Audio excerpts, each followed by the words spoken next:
ladies and gentlemen. We build on topics, whether conscious or cosmic. It's never nonsense, mega levels are microscopic. It's a Killah Priest project, AD control the rocket. Before we land the plane, many things we engage and explain. The unexplained, without mask. Welcome to the Killah Priest podcast. Killah Priest podcast. Yeah.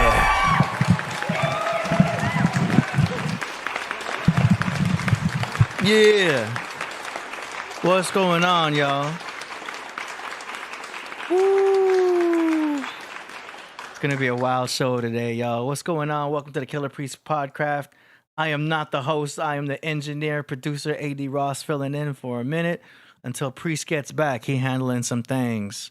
He is not in town, but he will be back very, very soon. But today we got some great guests going to be joining us. It's going to be a wild night. Y'all already know. Let's go. Check it out. We got none other than Master Student in the house and Knowledge Born in the house. Y'all are on camera. Go ahead and unmute your mics. Welcome to the show. Peace and love, brother. Gratitude. Thank you so much for having me. It is I, your humble brother Crumb, the Master Student of Crumb TV, here with the host with the most. Okay, he's not the host, but you know, he's the man with the plan. Yeah, I do got a plan. Yes, sir. And we got Knowledge Born. What's good? Peace to Architect D. I know y'all call him AD. I call him Architect D, man. Yeah. If y'all remember the Matrix 2, the architect had all of the screens up. You see what I'm saying? So there was different aspects of Neo that he didn't know that the architect knew. You see what I'm saying? We going right in. I'll save that for the Matrix day. You know, one of these days we could discuss the Matrix. I know y'all had, you know, Queen Mother Sophia Stewart on as well. You see what I'm saying? And we had a vast 4-hour build one time on my platform, Do the Knowledge Radio, about the Matrix that accompanied like a 4-hour phone conversation. So we got into some intricacies.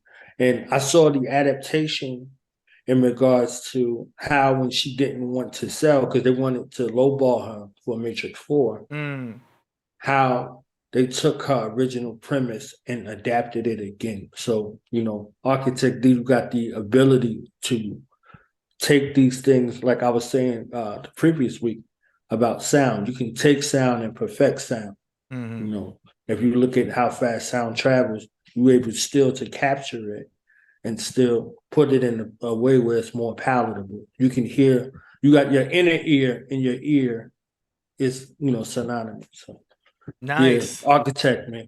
Architect D in the building, man. Thank you. Appreciate that, man. I love it, man. We got some really knowledgeable people up in here, man. I'm excited. So this is cool. Like, this was kind of a last minute thing because, you know, I hit up Priest this morning and I was like, yo, are you coming back today? What's good? What we doing? What's the plan? He's like, I've got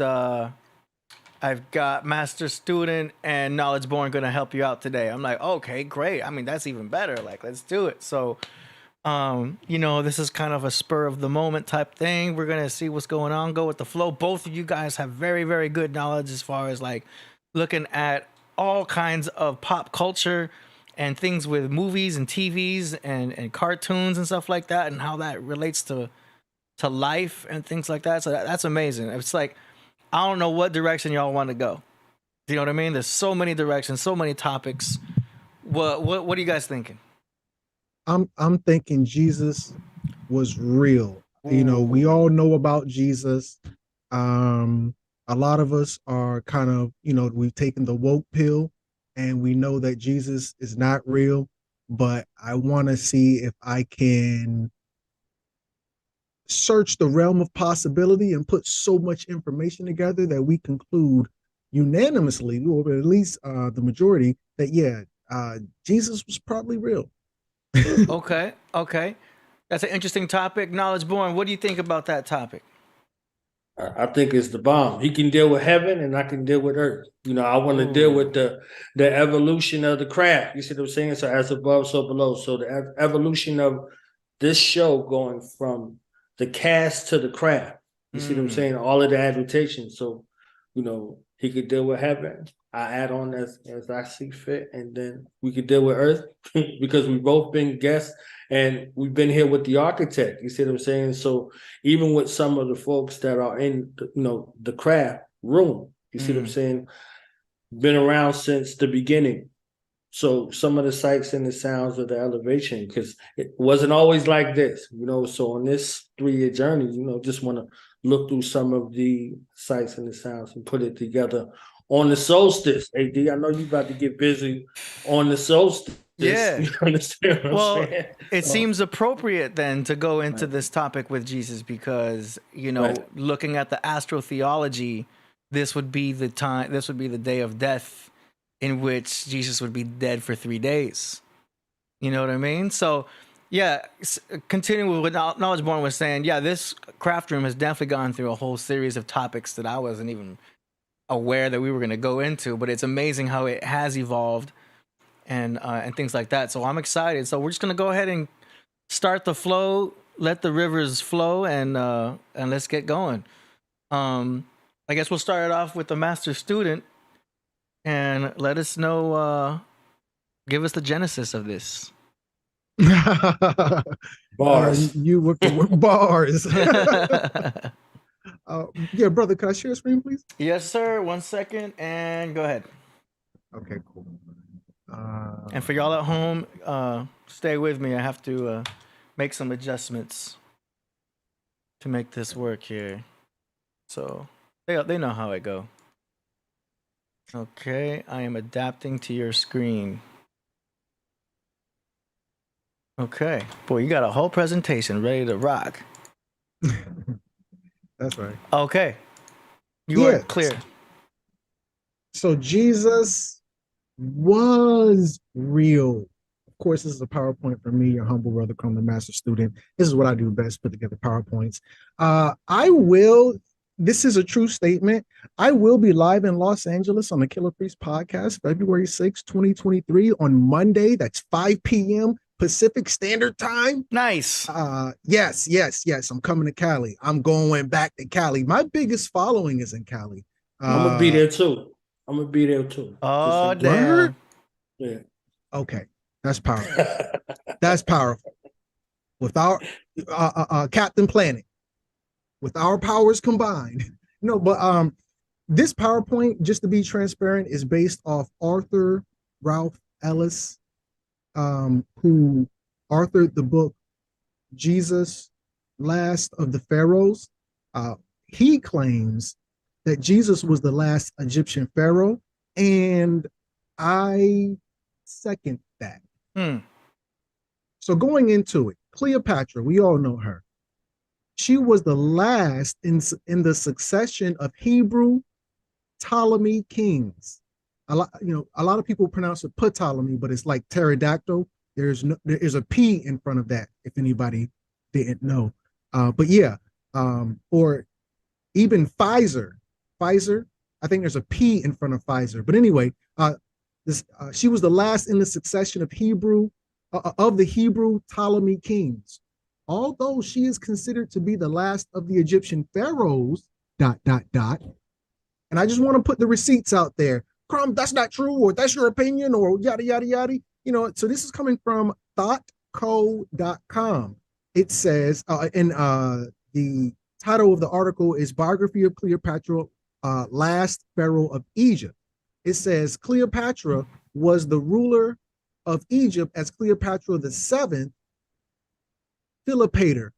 She was the last of the Ptolemy dynasty of Egyptian rulers and the very last pharaoh of Egypt in bold, ending a dynastic rule of some 5,000 years. Of course, we know, starting with Alexander the Great.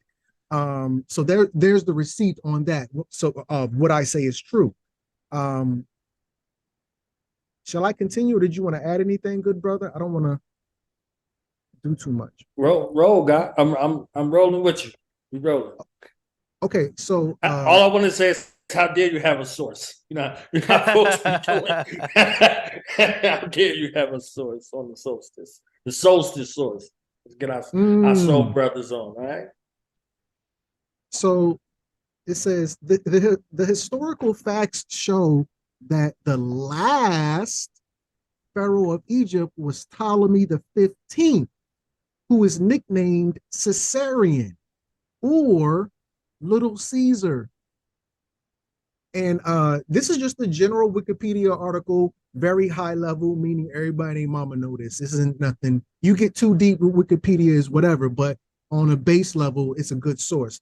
Ptolemy 15 Caesar, nicknamed Caesarion, parentheses, Little Caesar, was the last pharaoh of ancient Egypt, reigning with his mother, Cleopatra, from the 2nd of September, 44 BC, shout out to Jay-Z, 444, until her death by the 12th of August, 30 BC. Then, as sole ruler until his death, was ordered. Let me continue on, if that's okay with the family. Born in 47 BC, Caesarion was the son of the two most famous parents in world history: Roman ruler Julius Caesar and Egyptian pharaoh Cleopatra. With their genetics combined, you have Jesus, the last pharaoh, according to Ralph Ellis. When Caesarion's mother, Cleopatra, claimed herself to be the reincarnation of the virgin goddess Isis, Caesarion became the son of a virgin mother goddess. Never forget. Now that's on your mama's side. Let's check your daddy DNA. Let's check his bloodline. When Caesarion's father, Julius Caesar, was elevated to the status of God by the Roman Senate, Caesarion was recognized as the son of God. Ain't that something, family? And the heir to God's kingdom, the Roman Empire. What came, never forget, what came after the Roman Empire? The Holy Roman Empire. Because Jesus did not die, he went over to Knights of he went over there with King Arthur and the Round Table. That was not a myth. That's why the word God right now is German, Gut Dam. That's why that's there, because he was the heir to the throne. Let me continue on. Caesarion was also recognized as the son of God in Egypt after his mother named him all-ruling pharaoh. Cleopatra declared him the King of Kings at age of 13 during the donation of Alexandria ceremony in 34 BC. This is not the Bible. This is real life. Age 13, that's the bar mitzvah. Shout out to my Jewish family. Happy Hanukkah. Come on, somebody, talk black to me. The face of history suddenly changed when his father, Julius Caesar, was stabbed to death by his most trusted men. Octavian, the adopted. Let me see, can I highlight this? Because this is a very important piece of information. Octavian, the adopted son of Julius Caesar, swiftly seized power as the new Roman emperor. Bruh, what you doing in that chair? What you doing on that throne? You're not supposed to be there. Caesarion supposed to be there. After Caesar's death, we know the story. Cleopatra became romantically involved with a married commander from Caesar's army named Mark Antony. Mark Antony and Cleopatra parented 3 children, a twin boy and girl, followed by a second boy. This is important. Since Caesarion was Caesar's son and the rightful heir to the empire, Cleopatra rationally feared for his safety. When Octavian's mighty Roman army invaded Egypt, Cleopatra arranged for Caesarion's safe passage out of Egypt with her most trusted servants. This is where it gets juicy, family. What are What a coinky dink. Just like Caesarion, Jesus was the rightful heir of Judea. And Joseph rightfully feared for his safety. I've heard this story somewhere before. This story is parallel with Jesus because both were royalty and heirs to the throne. Caesarion equals Jesus, Octavian equals Herod, who was a real person. In the New Testament, Jesus was, this is from Wikipedia. The article is called Jesus, King of the Jews. It reads, it's just a quick blurb. In the New Testament, Jesus is referred to as the King of the Jews or the King of the Judeans, both at the beginning of his life and at the end. Oh, well, they were being funny. I don't care. They put it up there. Somebody check the receipts. When they crucified him, they put that he was a king. Why is this important? Let's go look at the encyclopedia.com. Let me delete this to focus the family's attention. Question: who is the king of Judea when Jesus was born? Answer, according to encyclopedia.com, Herod the Great. He later became cruel and tyrannical, executing 3 of his sons and his wife. According to the New Testament, Herod was the king of Judea when Jesus was born. Follow me, family. I'm going somewhere with this. Jesus was a king and not just a carpenter. And in the New Testament, the New Testament does not say that he was. It says that he was a tecton, which means architect. Let's go to Wikipedia. Look up tecton. It's an artisan, a craftsman. Oh, crumb, he wasn't a king, he was a carpenter. Not a carpenter, family, a tecton. That's ancient Greek. Remember, the New Testament is written in Greek. The Old Testament is written in Hebrew. So when we talk about the New Testament, you got to talk Greek. When it says he was a carpenter, the translation is tecton. What is a tecton, Crumb? Glad you asked. An artisan, a craftsman, in particular, a carpenter, a woodworker, or it could be that means something else, a builder. The term is frequently contrasted with an iron worker or smith, and stone worker or mason. A mason, remember, masons practice the craft. Oh, snap. We slapping. You can hear the Anglicism on the end of it. But Jesus was not a builder making houses and temples. He was a speculative architect, meaning he was a mason, a speculative mason, not an operative mason. To be a mason, you can't be atheist. You don't got to be Christian, but it's definitely a Christian organization. I think that's safe to say, at least on the surface of it. Masonry is also known as craft masonry.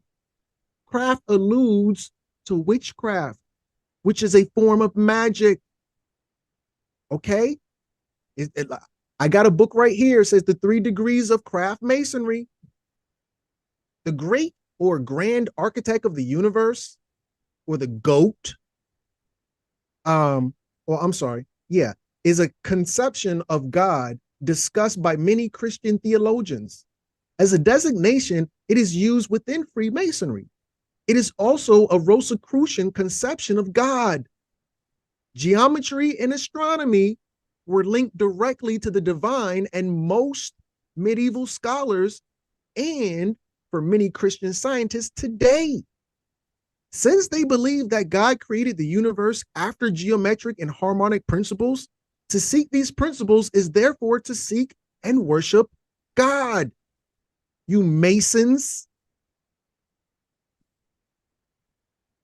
Now, this is from arc.org. Now, but I want to stop because I talked about magic and I'm about to go into the magic piece, but I want to kind of breathe, just, let it sink in. And I want to pass the mic to my brother. Brother, did you want to weigh in? Did you want to say something? Because I want to yield the floor and, hear from you. Man, I mean, you was flowing, so I was flowing with you. Okay. I was bugging because when you said with that slide, if you go up to that other slide about the iron worker, the stone worker, and right here, yeah, contrasted with the iron worker or smith. If you remember in the Matrix, Agent Smith was a smith. So if you look at what Smith is and what Smith does, it's the same. That's the only craft where you're a smith and what you do is smithing. You understand what I'm saying? So when he said to Morpheus, he said, "Who are you?" He said, Morpheus said to him, he said, "Who are you?" He said, "I'm a smith, an agent smith." And Morpheus' response to him was, "You all look the same to me." So that process and the personage is showing it to be one and the same. And then we saw later on in the Matrix what was Smith's, magical function, because you going in the realm of magic. He was able to duplicate himself, replicate himself. So before that, Neo said programs hacking programs, so it's kind of just in line with how we started off, with Architect D. You understand what I'm saying? Putting it together. If they need another illusion, oftentimes, movies and music, as you know, become more palatable ways, because if you deal with theosophy or a theological perspective, somebody could start a fight with you based off of their belief system, their traditions, and all of that. So, it's kind of easier for me to go in that space and give a reference that is readily available for them. Most of the people on the planet seen the Matrix, so I just wanted to add that in. And in regards to craft, you used the term goat. Freemasons use the term Gaotu, like grand architect of the universe, so that would lead to that. But the goat does have a reference as well too. So yeah, absolutely. Yeah, I like what you're building though. I like what you're building over here. You understand what I'm saying?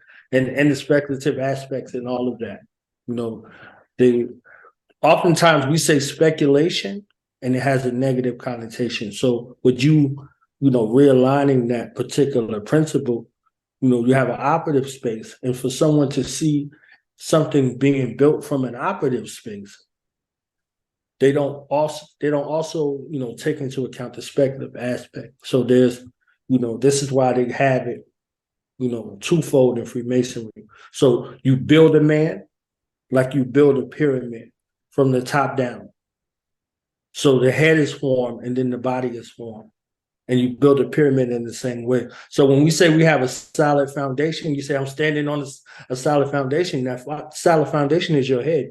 Because if your head is out of order, it don't matter what your feet can do. Nothing can do anything without that head. So that capstone is your foundation. Your foundation is your capstone.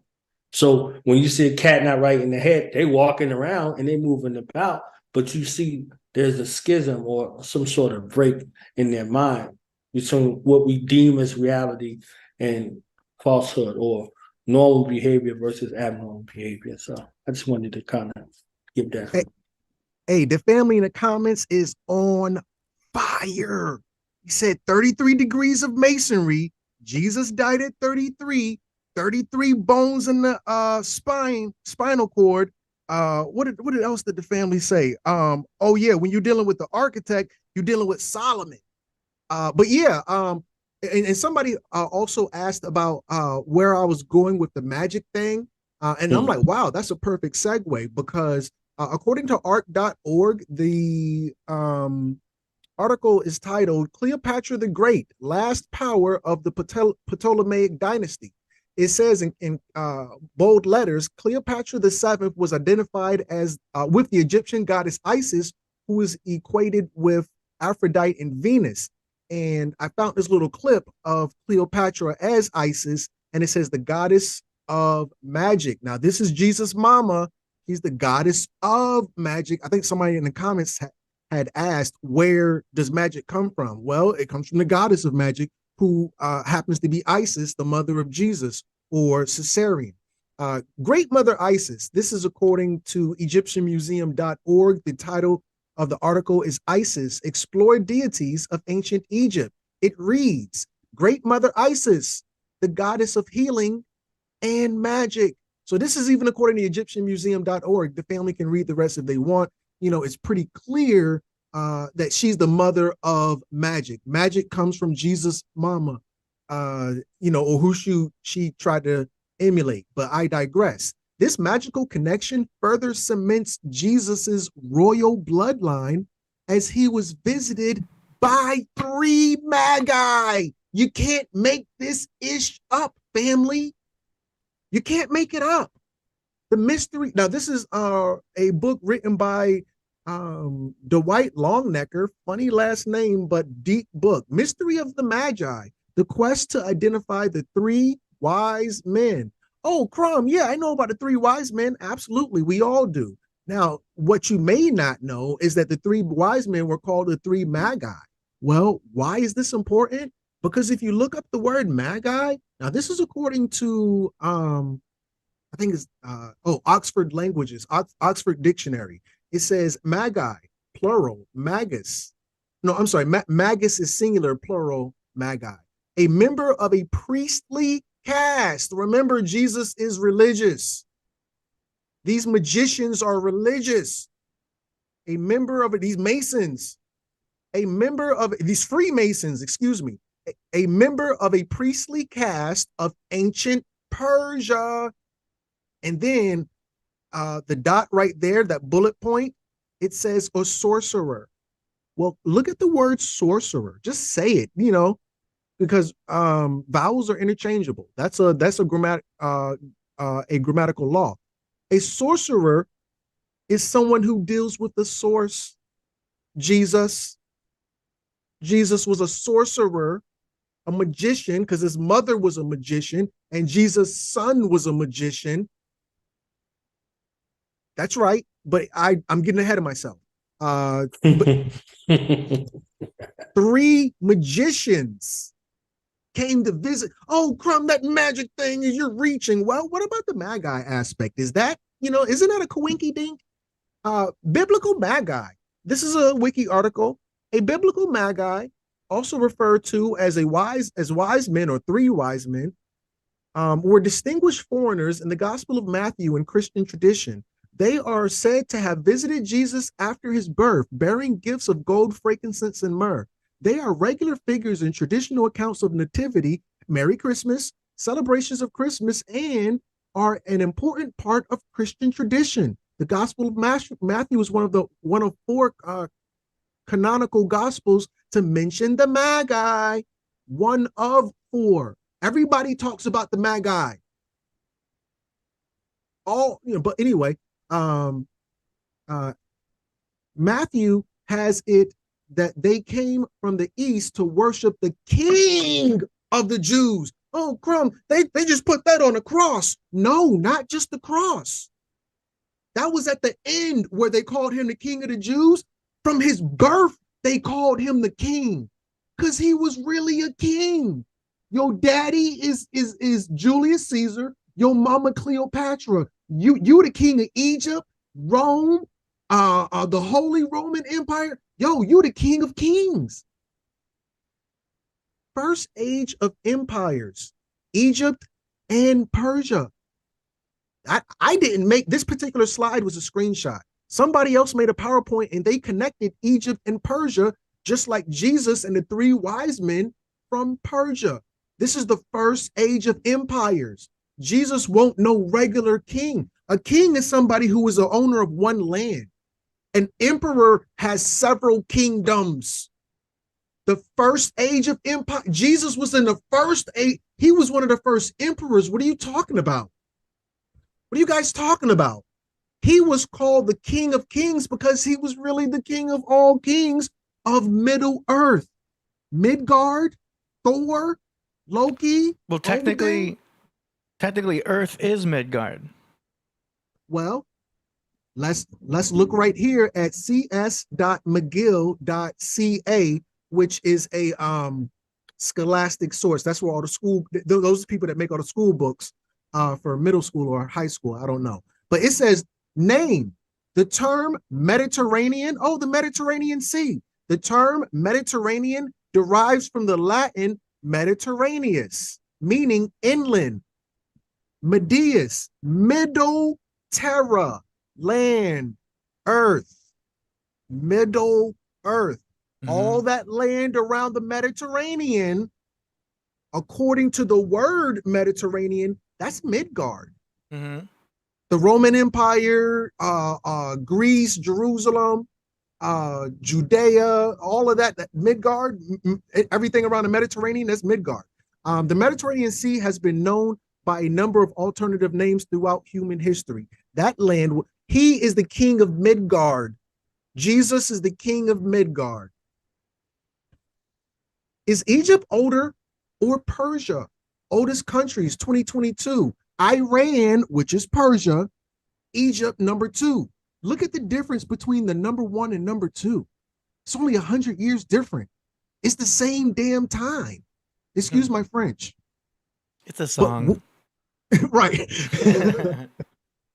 He's the king of this area because it was all at the same time. Give or take a couple hundred years, because it's not all wise, right, and exact. It's an average. It wasn't 3,200 perfectly. It was 3,200 something. They just rounded it to nice even numbers. He was emperor of Rome. He was the king of Judea. He was the pharaoh of Egypt. He was the king of the Persian kings. When they said he was the king of kings, that's not just because it sounded good, but it's because in real life, that was really the people who gave it up for him in real life. Historians confirm that Cleopatra sent Caesarion to India. There are no historical records of Caesarion's fate, despite false rumors of his capture.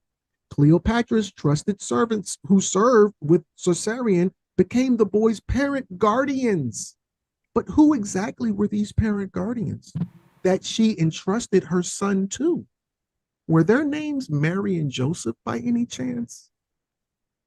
If you read the raising of Lazarus in the Gospel of John, it is a standard third-degree raising from any Masonic temple. Moreover, Masonry goes back into Egypt as it's a very old institution. I think this slide is in the wrong place. It should have been after the part where I was really talking about Masonry, up in here somewhere. But, you know, I read it, so I did my part, even though it was out of sync. But let me continue on. Please forgive me. If it's... Thank you. Not only was Jesus a Mason, but he was also royal. And we have evidence of this because King Herod feared him. King Herod would not fear a carpenter, of course, but he would fear a prince who had arrived in his realm, especially if he had better credentials, of course, than he had himself. He was also hailed as the king of the Jews. So if you go into any church or cathedral pretty much around Europe, you will see an image of Jesus sitting on a cross, and on top of him, you will see a little sign saying Nazarene Rex. This is Jesus the Nazarene and King of the Jews. You can't have it both ways. You can't say this guy was a carpenter and then in every church you put a sign saying he was the King of the Jews. So he was royal. He was a king. This all seems out of place. European Jesus. Because it's allegory. Hmm. He's a carpenter and a king. He is the son. He is the king of Midgard to this day. Teach. You know what I'm saying? I mean, I'm just saying my perspective and everything, but like it almost seems like Caesar was kind of just creating a remake, like a reboot. Remember that new Aladdin that came out with Will Smith? We all knew what was going to happen. We all knew the story from the cartoon Disney version, but then they have the remake with Will Smith. I kind of see, Julius Caesar. Well, he wants to be the king. He saw the Jesus story in the book. He's like, let's remake this whole thing. We're gonna do a remake. And Julius Caesar was the Will Smith of the Aladdin story, of the Jesus story, and because there's so much correlation, especially when you're talking about Octavius. You know how they created the Gregorian calendar, and you've got Augustus and you've got Julius as July, and you have Octavius representing October. And we know that October represents when the middle of fall. That's when Halloween hits. And Halloween, the middle of fall, represents Judas. So you have Octavius betraying Julius, JC, Jesus Christ, Julius Caesar. And then you have Judas betraying Jesus Christ, JC. I mean, those are both so obvious parallels. It's like it's definitely a reboot.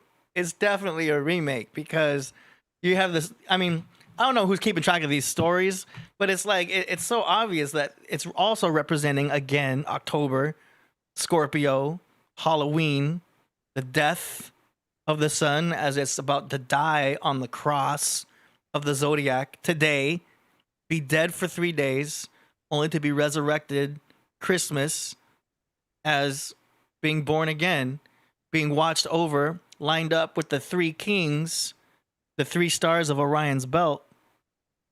Do you know what I mean? I mean, you guys have already seen Zeitgeist, so I don't have to explain this part. I'm assuming you've seen the Zeitgeist, because Zeitgeist, in my opinion, portrays it the most easiest way, because we're seeing these parallels throughout Egypt.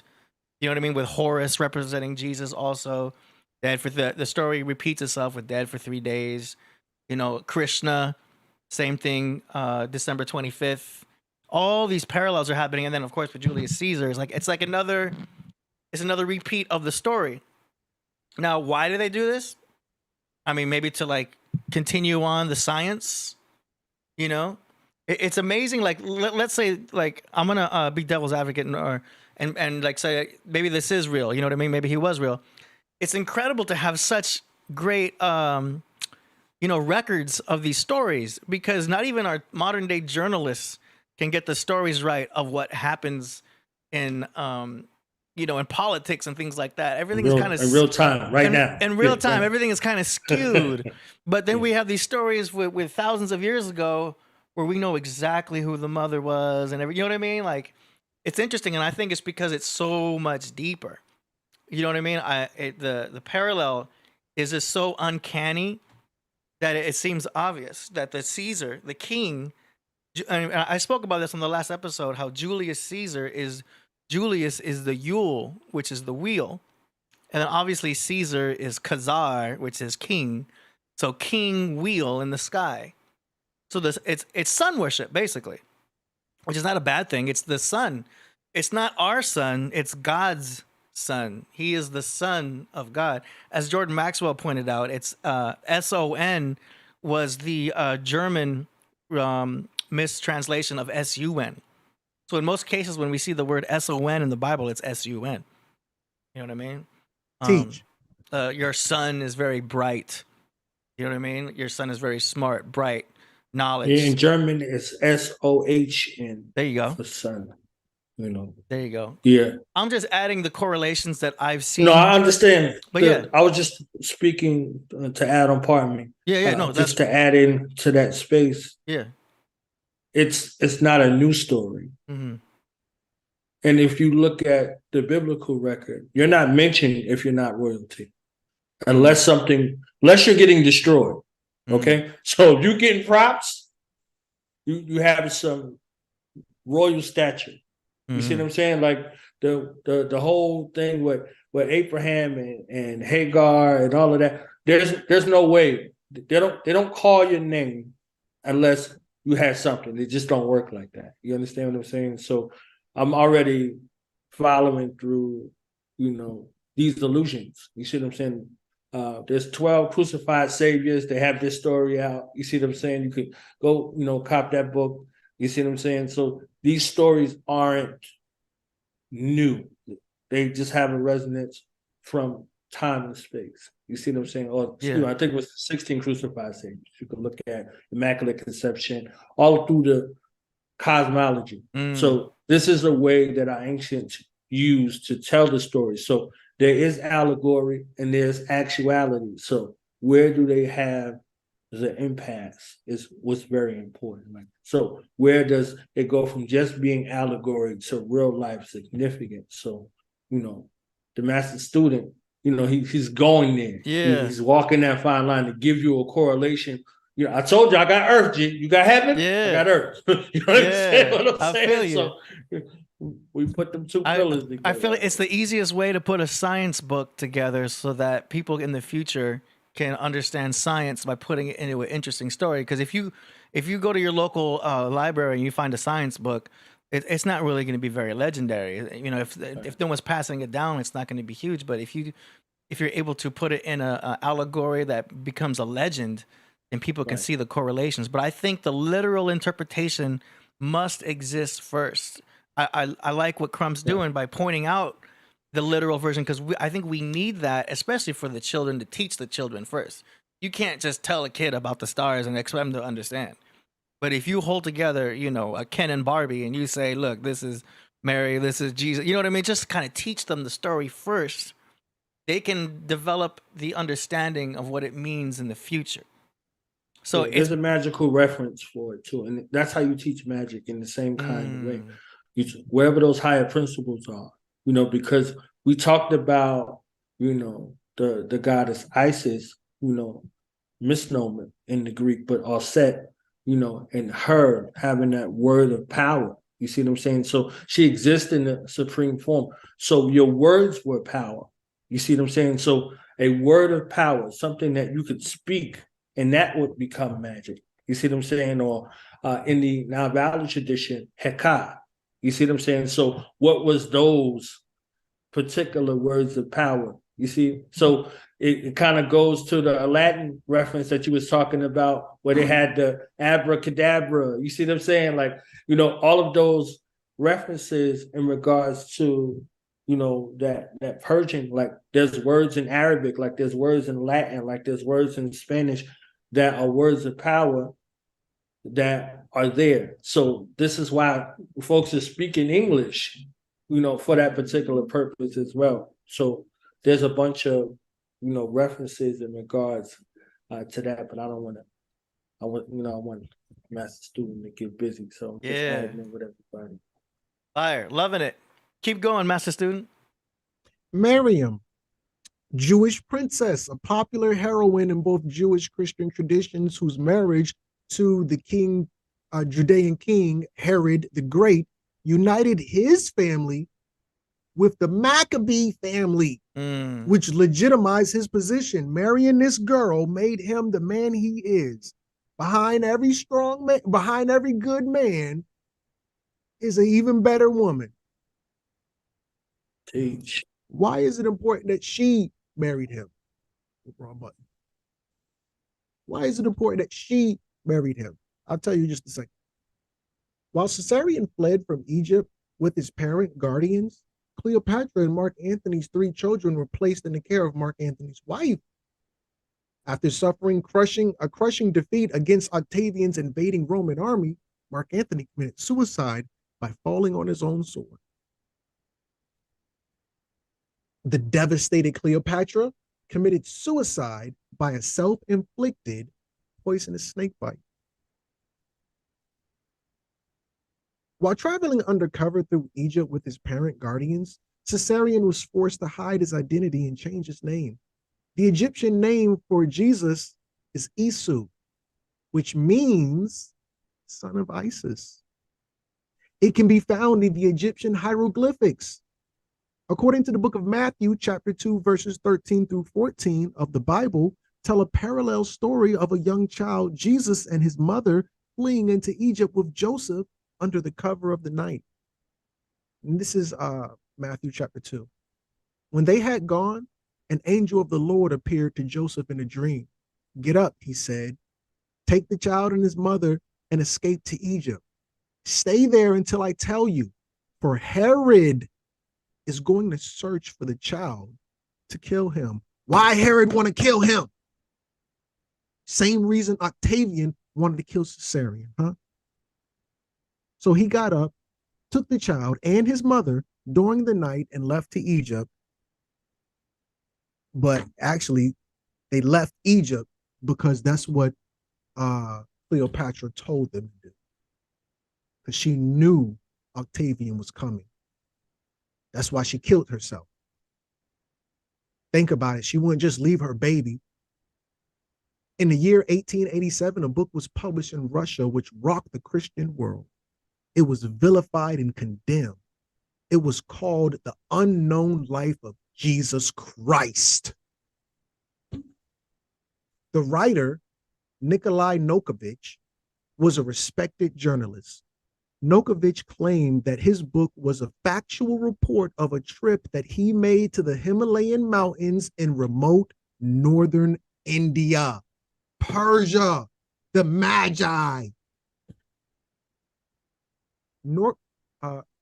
Notovich may well have been the first outsider to make his way to Hemis, an isolated Buddhist monastery hidden high in the Asian mountaintops. Look at the map. Jesus' Buddhist journey from age 13, when he had to get the hell out. Why are you running and you supposed to be the son of God? You the son of the same God that flooded the earth and you running and hiding? You the same son of God who tore down the Tower of Babel and changed everybody's language. Now your son running and hiding? I digress. Nazareth, Jesus' childhood home. No, actually, that's not true. There was no such thing as the city of Nazareth until after Jesus was crucified. He goes to Syria, then to Iraq, then through Iran, Afghanistan, then Kashmir, and that's where the Hemis monastery is at, where this yellow star in a red circle, and then India, and then Nepal and to Tibet. But anyway, this is Notovich. Wrong button. Give me just a second. Here we go. Gaining the confidence of an elderly monk, Notovich was shown ancient scrolls which tell the story of a scholar and prophet named Isa. Sidebar: the letter J is really an I with a hook. They are the only two letters with a tittle, that red dot right there. That's a tittle. Same letter, just one has a hook. In these secret records, Isa is described as a foreigner from a small Mediterranean country, Midgard. The stranger arrived in India as a teenage boy to study the teachings of the Buddha. Here's a picture. It says, I see Buddha in Jesus, years in Kashmir, the same Kashmir that I point out in this map right here.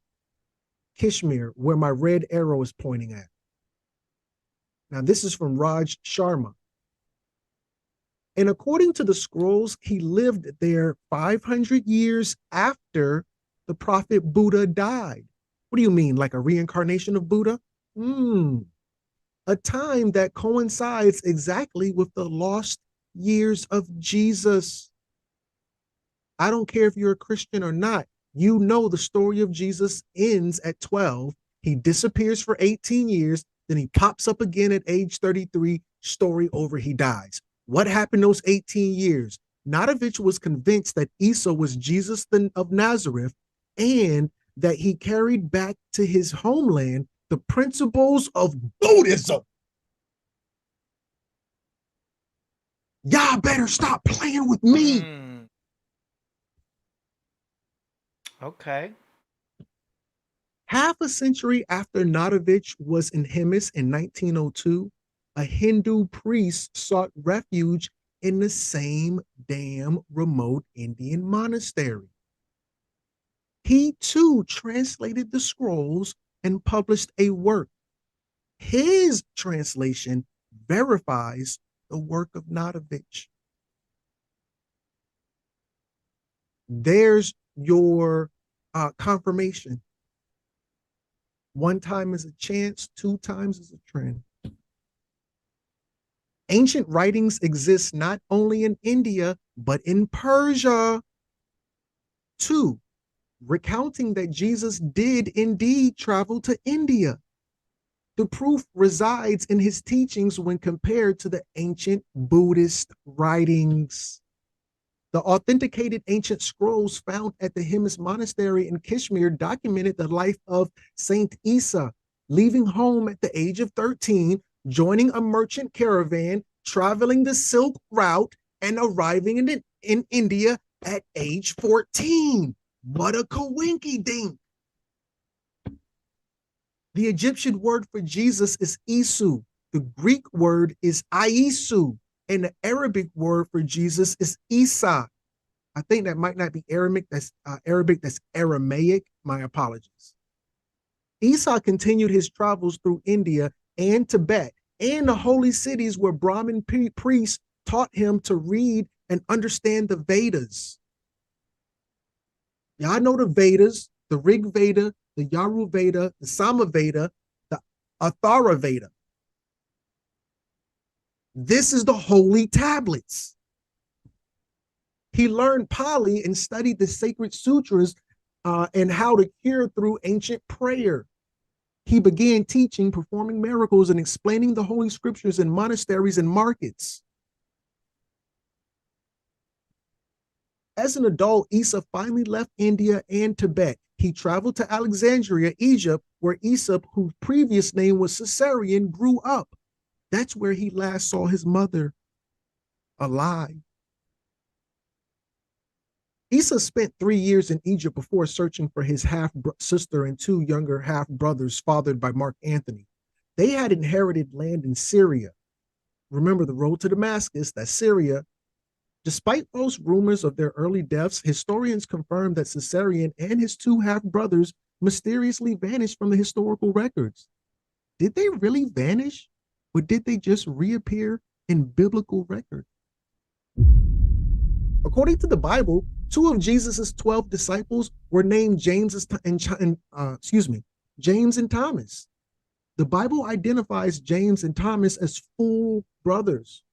Jesus, on the other hand, is identified as their half-brother. Thomas is not only identified as Jesus' younger half-brother, he is also called Jesus's twin. But how can Thomas possibly be Jesus' half-brother and twin at the same time? The historical records show that Cleopatra had 3 children fathered by Mark Antony. 2 were a twin, a boy and girl. Isa Caesarion clearly had a younger brother who was a twin. The same story, just slightly different. It's tweaked, but it's the same story, and I'm going to continue to prove it.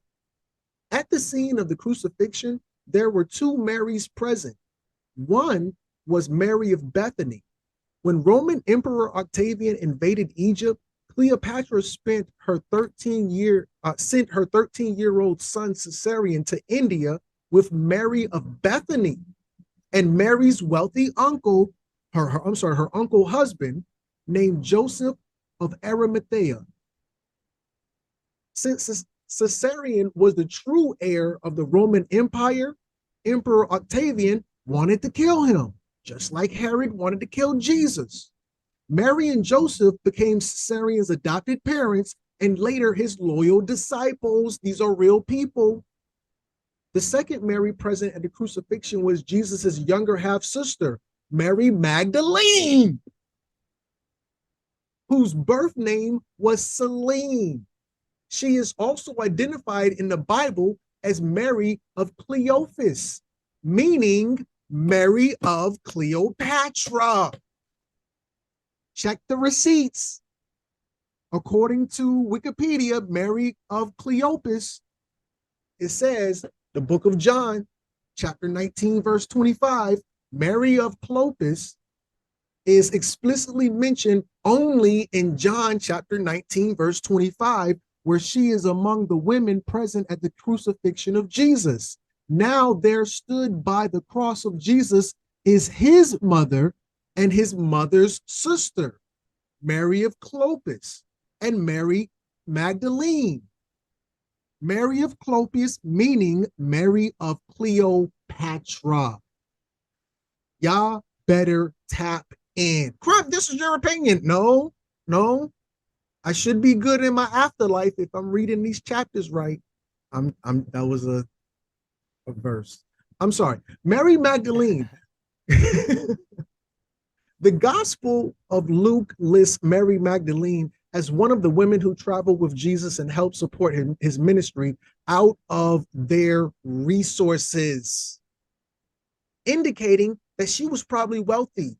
Where was Jesus getting his money from? His bottom-ish, his bottom chick, his side piece.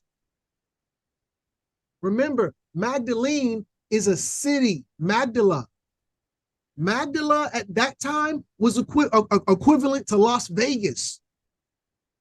Family, you want to get your rocks off, go to Magdala. What happens in Magdala stays in Magdala. Y'all better tap in. We knew how Mary got down. She had bread and, she was down for the get down. She know her way around a man. I digress.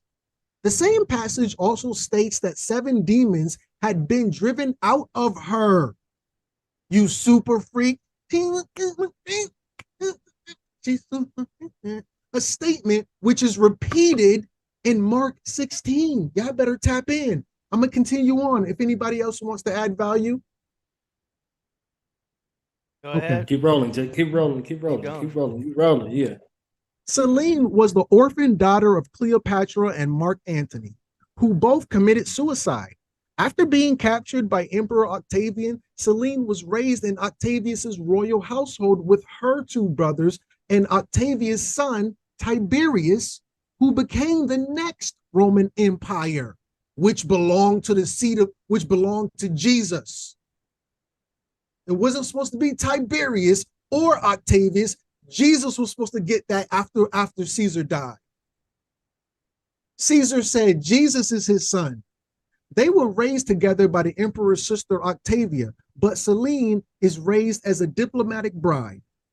Selene was eventually married off to the king of North Africa, which encompassed the area of Tunisia, Algeria, Mauritania, Morocco, and Libya, and became the queen of Mauritania. She was the queen of the Moors. Like her mother, Cleopatra, Selene wore the headdress of the goddess Isis. Y'all better tap. Selene had a son she named Ptolemy of Mauritania. He was the last Roman client king and ruler of Mauritania for Rome. He has a son named King Isaetes. Now, this is another interpretation to say Jesus is Cleopatra's grandson. This is an alternate theory. This is when we see the birth of the anti-hero through characters like Deadpool when he becomes a anti-hero. You're like, what? Or Harley Quinn when now she's a good guy. This is, anyway, King Isaetes' father's land was taken from him by the Romans. So his father is this dude, Ptolemy of Mauritania, Ptolemy of the Moors. Rome takes his land because he's really a puppet king. Rome takes the land. His son, Isaetes, father's land was taken by the Romans, so Isaetes fled to Edessa, where he ruled as king. Isaetes led the first Jewish revolt against the Romans to avenge his father. His nickname was King Isa, or King Jesus. As the leader of a revolt, Isaetes is a revolutionary, just like Jesus in Matthew chapter 10, verse 34. Jesus said, do not, anybody know what not means? do not think that I have come to bring peace. Which one of y'all saying Jesus came to bring peace? Jesus said, do not think that I have come to bring peace to the earth. I have not come to bring peace. I think he makes that very clear. ... but a sword. Jesus said he's coming to bring a sword because he's a revolutionary. He's fighting Rome. King Herod, the Pharisees, the Sadducees, Pontius Pilate, give unto Caesar what is Caesar. I think he says give unto Rome what is Rome, or whatever the case may be. He is fighting, not bringing peace. The disciples were armed. These guys will shoot you in the face. What are you talking about? Remember, Peter cut off the ear of a soldier who tried to arrest Jesus. Gang, gang. Go back to the book of Luke, chapter 22, verse 36. Damn. He that hath no sword, let him sell his Jordans and buy one. That's what it says in Luke chapter 2. Go sell if you don't got Jesus said, if you don't got a gun, go sell them number 13s and buy one. Oh, Jesus came to bring peace. No, he didn't. He was a revolutionary fighting against Rome. Where did you find that gif? Oh my God. Damn. The PhiladelphiaCitizen.org, between kings and guns, the Philadelphia Citizen, King's application for a concealed carry permit in Montgomery, Alabama, was famously denied by the local sheriff's office. Oh, King said no guns.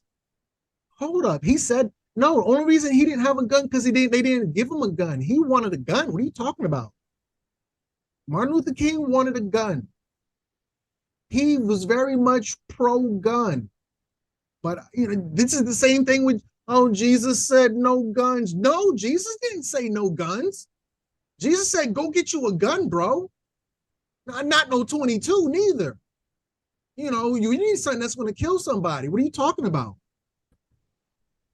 We know that Jesus was involved in the Jewish revolt because at the crucifixion event, it says in the book of Mark, chapter 15, verse 7, and there was one named Barabbas, which lay bound with them that had made insurrection with him.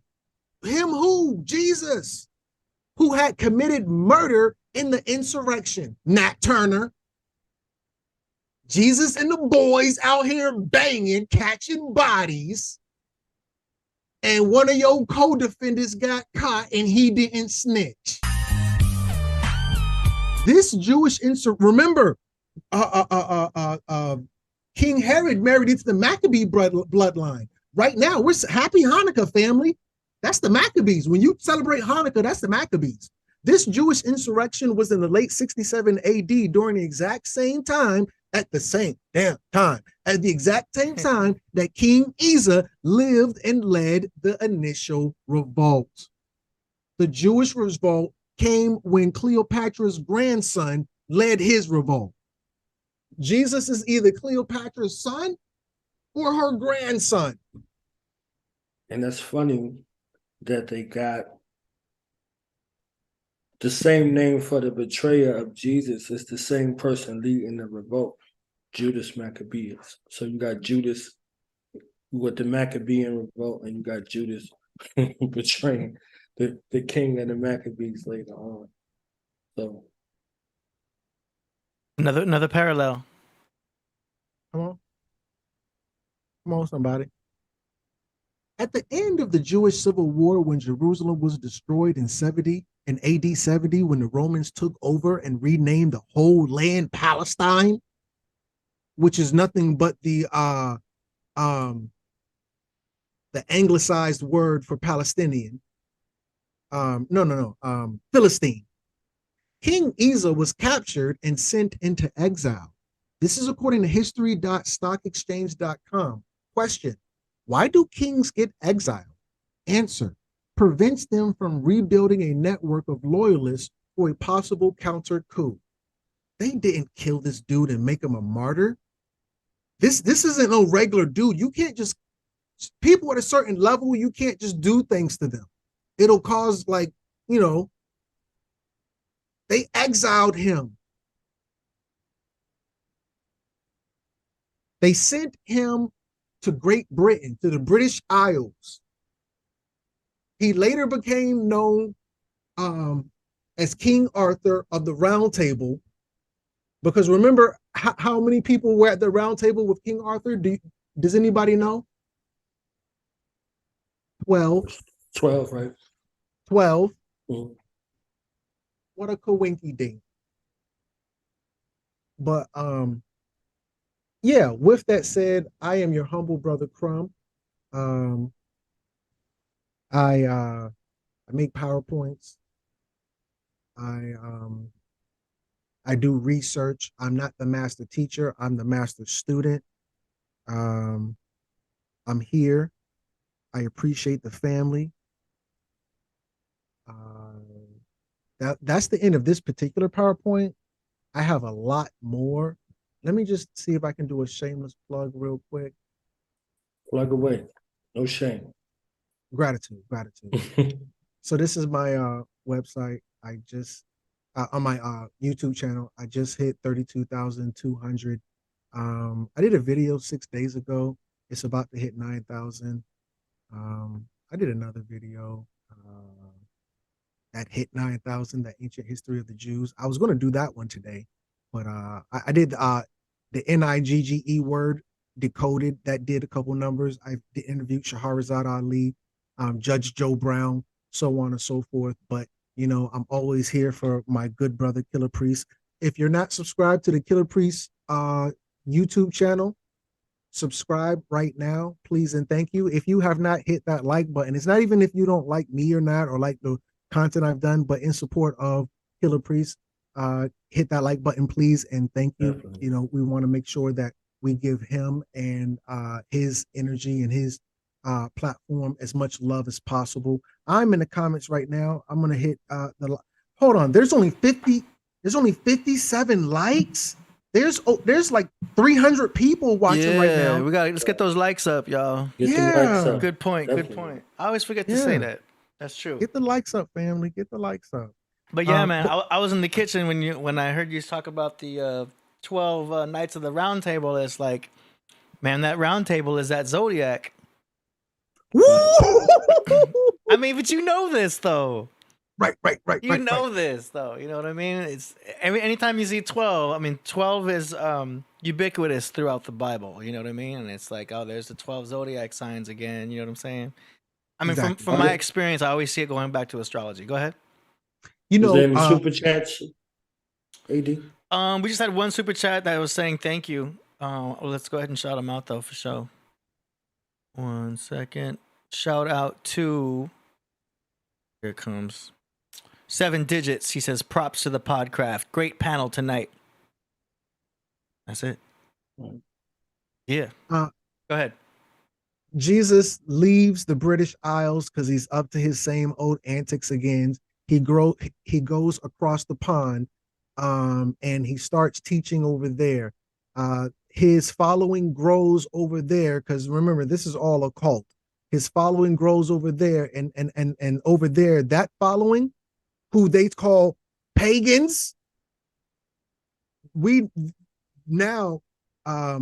at that time they were Druids. The Druids were a band of merry men in the forest who followed Jesus.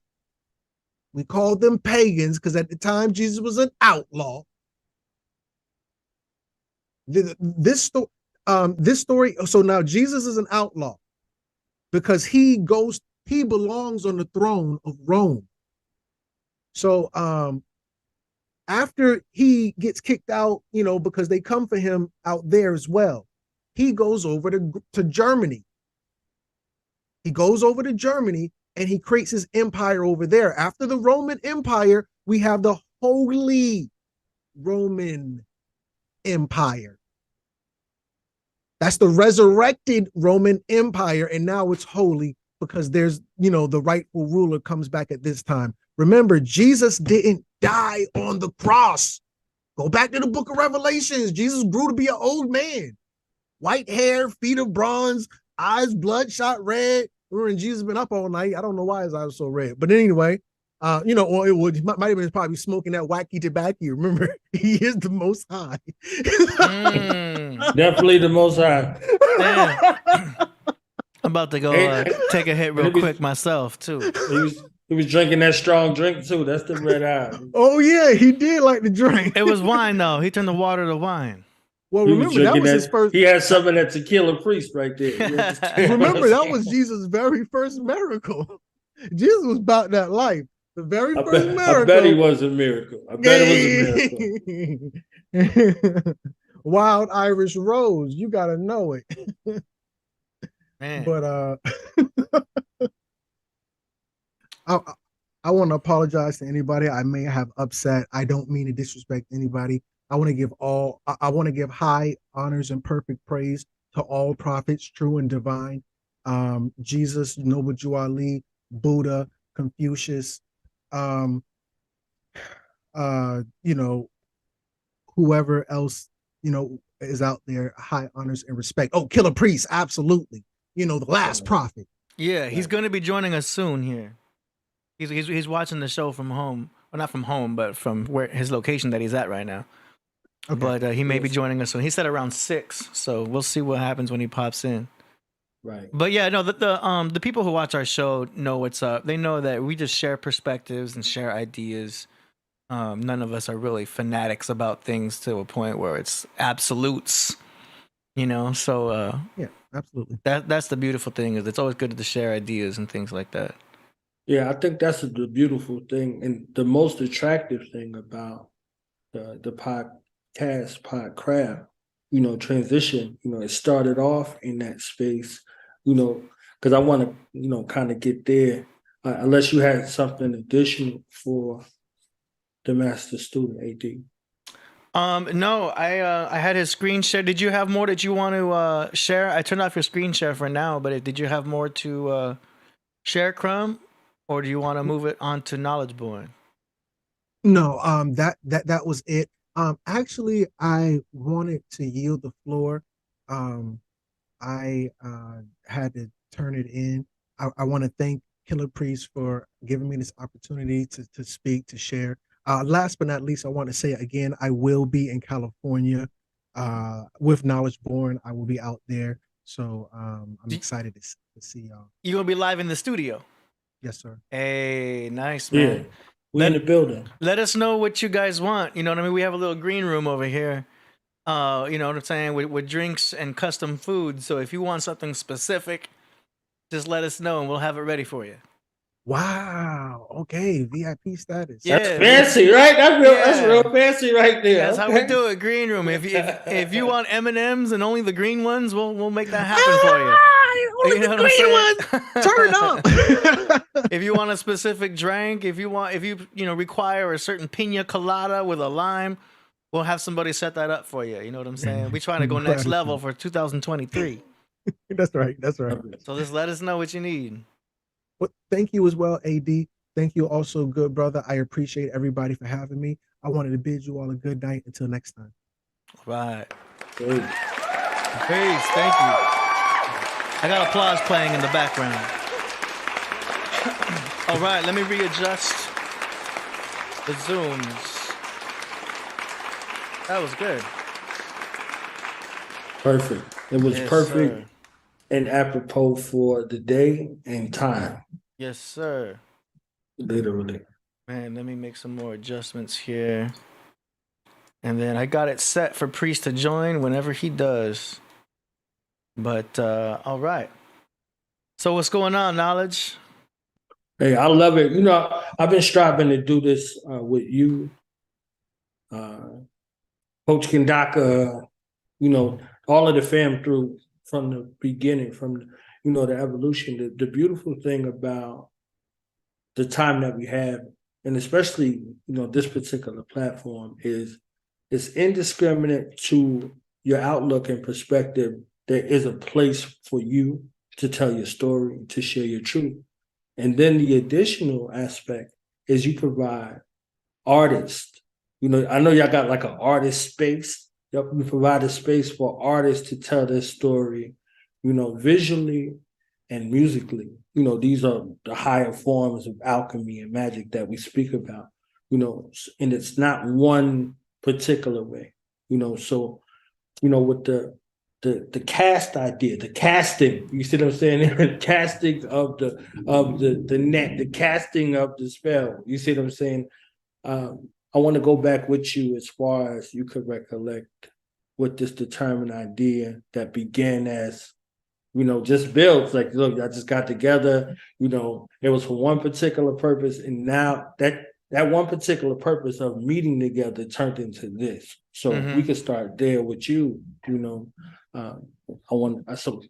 key points I wanted to get with you about. I mean, well, it basically started with Priest because Priest always had knowledge. He has a lot of knowledge, you know what I mean? So with the first show that we did, it was him talking about breaking down fear and what it means with when you break it down and stuff like that. So he was already going into, what's the right word for that right now? I can't think of it.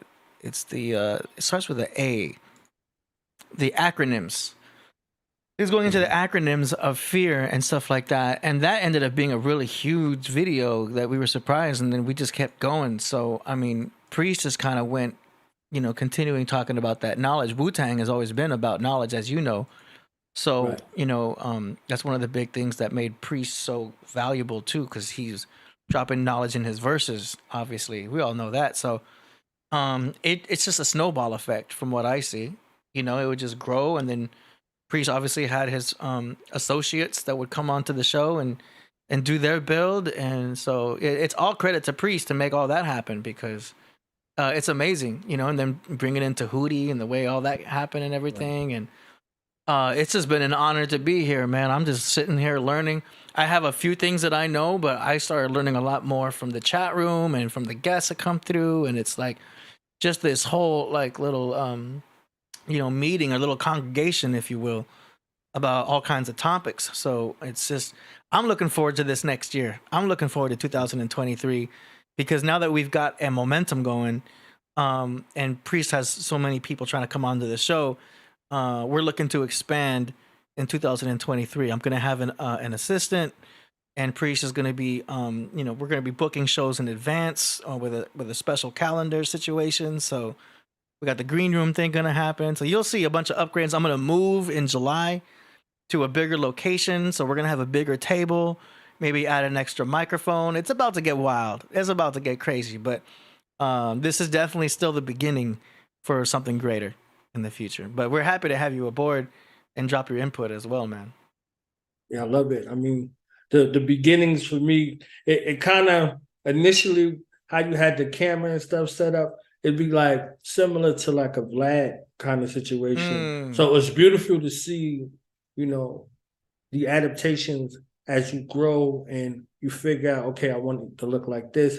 So this is like sound. Like sound isn't always with your ear, and seeing isn't always with your eye. You can see you can hear with your eyes and see with your ears sometimes. You see what I'm saying? It paints a picture of it. So this is why I'm with you and I'm saying Architect D, because none of this works without the nuances, in the way of the visual appeal, understanding the aesthetics, because you want things to sound right and then you want things to look right. So oftentimes that's two different people.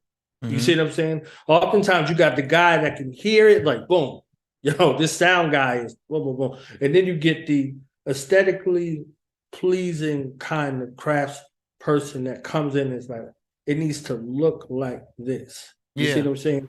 So you have those talents where they have tremendous crossover to be able to bring conceptualization Yeah. to visualization. You see what I'm saying? Like it looks like this, it sounds like this, and then boom, you put that together. And then the greatest snapshot that I saw was the trailer. You know, like Oh yeah. the trailer does, it's a whole nother cinematic space that goes to where it's like, all right, we got this, this. So who's been on? Bow, look at that trailer. You're like, wait a minute, wait. You see what I'm saying? So these are all prized moments, but it still doesn't encapsulate the entire thing, but it's enough to wet your beak and the put it taste. together. Right. It's been an evolutionary experience because the format was changing and my mind was constantly moving, because at first the setup was like the Breakfast Club. Do you know what I mean? Where you would see studio stuff set up. I mean, my camera kind of shows a little bit of like, equipment and engineering stuff. So I was kind of thinking the Breakfast Club where dude would be like behind the boards and then there'd be, interviewers. And I was going for that. And then I was like, the lighting got to be better. I changed the background. So then I started thinking more of like the Tonight Show. Do you know what I'm saying? With like Jimmy Fallon or something like that. So I set up a couch, and people remember the back in the day we had a couch in here. I set up a couch so it looked like a talk show. And then I had Priest had his own desk, and I tried to angle the desk like it was a talk show situation. That was kind of cool for a while. You know what I mean? It's kind of weird though having a couch, because then I have a female guest on, and then Rasul's next to the guest, and he would just kind of like put his arm around the guest like, yeah, what's going on? I'm like, uh-oh. You know what I'm saying? I don't know if I should keep the whole couch situation because it was getting a little too cozy. You know what I'm saying?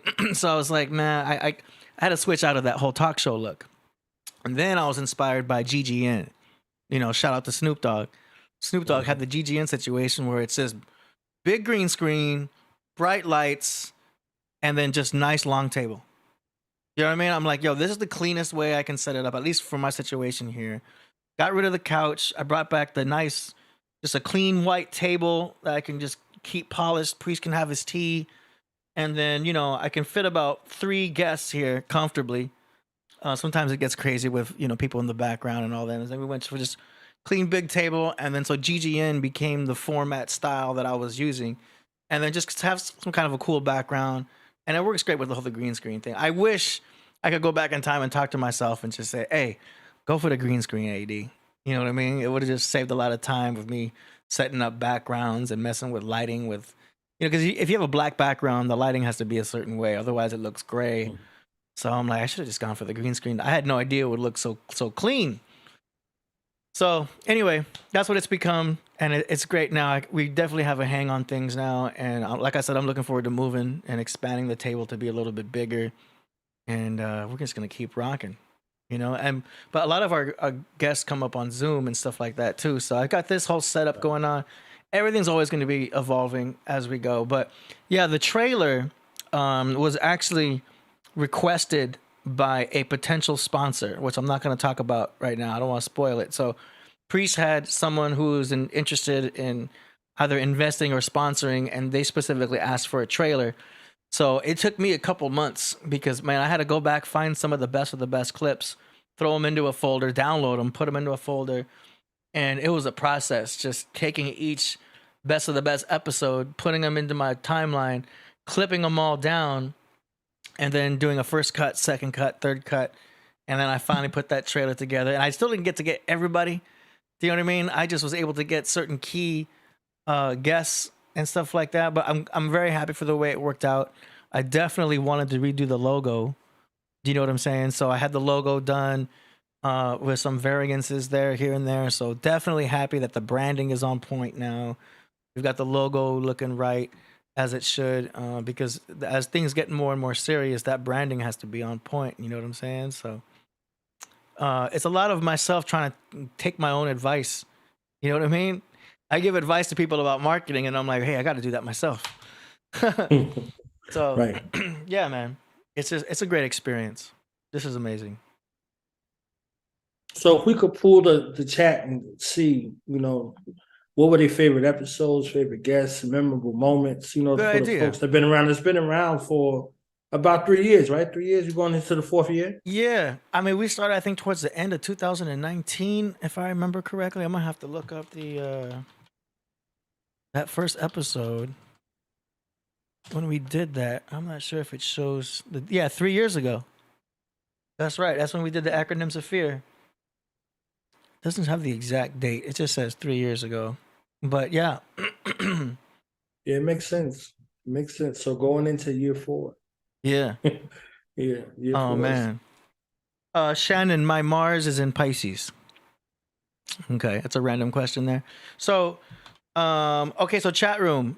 Knowledge Born is asking for y'all to type in what was your favorite episode.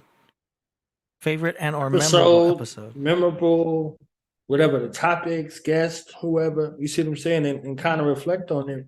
Because I know y'all gonna probably do a year in review, so I don't want to get into that. That's a good idea. So I want to just leave that, to y'all's discretion. But just, from the cast to the craft. So when did y'all decide? I guess I'll go there. When did y'all decide to go from the podcast to the podcraft? That's a question for Priest, but he basically decided that, he's the executive producer. He's which is great. I love that he's in charge of all, basically mostly everything, of all decisions. So he made that happen. That was on Priest, because he's a lyricist. He's the master lyricist. So he's got away with words. So he's like, yo, AD, I want to call it the Podcraft. I'm like, oh, okay, let's do it. You know what I mean?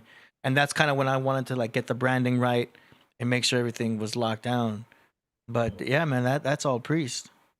He's the one. That's a differentiator between cast and craft.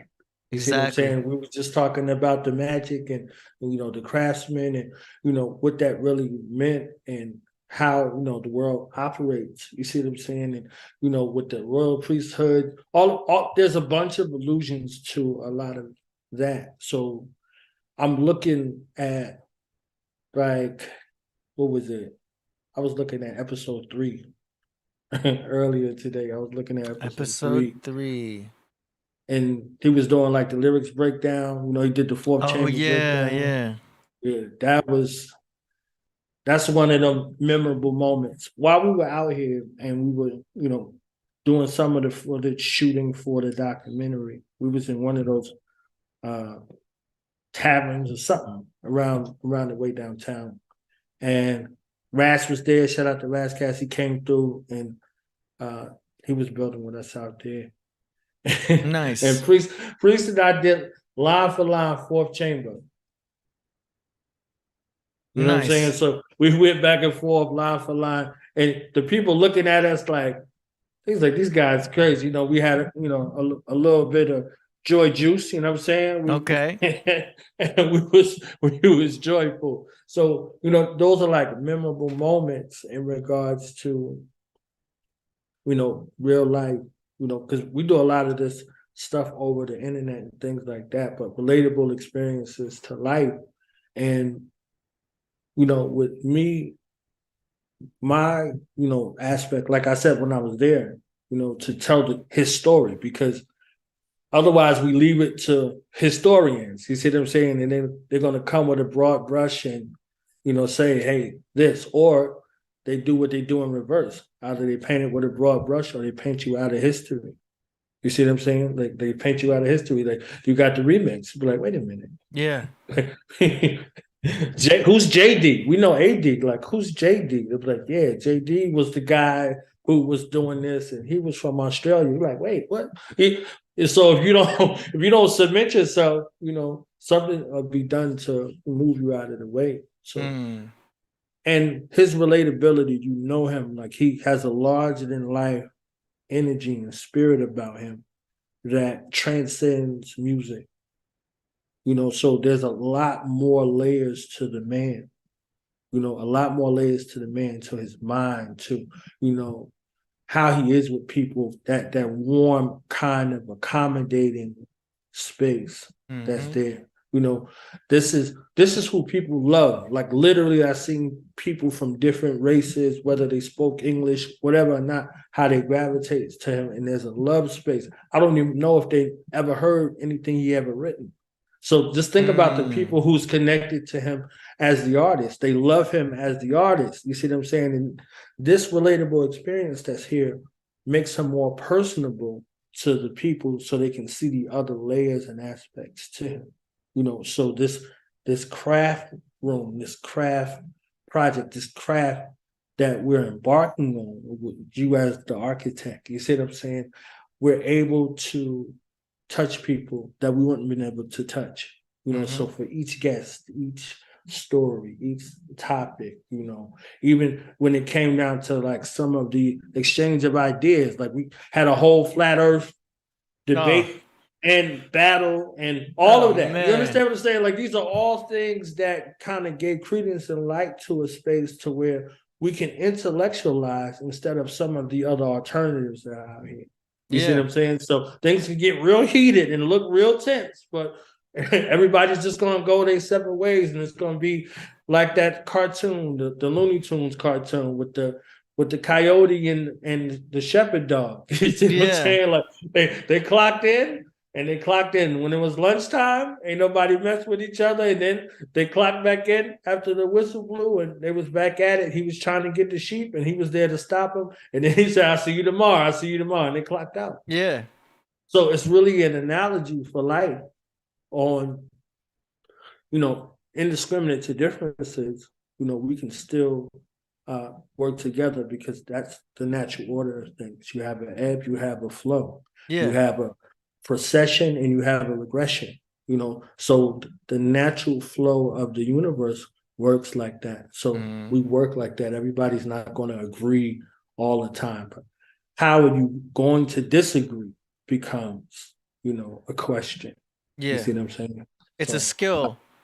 Right. It's a skill. And I remember being in college and taking argumentation, and you get used to having some type of disagreement. You know what I mean?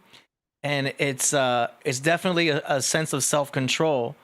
You know what I mean? It's definitely a thing where you're like, okay, you have to learn not to take anything personally. Do you know what I mean? Right. And I already kind of was having that mindset early on. I read this book called The Four Agreements. And one of the agreements is to never take anything personal. You got to like read that book a few times to really nail it. But once you are able to separate yourself, to able to like remove your ego from conversations, it's a superpower. Right. You know what I mean? And it gives you the ability to always stay calm. And I think this can be related to like combat and martial arts and stuff like that, where you're able to remove yourself and become someone who is just in with the universe, in tune, and not letting the ego come in to get upset and, not get emotional, basically. Just speak with a logical mind and have that sense of invincibility no matter what the words are. You know what I mean? So it's in this podcast, it's interesting to see who will get flustered and who will get angry, so to speak, or emotional, and then they have to calm themselves down. And it's like, we can't really say anything. You know what I mean? I'm not a teacher that's like tell anybody to calm down unless they get too loud in this place, because the neighbor's bedroom is right behind this wall, so I can't let anyone get too loud. But it's definitely interesting watching the conversations happen, and when it does get personal, or when it gets, I love the logical conversations. I know how to be in a conversation and have a disagreement, and disagree with somebody, and not call them out on it, and just be something like, that's interesting. I never thought about it like that. I always heard it as this. You know what I mean? So there's wordplay and almost a freestyle happening with these conversations. It's very interesting. But Priest is the master of that, because he's been able to sit here and almost be like a moderator between fights and arguments and misunderstandings and knowledge. And sometimes he wouldn't step in to moderate. He knew the power of Priest knows the power of just sometimes letting them argue it out, or letting them talk it out, let it get heated, Whereas I feel like, oh my gosh, we need to calm them down because they're fighting. The Priest would be like, nah, let them work it out, And so some would say that would make for good TV, or in this case, good for broadcast, So, battle rap came from there, right? Exactly. So there's an element of value in, you see what I'm saying about that right there. Yeah. Knowledge combat, if you will, information wars. It's the conversation itself that is valuable, obviously. So very interesting to be part of such an experience, because there's no script here. We don't know what's going to happen. Sometimes I don't know who's going to be on the show until they show up on Zoom. Priest will be here and be like, by the way, we got Freedom Allah in the Zoom. Oh, okay, here we go. Let's do it. And so I think that unpredictability is kind of fun too, like not knowing what's going to happen, because you can just leave that to the universe, or leave that to whatever Priest had planned. What happened? See, didn't know that was going to happen.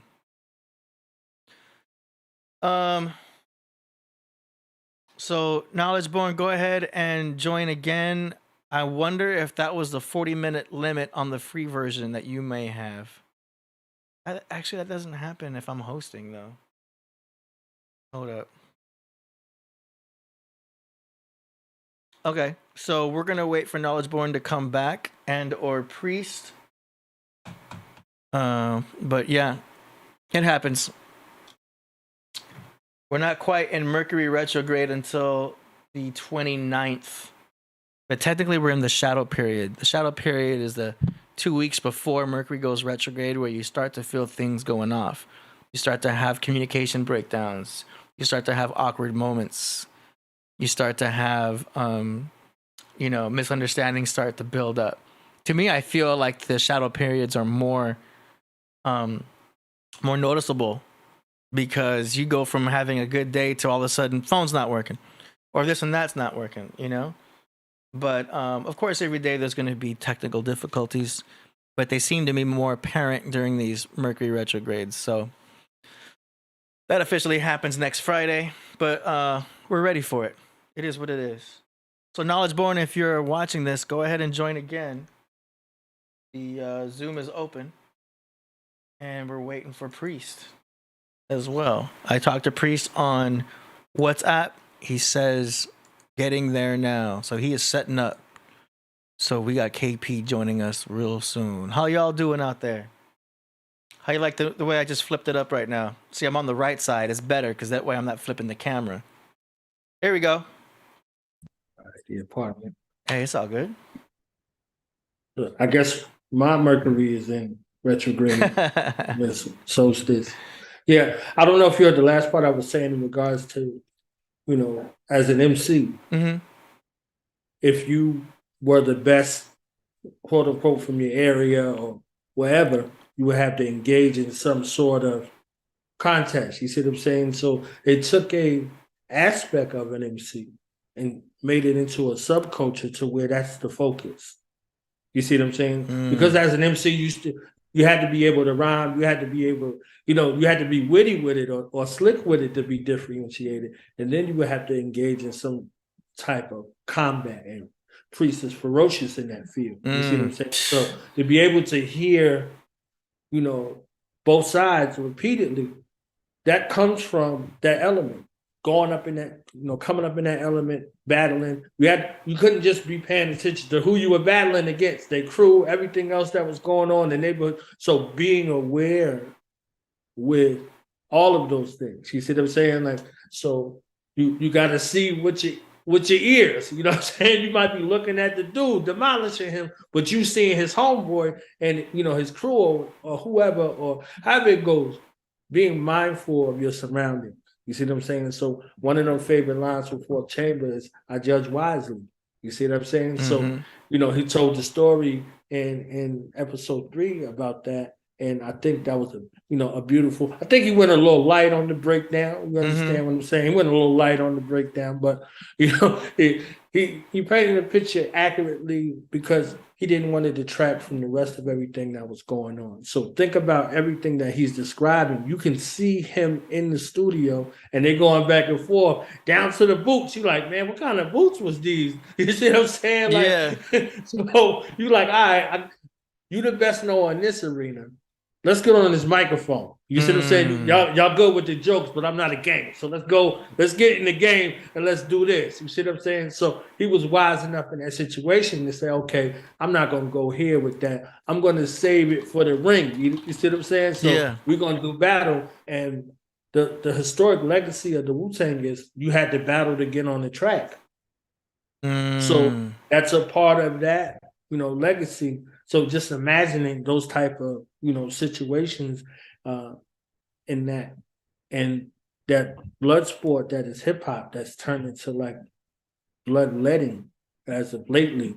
Not so much of the blood sport. Like you used to be able to pick up a pen and let your aggression out the same way it would be the equivalent of going to the rifle range or getting on the mat and sparring, or in the boxing ring and sparring and letting that aggression go for a run, let that aggression go. You used to be able to do that creatively. And when you were done, you were done. So if you see like some of these guys and girls, when they debate, when they're done, they're done. They're like, yo, man, I'm saying they're spent because you're exuding that same kind of energy in that way. So, you see somebody perform, or they go to the battle, however it goes, whatever your craft is, if you give your all and you expend it, when you're done, you're done.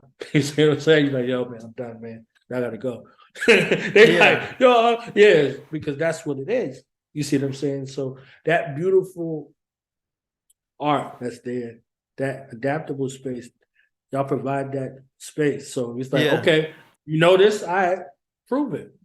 You see what I'm saying? Like, I come from the show and prove school. You got to show and prove it, no limited time. I mean, the battle itself is what's fun to watch. It's the same. It's just like watching boxing or even watching any kind of sport, because people are going to be focused on who wins, but it's the process of getting to that win that's great, because we've all seen a game or a boxing match or a Floyd Mayweather fight to where like, look, that was just enjoyable to watch. Even though we knew Floyd would win, we would watch the fight anyway, just to see how it would go down, or you know what I mean, and see people try and see people. It's worth it. And with these knowledge battles, so to speak, or to the debates that would happen, you sometimes can still learn things in the process, whether there'd be a winner or not a winner. You know what I mean? It's the conversation itself, which is great. It's good stuff. Definitely. It's great stuff. Speaking of boxing, you had Zab Judah sitting in one of those chairs. You see what I'm saying? Like, what was that experience like for you? Man, and that was one of those guys, it wasn't an easy walk for Floyd at all. Right. You see what I'm saying? Like, so, what was that like for you? That was a great show, because I'm a boxing fan.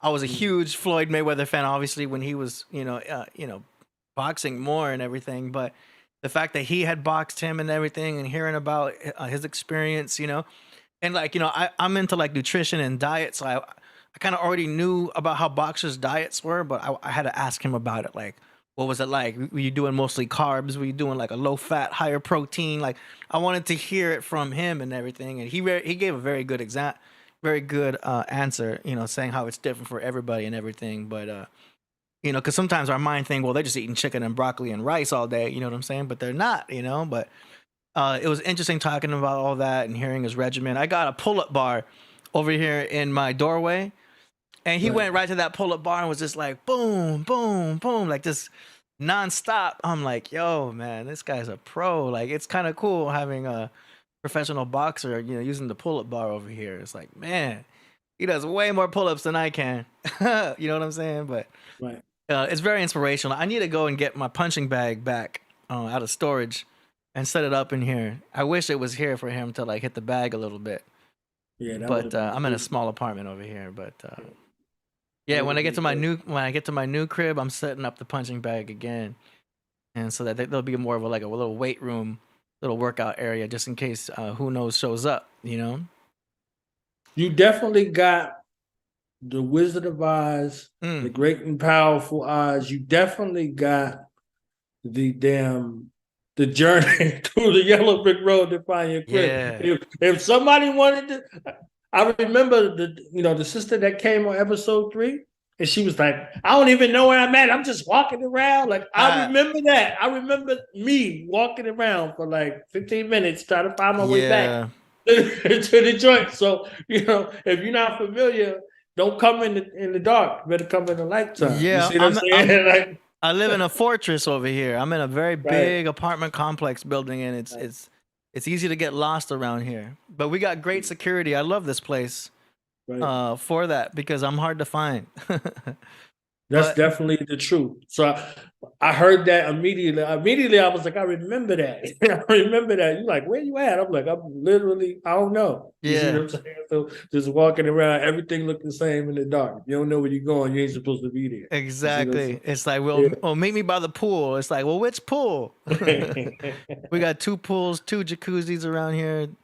It's easy to get lost, but yeah, once you find it, you find it. But man, there was a lot of episodes. I'm looking back on the videos, and I'm trying to see which one was that 3rd episode. Oh yeah.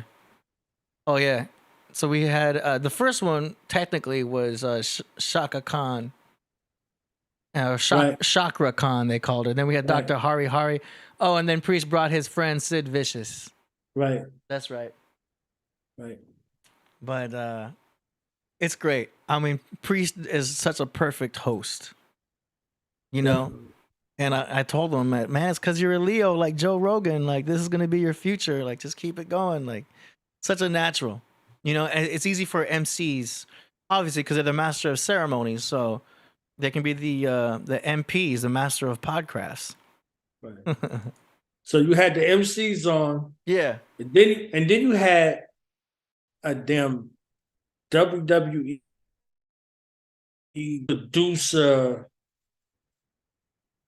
collaboration. You looking at the screen, you got Fourth Disciple, you got True Master. You understand what I'm saying? You got the minds of the Minecraft of the Wu-Tang. You see what I'm saying on the joint? And I know you like in producer heaven over here. You see what I'm saying? Like, what was that like for you? You see what I'm saying? Seeing them, and then I know Iron Sheik had came here in person. You see what I'm saying? Like, Capadonna's been there in person. So for some of the people you hearing what they produce, you see what I'm saying? Like, what was that like for you as the producer, engineer, architect? I mean, personally, I was scrambling because it wasn't perfect yet for me. I was constantly worried about the background. When we had Capadonna here, I had this white background. I kind of wanted to go for like an In the Matrix type of feel. And I was messing with the exposure of the camera. I wasn't thinking simply. That's the same situation to where like I wish I was doing the green screen back then. You know what I mean? So for me, it was like, that background's not right. I got to get the lighting right. Hold on a second. I already messed something up. I was trying to just get everything perfect. You know, and to this day, like there's still little details I'm trying to fix up. So. That's all it was. It was just details back then. I was scrambling, trying to get things right, trying to get the audio right, putting up noise gates, putting up filters on the audio. I added compression to our audio.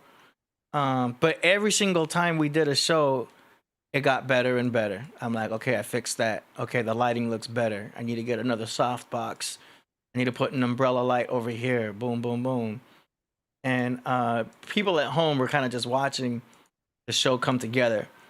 So we got people in the chat now that have been there since day 1 and day 2, and they've seen the transformations we've gone through, which is great, you know. And I think that's the fun part is seeing the process. Everyone's seeing the process happening. So what are some of the craftsmen? What are some of their memorable moments? If you could share some. Okay, so yeah, I saw someone already posting something. They were saying, hold on, let me see. I remember someone saying that they liked when Rasul got flipped out of the chair. We had a guest over here, Naftali, and I don't know what had happened, but they were fighting or something. And Naftali like flipped his chair and was acting like, what happened? It was hilarious, man. So that was one notable moment. I wish I could go back. I didn't have the camera perfectly in zoom right there, but we did catch it. And we even did an instant replay on that. So, okay, chat room. So we're looking at y'all again. Sorry you already posted it and I didn't see it, but go ahead and post again what your favorite episodes were. And y'all had some serious bloopers that stayed in. Oh my God. The podcast, the Podcraft bloopers, and real life stuff. Like we got everything. we got. I was listening to some of the joints, like word, like oh, okay, all right, it just rocked like that. You see what I'm saying? Yeah, that's gonna be another project for me to go back and get all the bloopers. You know, oh man, everything from Rasul and Tahuti fighting to the cat jumping up and trying to box people on the show and hiss. Like, there's so many things, you know. But I'll definitely go back. Like I said, I'm looking to hire an assistant, an in-house assistant to help Priest with some things here in the studio, and also a post-production assistant that's going to help me with the editing. So they'll be able to take episodes, cut them up for us so that we can put them on social media. Do you know what I mean? Right now, I'm doing all that by myself. At the same time, I'm trying to, you know, edit songs for Priest, mix and master, and all this stuff. So I'm definitely getting a slightly overwhelmed with things. I can handle it, but I know that speed is everything. So I'm trying to increase the speed. We're in the holidays, so I've made some upgrades, but we're going to be going full force in January for sure. And I'll probably be doing the hiring around February. So once I have that assistant to help out with the editing, one of the projects I'll do is, I mean, it's gonna have to be somebody who at least knows the episode. I'll have to make them go back and scrub through the old episodes and try to find bloopers and stuff like that. But yeah, we'll see. A blooper episode thing would be kind of cool.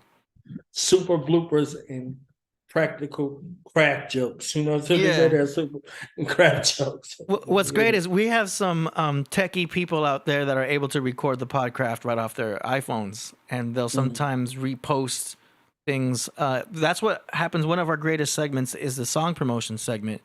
Right. And then we'll promote artists. And then what they do, which is very smart, is they'll take the segment that we're promoting of their song, they'll record it on their phone, and then they'll repost it to their Instagram.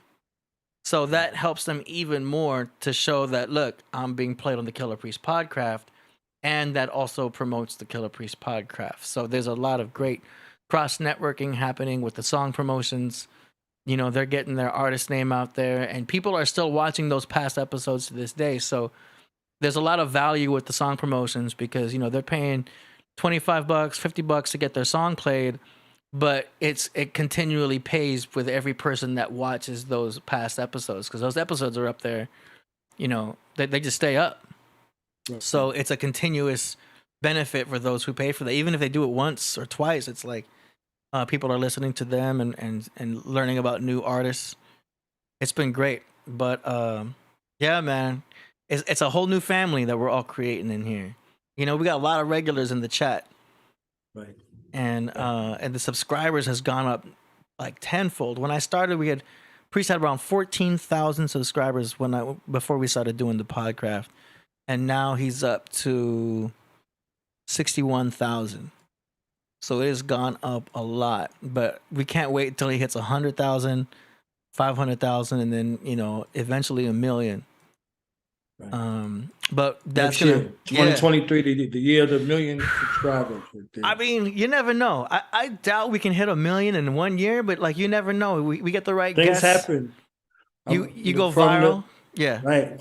From the things that you see is not something you can calculate. You know, those things happen. But being there, being consistent, persistent, and then upgrading in your, you know, visual appeal.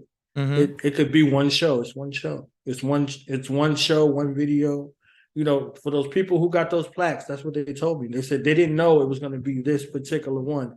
They were just out there. They were consistent. Yeah. And, you know, I got timing and availability. You see what I'm saying? And all of these other aspects that they are providing again. So these are more, you know, people that can have their eyes on the situation based off of that, you know, within itself.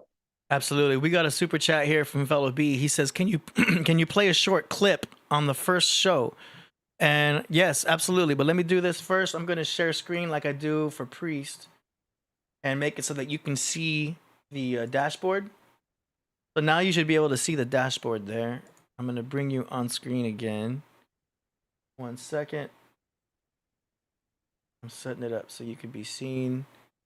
And you should be able to see. You see the chat room and all that? Yeah.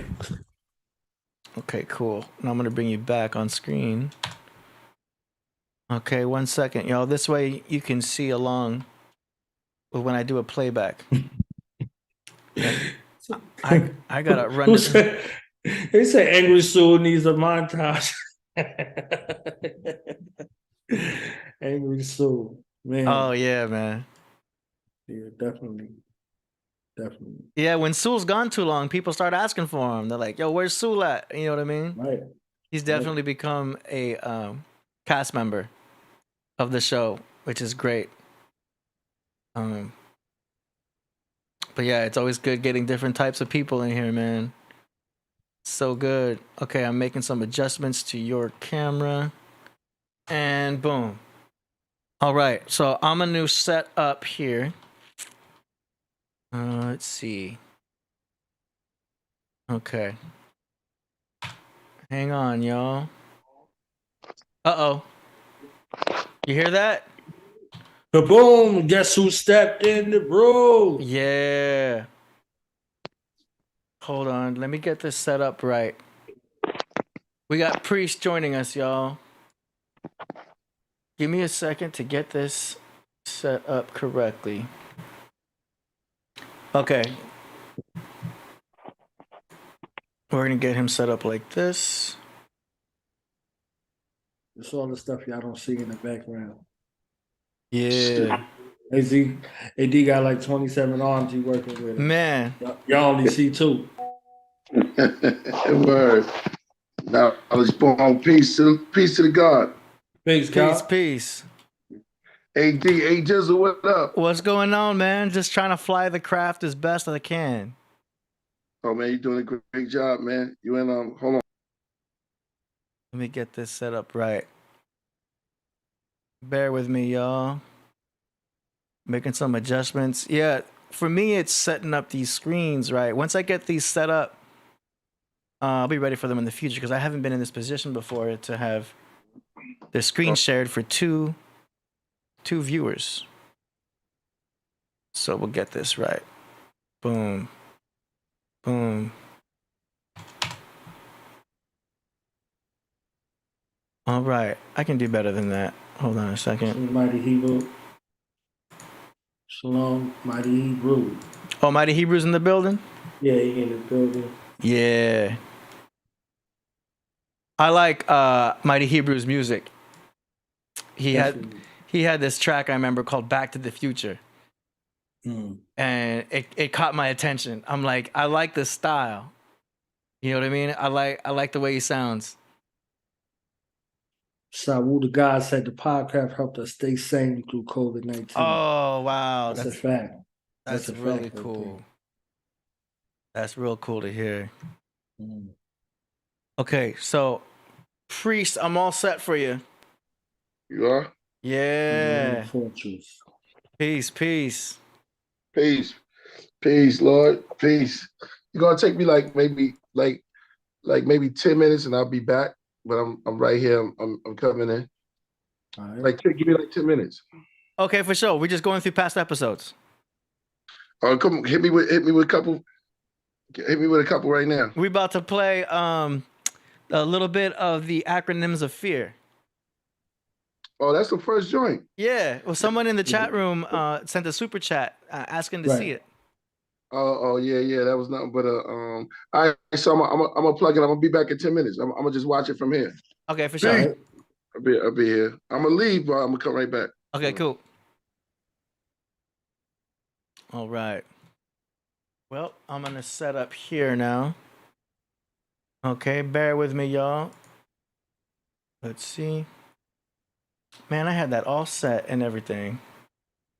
I seen Vultures do a beat on here too. Like it's so much stuff in my mind. AD was going through just looking at everything. You see what I'm saying? Like yeah. I seen you do a beat. You see what I'm saying? Like you had the MCs on here. I'm like Planet Asia up here. You understand what I'm saying? Like my hip hop lyrical all stars. You know, Planet Asia. Look, I might start telling the list. I don't want to tell the list, but there's some notable greats in regards to what they do with their pen. You see what I'm saying? Absolutely. Kai Zodiac is one of them. Kai's ridiculous, man. Yeah, Kai be cheating. You understand what I'm saying? It's like a cheat code. You know what I'm saying? Like, so Kai be cheating, man. Yeah. Him, Razcast, Planet Asia. You know, you had those brothers on here. I think that lyrical acumen. You see what I'm saying? Like, it's out of this world. You know what I mean? And then, like I was saying about the producers, I had Fourth Disciple on here. I had Iron Sheik. I had True Master on here. Yeah, that was an honor too. Right. I seen Kambada come through here. You know what I'm saying? Like, the space that y'all give. You know, yeah, Casual. I think his born day was a couple of days ago. Was it yesterday, day before, or something like that? Casual was up here. You know, and it's beautiful to see MCs in different elements too. Yeah. Not just, you know, we know them for how we were attracted to them as far as, you know, the lyrics go. You see what I'm saying? Then you get a chance to hear some of the story. Timbo King, oh man. The first time I interviewed Killah Priest, it was Killah Priest and Timbo King.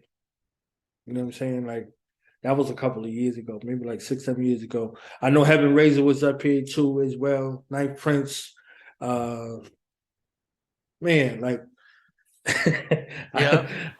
we going crazy over here. Just, you know, for MC. So if you're looking for the MC acumen, you got the podcast. You see what I'm saying? Yeah. You got, if you have a perspective that you think is, it won't be heard anyplace else. This is a place for it to be heard. You see what I'm saying? Giving room and credence to your perspective. And, you know, as you heard AD say, in regards to your artistry, like, this is a way to jumpstart. This is an investment in your future. Absolutely. So those are beautiful. Also, because you never know who's watching. Definitely. You know, Definitely. People watching, and artists watching, investors watching, people wanting to do projects and expand. So that's a good thing. You know, it's all about communication. Right. So, okay, so here's what I'm gonna do. I'm gonna play some of the very, very first videos that we've launched together with Priest. Acronyms of Fear. I gotta run to the kitchen real quick because I got some potatoes in the oven. So I'm gonna hit play on this, and I'll be back in about 30 seconds. All right. So here we go. All right, everybody, how y'all doing? I want to get into this. And for anyone who don't know who I am, my name is Killah Priest, the Iron Sheik. Bars. I'm almost there, so prepare, say peace. Yo, I got a master engineer, yo, extraordinaire, my man, AD Sound Daddy. And this is how Psychic World of Walter Reed and a lot of verses and a lot of stuff, not just that, but Planet of the Gods and stuff. This is how we did it. We did it right at your old spot, right? Yeah. And we was just killing it. And we came up with a lot of sounds and things like that. It took time, but, you know. So now we're just breaking it down. Now we're just doing a podcast just to see where everybody at. And we're going to be talking about everything from cooking, eating. I like to eat, you know what I mean? We're going to be talking about weed, you know what I mean? Different strands and stuff. Y'all know about Killah Priest OG. Distillate and the flower and growing of the flower and how various strands. I got an expert right here. I don't think nobody can outsmoke this girl. Huh? Yeah. No, this is a stoner. Where? Her name is, she's a stoner expert. Want to show you? Yeah. I didn't have a microphone yet. Have you ever seen? She might not want to be visualized. This wasn't even live yet. I was just right there filming. That's an expert stoner right there. Yeah. So if y'all want to hear about weed or anything, I've seen her put it down. Now I'm just checking it out. I'm doing a podcast. I got this because we got a lot of guests. We're gonna have a lot of deep people that inspires me. You know what I mean? Just people that I talk to. Look how prophetic it sounds every day. You see what I'm saying? Like he literally writing this out visually before everything. He manifested it. Yeah. Yeah. You know, and I'm thinking like, oh, it's gonna be a lot of editing. This is gonna be crazy. Like, oh man, I'm using an old microphone right here that I used to record artists with. This is not even a proper podcast mic. This is a condenser mic. Now we're using dynamic mics, which is better for podcasting. But man, I didn't have no background yet. People can actually see what's behind the green screen. A fireplace I'm not even using. All here and there, you know what I'm saying? Shout out to my brother, to the God, peace to the God out there, Hakeem. I looked up something today that was kind of ill. And I found this interesting because we have to start speaking from the higher part of ourselves. We have to get into that Anunnaki zone. You know what I mean? You know what that is? The Anunnakis. I like stuff like that. Angelic thinking, Godhead thinking, instead of thinking from the and it's real. You really can do that. Stop thinking from your lower half. We have to start rising. This is my GoPro. Our mental state. You know what I mean? Taking it from here and pushing it up. It's funny because when you speak from the lower half, you start dealing with lower things, lower beings, energy. And it's time for us in this age. And first, let me say this. Shout out to all the Leos, because we leaving Leos, and shout out to the Virgos. We're about to go into Virgo right now. And shout out to my brother Jizza, because he's like the last Leo right there before we go into it. Remember, none of this is scripted. We just going off the head. Tonight is a what? What's the day? Today is Wednesday. Today is a Wednesday. So the vibe is still the same as we have now, but back then we were doing it with the video cameras, and I had multiple angles and all that. It ended up being a lot of work because I got to take all that footage, put it into the timeline, and have, do camera 1, cut to camera 2, cut to camera 3, come back, do the compression for the audio. And then it would be about a 48-hour turnaround for me to get that footage back up. You know what I'm saying? So one day I was like, yo, I think we can just go live. And he's like, yo, set that up. I'm like, okay, I'm going to do that. So I got the webcams out. I bought a more professional webcam. And then once we started going live, it was a game changer. It was a game changer. And it wasn't that long after either. So let's see. Going back, I still got the screen up. We had done quite a few that were just videotaped. So we did the Acronyms of Fear. We had Chakra Khan. And then we had Dr. Hari. And this, you can start to see. Those was the first 2 that I saw. I saw those first 2 live. I was like, wait, Killah Priest got a podcast? You know what I'm saying? Like, so I was like, wait a minute, let me check this out. You see what I'm saying? And I was overjoyed. Yeah. I was overjoyed because we come from the old school Killah Priest. We ain't hear too much from him. Mm-hmm. He was a very elusive member of the Wu-Tang. You see what I'm saying? And with good reason. Like, you learn later on, like, why he was such an elusive type of member. Maybe, later on, but you got a chance to. This is remarkable within itself. Just even seeing him in his element, his natural element, where you actually, when you know him, this is who you know. You see what I'm saying? But when you hear him and see him in other spaces, you don't often get this. This is what I meant by that larger than life persona right there. So yeah. Even as I was filming this, I remember like this angle is messed up. It's too close. I shouldn't be off to the right. You know what I mean? Like, the lighting was bad. You couldn't see Priest with the right lighting and everything. All the tech stuff was all I could think about back then. But yeah, it evolved. So that was episode 3. Hold on, there's a lot of stuff up here. And then little by little, I started adding backgrounds. I'm like, I need to cover up those blinds. So I put I put this black cloth, which is now behind me in the kitchen. But I was like, I got to do something about this background. And even then, it was just not ready yet. And we just kept going.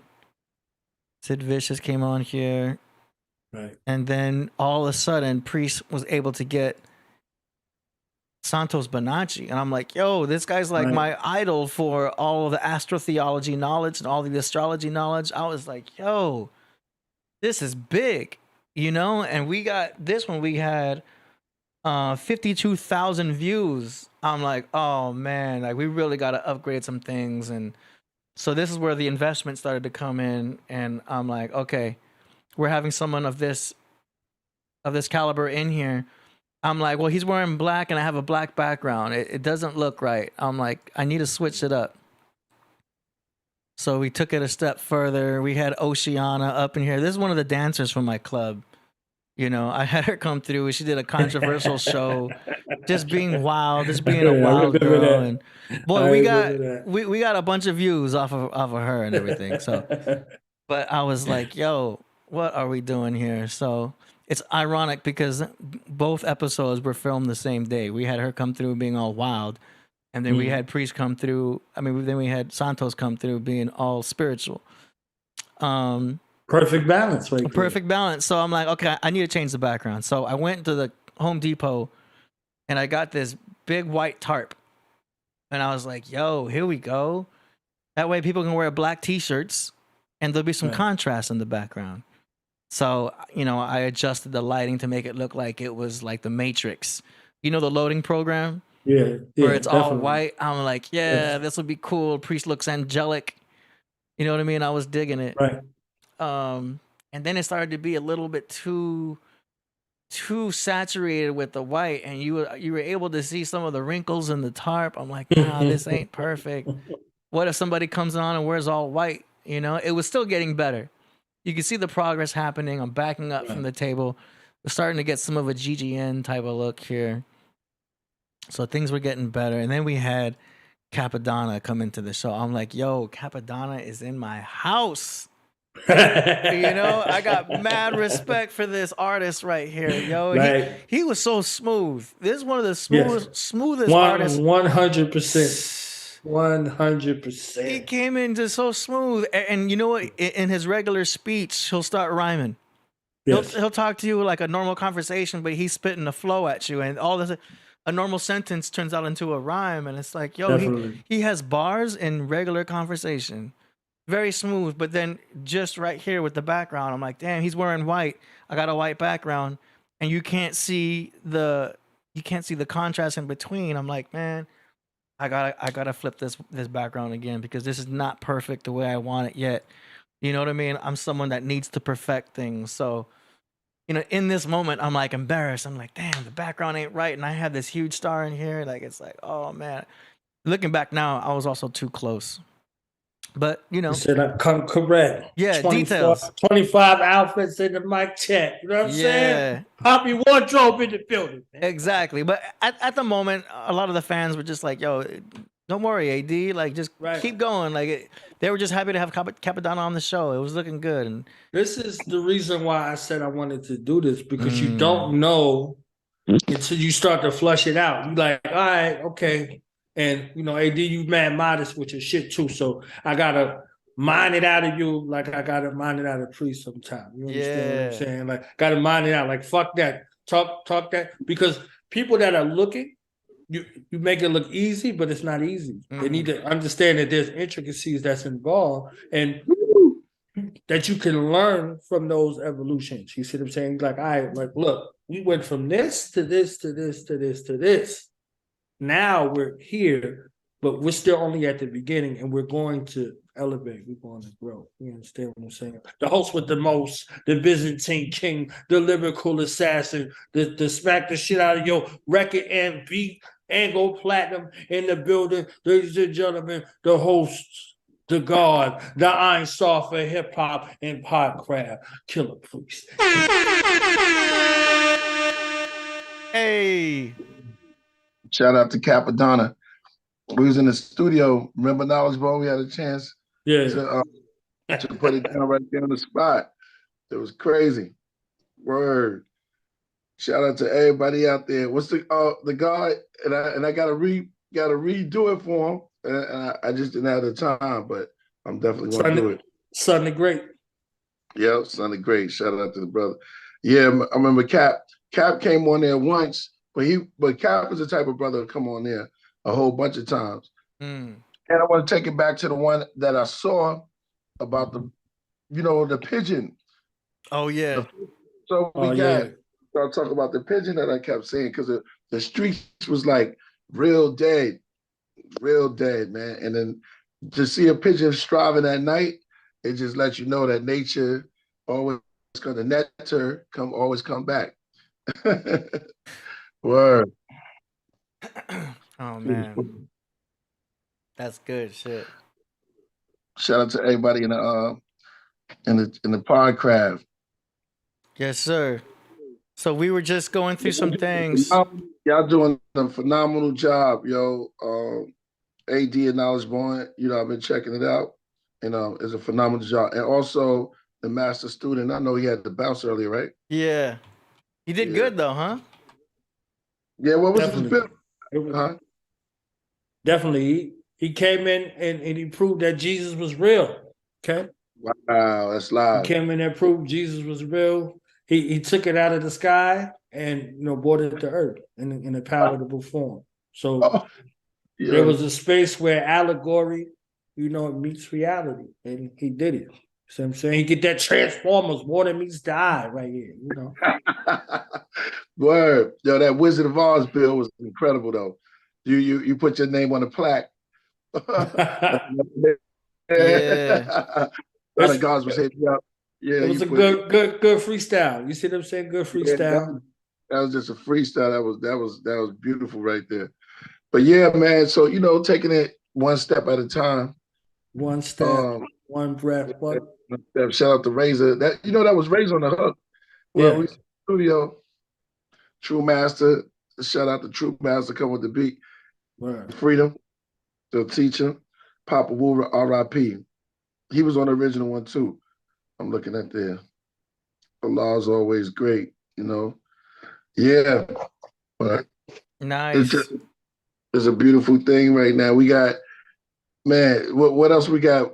One of my favorite episodes. Y'all just going through the episodes? Yeah. Let's go to that. Yeah, go ahead. Please. Yeah, let's do that. You can't beat the battles between Tahuti and Rasul. Yeah. The insult, but I miss Gina. Remember Gina? Yeah. I'm trying to find him right now. Yeah. Gina, Tori used to call in. Mm-hmm. Shout out to everybody in what part of the South she is at. Tori used to come and she used to be going at it with Sewell all the time. Word. I'm trying to find it. There's so many episodes. Right. Oh, we can start with San. We can go to San. Not Sanchez. Can you dig it? Yeah. I remember a whole bunch that was had me dying. Can you dig? And his story about his uncle. Yeah. Oh man, hold on a second. I'm back here on. You can see the screen. Yeah, we see the screen. Nice. Okay, I'm back here. Here we go. Priest, I asked AD earlier when was the decision made to go from podcast to podcraft? We need the backstory.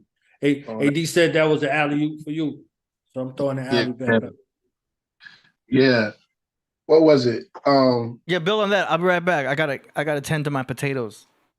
Yeah, Godcast was already took. I was trying to think of podcast. I had that one, podcast, because we're gonna do on it. And then we're gonna do, we still probably call the cooking part podcast. And then it was just podcraft just came off from Rocket to Nebula, so that whole thing, it went right and exact. And sometimes I just be sitting there thinking of things like cast and craft. So I was just like, oh man, it just happened so right to be the podcraft. And that's how that started. And I was like, we gotta call it the podcraft because we be taking off. A lot of people be taking it. And then it goes and coincide with a lot of, craft, math, a lot of stuff like that. But I do remember making that transition. I was like, no, we have to be different. Right. I understood it, and I love it. You know what I'm saying? Like I was talking about the joint with you had on when you broke down Fourth Chamber verse. You see what I'm saying? As one of them Priest likes, I ain't appreciate your breakdown of your own verse. You understand what I'm saying? That verse do something to me. We performed it live. Y'all missed that impromptu show. You know what I'm saying? Killah Priest and I performed it live. You understand what I'm saying? I caught myself going line for line with him with his own verse. I lost, of course, but it was still a phenomenal hip hop experience. You understand? I could scratch it off my God list. You see what I'm saying? I got to rhyme with the God. You know what I'm saying? In person, but yeah, I remember that was beautiful. Yeah, as a word, that was definitely a beautiful time. So, serious. Yeah, well, Fourth Chamber, like I said, a lot of times things just happen in the studio, man. That was just a good time. I love the Fourth Chamber backstory. I'm just talking about the verse, like you speaking about your own pen. You understand? Yeah. Like you speaking about your own pen. It was beautiful, but I ain't appreciate it as a fan. You know what I'm saying? Because I had a whole my mind went into another outer space zone. You see what I'm saying? So growing up, I think I need to write me a little book, growing up Wu-Tang or something like that. You see what I'm saying? Like one of the unofficial bastards of the Wu. You see what I'm saying? Yeah, exactly. Oh, you know how that go. When we went to the show, you already writing his act in there with the clan. I didn't have none of them on yet except Capadonna, but Jizza said he's coming on, and then I'm definitely gonna get RZA. When you was there when RZA shouted out. Right. That was love in the joint, man. You see what I'm saying? That was crazy. I wish we'd have had the camera on. That'd have been an official visual drop, because the scene was right. Yo, he looked like the Wiz up there doing the joint. You know what I'm saying? Told him he was a DJ. He's a DJ also. Now I'm reading the chat room. Shout out to Coach Kadaka. I see I see Vinny Black Lodge in it. Aurora Borealis. Peace. All right. Yeah, but this is Pickle Man episode. Yeah, we about to touch Pickle Man. And it was because of the craft room.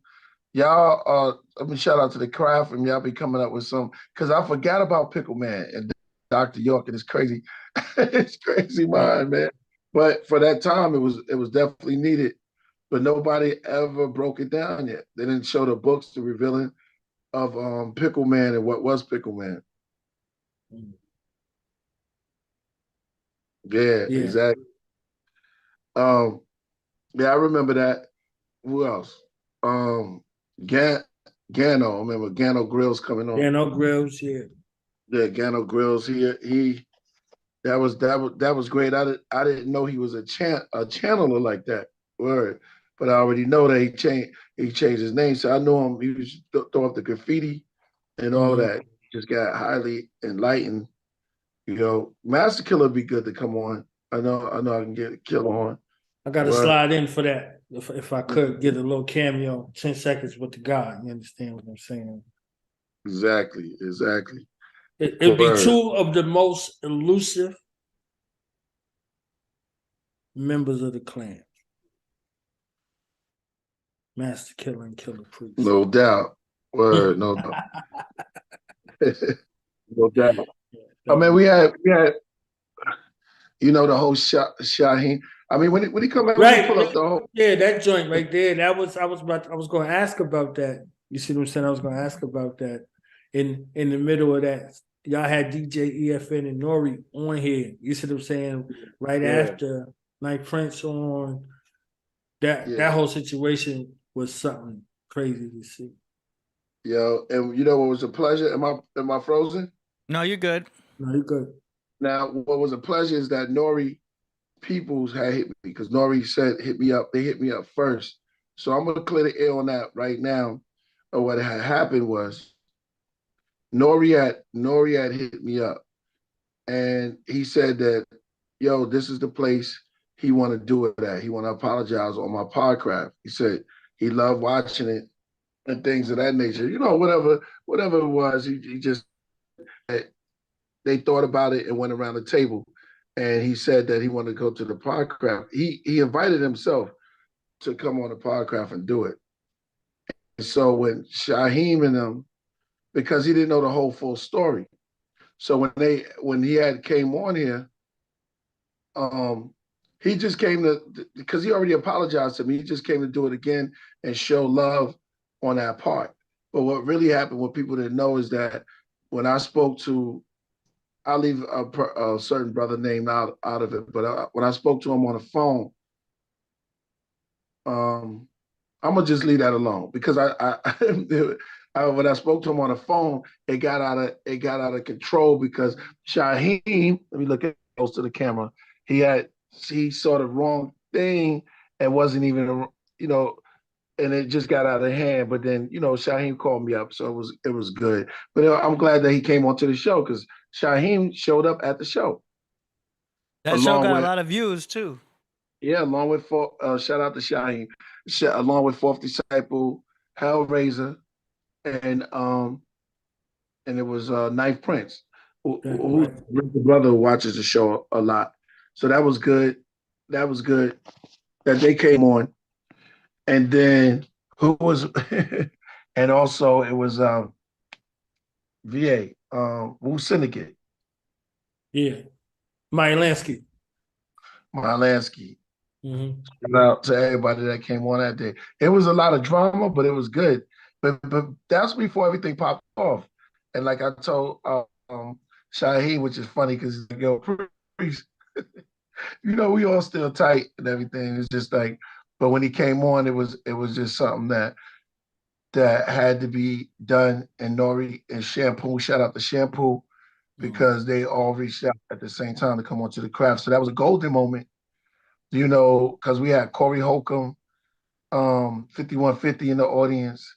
Mm-hmm. Craft had a whole bunch of people, comedians from other rappers. We see B Real was in there. B Real was in the chat room, and everybody was checking it to see where this was going. Because one thing I found out about that, people love crazy drama. The less drama you have, the less they'll come through. But they be watching. Timbo King was on that joint too, right? And Timbo King, yes, straight up. Yeah, I told the family the first time we got an interview together, it was you and I and Timbo King. You know what I'm saying? On that joint. You remember that? Timbo, yeah, that's from the grain. A lot of people don't even know how far me and him go back. Timbo was probably one of the first MCs that I saw that was just like terrorizing cats. You know what I mean? At an early, he used to sound like G-Rap, but he had a bigger voice. Yeah. Word. I know y'all spoke on that Granddaddy IU situation already, right? Oh man, yeah. People don't know what they lost in hip hop as far as lyricism, dope, and just a mind witty.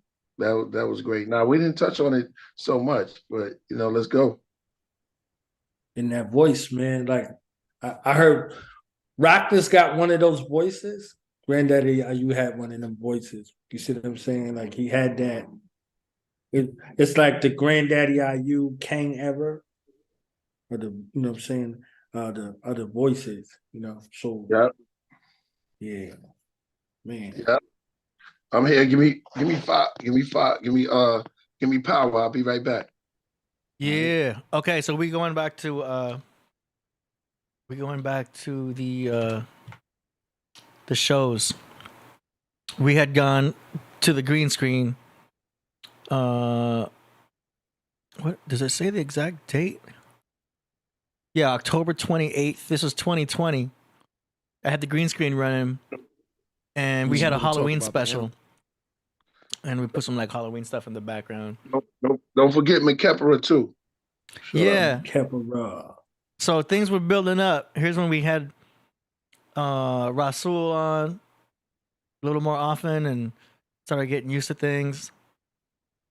I had the background doing the promotion and everything. Priest had his first coffee. No, his tea. This one was November 11th, 2020. All of your Yusuf Ali versions of the Quran is coming out of Lahore, Pakistan. Go look it up. Notice the passion. That's a soul moment. That's a classic. They're in control of how that clip. Yeah, he brought if you make the soul clip, please. Oh, we could do a whole. Make that right there, like. We could do a whole Rasul Rasul montage.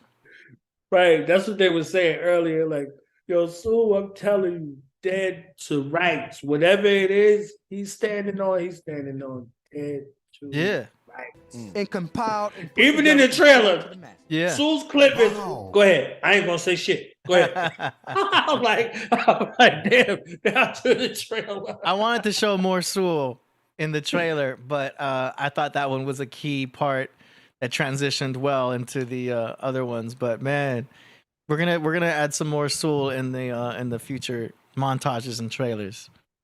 But yeah, he would go in. Freemasons are in control of Israel right now. So it was good, man. It was good. Hey, y'all already know. So I'm trying to bring it back to the olden days here. Got a lot of stuff. I want to go in some type of order. I'm gonna have to open into new tabs so I don't lose my place here. But yes, so many. Okay, here we go. So this is where I transitioned into what I was talking about with the Tonight Show look. 5 different rows of things. Everything was and I had a couch. 5 rows of rope. I brought another homegirl that I knew to talk about her singing career and her modeling and all that. And you can see that I set it up like a Tonight Show type of thing. And I put a thing on the top so it looked like we were still inside a spaceship. But here's Priest's desk as if though it's a Tonight Show thing and the couch. Right. It was working out kind of cool, but I just wasn't 100% satisfied with it yet. You know what I mean? It was an interesting journey. But this one is the one with Empress Yumi. She's been on the show a few times.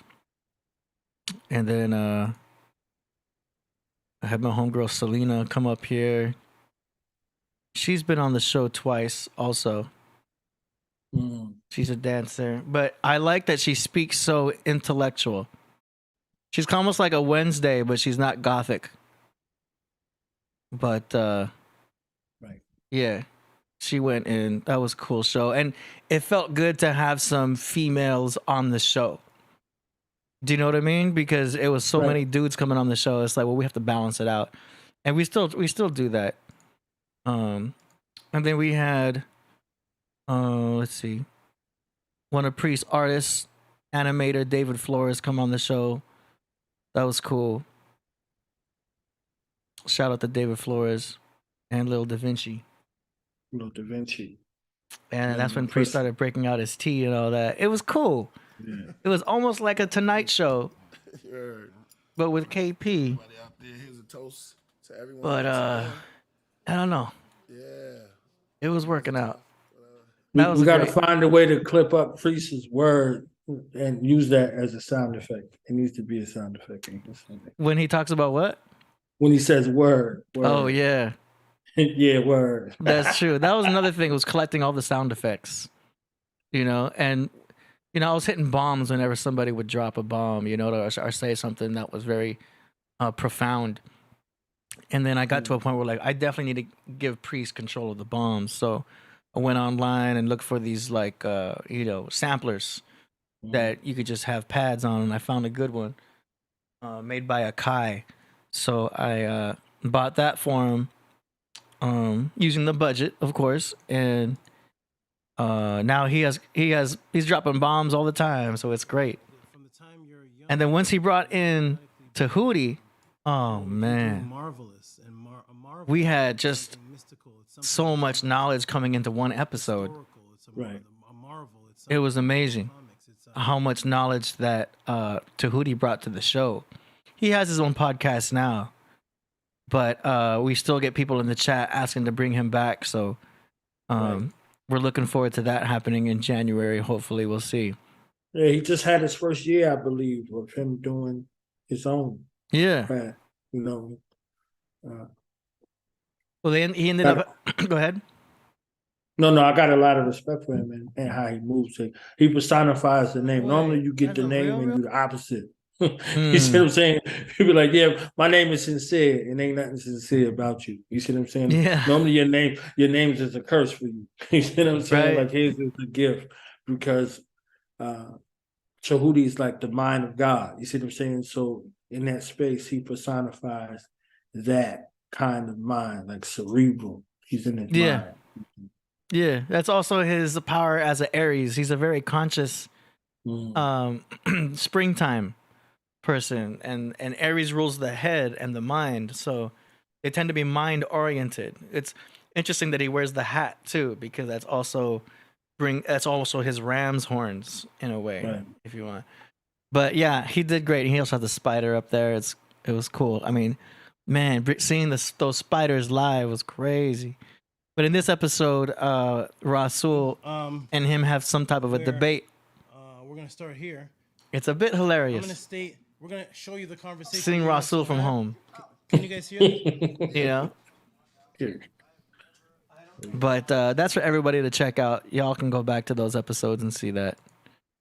This is why these recaps is important. Again, we go back to it because you don't know. Like, you see what I'm saying? You want to document these kinds of things in real time and be able to have that audience participation. They'd be like, oh, man, you remember this? You'd be like, man, I forgot all about this. And you could go back to that particular point and be like, yeah, you know what I'm saying? It's like those recap episodes. Yeah. Yeah. I really wanted to do like an official after show. Like, there's so much that goes into a show that you don't know. Mm-hmm. Until you create a space for it to be told. So like the official after show, Power is still on and growing, and they got a formula on how it works forever, largely because they outsourced for some people to do an official after show. They was like, y'all do this after show. We get some people to come on. We get the writers to come on. We get the director to come on. Every once in a while, you might get 50 or one of the main characters on, and just telling their perspective. The Wu-Tang saga, the Wu-Tang American saga, it comes out in February, and it's the final season. That could be the final season, but that series doesn't have to die. Everybody wants to know everybody's story now. They're back attractive, so they could have the Inspector Deck spinoff. They could have the Raekwon spinoff, the Killah Priest spinoff. All of these spinoffs, and create a situation where you have a designated after show to do what you need to do with it. Like all of those places could come there. Or I know Mook has Mook in the morning, where they start filtering those folks through and turning into something that, is commensurate with what he's got going on. Because I know he has a book that's coming out as well. So he's finally getting a chance to tell his story. So because of that, they had the brother who plays Chris Partlow, play him in the series. Chris Partlow from The Wire, play him on the series. And I was like, man, he jumped into that. The guy who played, well, I don't really want to get too much into that, but I'm just saying an idea that can take on a life of its own that adds an additional space for stories to be told about the craft. That's my point. My point is, what are those secondary stories? What are these background stories? I'm one of those guys who love the behind the scenes. So yeah. That's why I brought up the Christopher Nolan's Batman series, because I got a chance to see a bunch of the behind the scenes stuff. Like they rented out that football stadium, and put those special effects for it to explode. They had 20,000 extras. They hired 20,000 extra people for the stadium and the face-off with the police in the streets and The Dark Knight Rises. So these are two scenes where they spent a bunch of money just to recreate it. They could have CGI'd it, but they wanted a real feel. So you're looking at this short scene, and then you see the scene in the streets, and it's an adaptation of real life. If remember in New York, there was, a situation with the people versus the police, in the end of the 90s. So like, this is what this looks like. This is the sights and the sounds of it. So, real life significance in that Coliseum type of space and field, which they were originally designed for, to have this blood sport type of football type of situation. But it's like instances right there. They don't give the credence to the background scenes. They give a credence to the film and then to the trilogy. Yeah. So like John Wick's coming out now, and I think this is John Wick 4, and there's no video game. Just even things like that. What cross media storytelling type situations to where, with the Matrix, there's a video game, and then Matrix 4. It's kind of centered around a video game thing series that they've been doing based off of that. So finding other ways to tell the story, even though it has one story, it could be told in a myriad kind of ways, So the writers out there should be writing, the Podcraft books, and, the comics should be drawing the Podcraft comics. You know what I'm saying? Big, yeah. Yeah. So these are all aspects. You put it out there, and you have the most dynamic, chat room in the universe. Somebody knows somebody, or somebody is someone that's there. It's like, oh, I didn't think about that. And you give way to them just like that. Yeah. It definitely opens up the room for more content and more content formats. But yeah, we'll see where this goes, It's been a journey so far. Yeah, I'm looking back at all these other episodes here. So many good things. When Corrupt came on the show, that was awesome. Yeah. And we had a few good weeks that happened in a row because we had David. Y'all had Chris the Glove Taylor too, right? My Gemini brother, man. Chris the Glove Taylor, man. Dynamic storyteller right there. Yeah. That's right. He came on during the same time that they were having a discussion with. They were talking about. It's in here somewhere. About the Native Americans, and it got a little heated in here. In here, it got a little heated in here. Yeah. Oh man. No way. Heated in here. Hold on, I'm gonna save this one for later. I got the chair flip on that one. Joey Brzezinski came through. That was cool. Let's see, where is that one? I may have to just type in glove. Find out. Here we go. Yeah, we had Kuti Mayo come through. No, listen. No, but listen, I got all 22 of his books. I got all 22 of his books.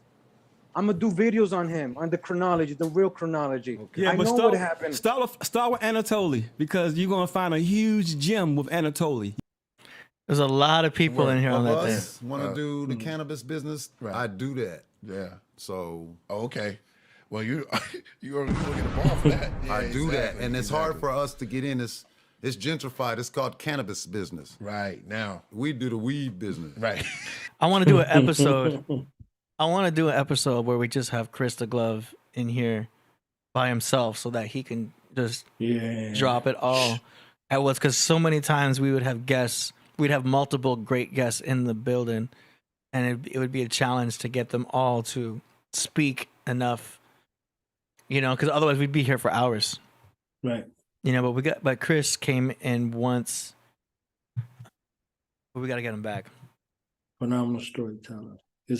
His insight and his demeanor. See what I'm saying? Like that's one that I spend the time and that's a hip hop.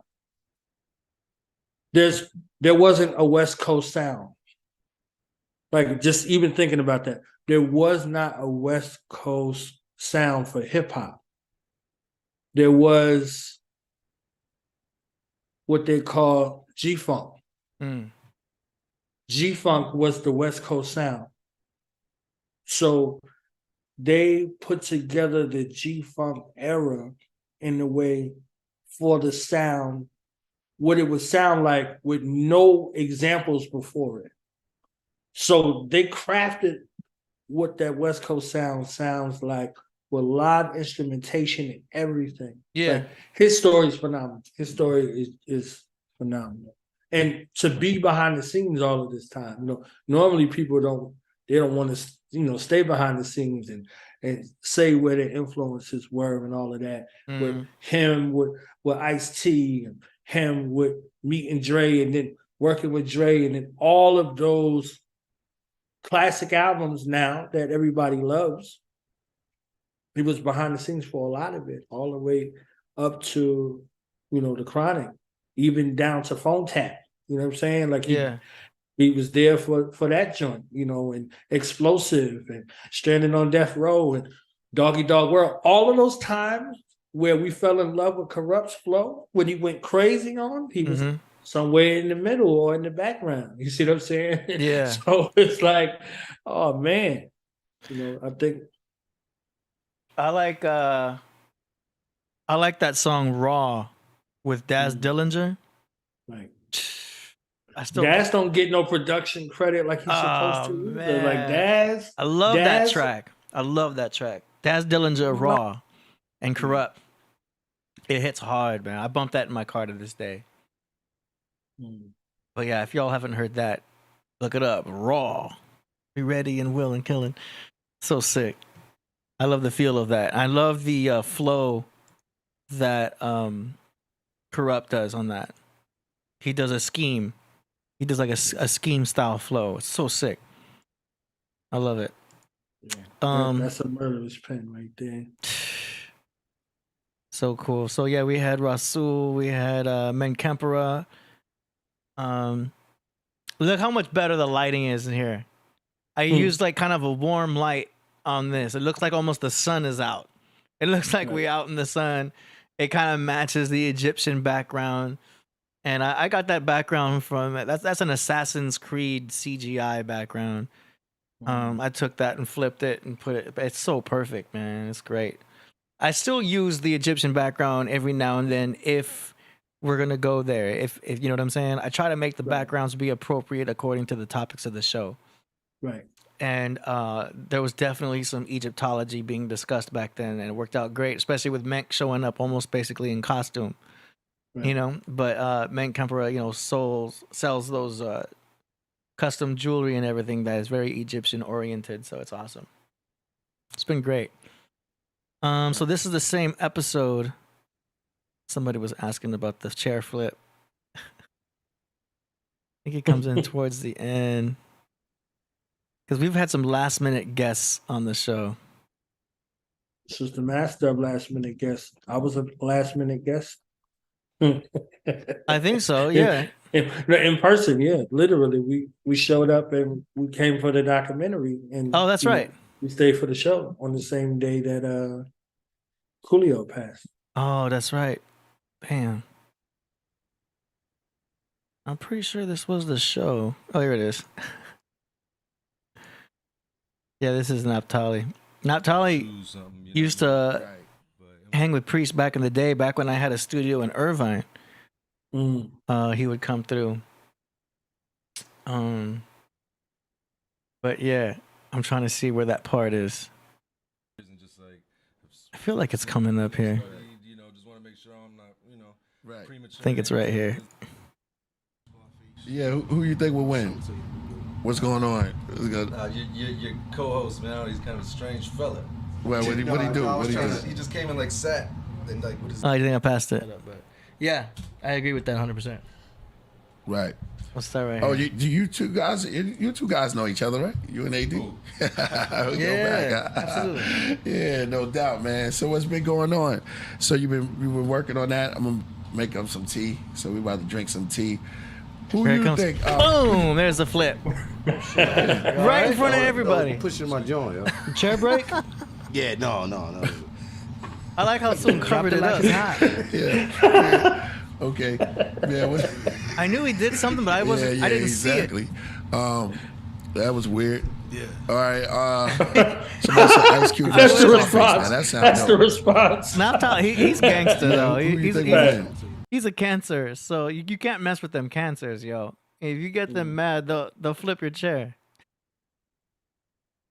But Eye to Eye remembers that. Shout out to y'all in the chat room. Y'all remember. But I'm only playing that. Sul, if you're watching, don't get mad. I'm only playing that because somebody asked that in the chat. No. See. AD likes to play. Okay, AD likes to play, but I ain't gonna let him play with me like that. AD, you know you shouldn't have showed. You know. You know I ain't get that. Man, these are highlights. That was because it was what it was. It was a highlight. But we'll put that in the compilation when it happens. That's hilarious. So that's that. I'm trying to check the chat to see if anybody else said anything else of any memorable moments. But yeah, Crumb TV, he was just here. Right. Chief Kamara, we had Ngozi on here. Right. That was cool. Shaka Amos. Right. Lord Jamar. Yeah, Lord Jamar. That was great.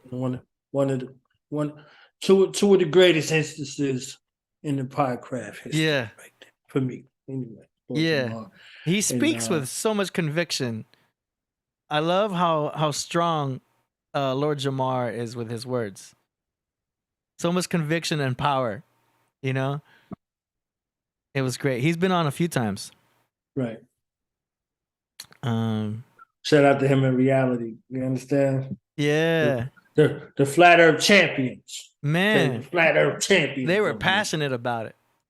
What's this guy doing up here? Get this guy out of here. Yeah. It was great, man. Oh, man. And then Priest was on Lord Jamar's show because, as y'all know, he has the Godcast. Mm-hmm. And he does a great job with that. I watch his show every now and then, too. So sometimes I'll be like, peace, it's AD. And he'll be like, what's up? But yeah, it's great that we're doing cross platforms and jumping on other shows and everything. Priest has been on other podcasts, so that's great.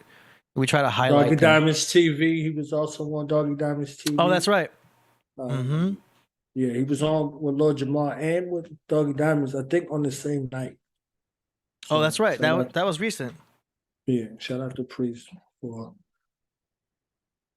marathon skills over here. You know what I'm saying? Yeah. It's great that he did the show on Be Real's podcast. Right. Be Real has a shop down the street, Dr. Green Thumbs. Yeah. That is just, I could walk there. You know what I'm saying? Like, so we know he's in the area, so it's like, well, Priest hit him up, trying to get Be Real on the show live. That would be awesome. It's interesting format to see them use the tall mic stands. Right. You know what I mean? Because for me, those boom stands would bother me. You know what I mean? So they do that. That's like a mimic of most of the podcast setups. Yeah. This looks professional in there. Yeah. So this whole thing right there. If they don't see the mic arm, I think that's something that attracts viewers as well. Yeah. No, and I get it because it gives you hand space, it gives you arm space. They got the coffee table type of setup. Yeah, you see what I'm saying? That's kind very popular. Round table, one to two camera angle type situation. Yeah, it's very similar to Joe Rogan. Yeah. But I'm all about aesthetics, so I'm always changing my mind on things. Like I like the way Joe Rogan kind of has his also to where it's at an angle and everything. The boom stand's not too much in his face. Like I kind of don't like how sometimes my boom stand's in my way too. I try to get it right. Aesthetics, it's all details. To many, it doesn't matter. To me, it's like, nah, it's got to be perfect. But will it ever be perfect? I don't know. Somebody said Jesse Lee Peterson has the IQ of a mango. Jesse Lee Peterson is the truth. Okay, let me tell you about the black Matlock You understand? The Black Matlock Columbo. That's Jesse Lee Peterson. Yo, that was crazy when he came out. I'm telling you, he had. I know y'all had a past Grandmaster Mason over here. He had a past Grandmaster Mason over there, and when I say that man has a unique talent and gift, you will not answer his question. You will not answer his question. You could try to elude it or go around it. You would not. Like the first 15 minutes of the interview, he's asking this guy who's a lawyer one question. He asking him one question. He's talking about free will. He's like, free will. He's like, you have free will? He's like, I don't think we have free will. And then he proceeds to ask him the same question for like 15 minutes. And the guy refuses to answer the question. You're talking about Jesse Lee Peterson, right? Yeah. Okay. Yeah. He's a master. I'm telling you. Like, yeah. I love how he plays what they used to call it in the country, play possum. I love how he plays possum. So you think you're going to come there and outwit him. And I only seen one or two people kind of outwit him. But for most of the people, no. It's like an epic fail. Epic fail. Yeah, he definitely has experience in the space. Yes. Definitely been. And if you look at his demeanor, you don't get that from him. You don't get that. You're thinking like, oh, okay, I'm about to outwit this guy. And he's literally luring you into a trap. You know, yeah. He reminds me of the sheepdog that had the hat over his eyes that I was talking about with Wile E. Coyote, with the coyote that was protecting the sheep. Like that's him. Like you don't get that from his demeanor, and you don't find out you're in the trap. So you're in the trap. Yeah, definitely. And it was interesting to really get a good like right-wing conservative type of viewpoint.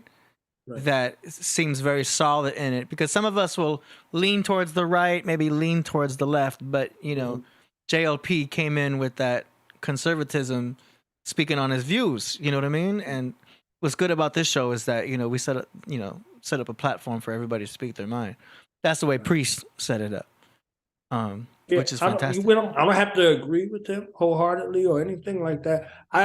When I look at things, I kind of look at the style and how it presents. He's like, okay, I asked you question 1, and then you went to question 12, but you still didn't answer question 1. It's all right if you want to go to question 12 after you answer question 1. You're gonna, because he asked one lady about feminism. He said, "Are you a feminist?" This is the question. Simple kindergarten question. Are you a feminist? If you're a feminist and you're promoting feminism, you would answer that question in the affirmative, right?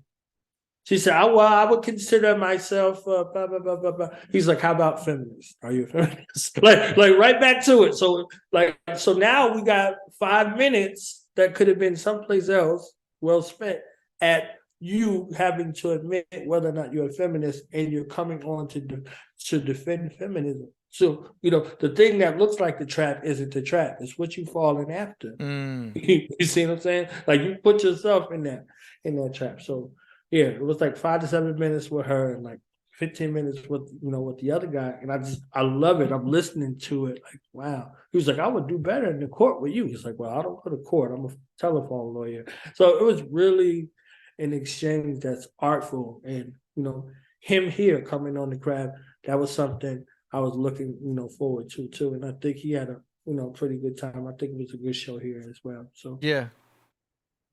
No, he ended up getting a spot in our sound effects. So now we have amazing. Had to do it.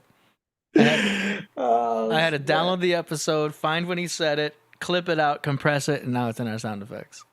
I love it. Yeah, absolutely. Priest, if you're out there, go ahead and join us again whenever you're ready. The Zab Judah was great. Priest Isaac also came on the show. Priest Isaac, yeah, definitely. Met the brother in person. Good brother. Oh, nice. But yeah, I think we're getting closer to the, now we're 5 months ago. A lot of momentum happening, a lot of different topics. And that's one thing, as we progress, you'll see the titles. I'm starting to title them correctly. I'm starting to put the topics that we speak about I'm also starting to put sometimes timestamps, depending on how clear cut the show goes. Eventually, I'd like to have it to where my assistant will notice the timestamps of the topics and then put them in after.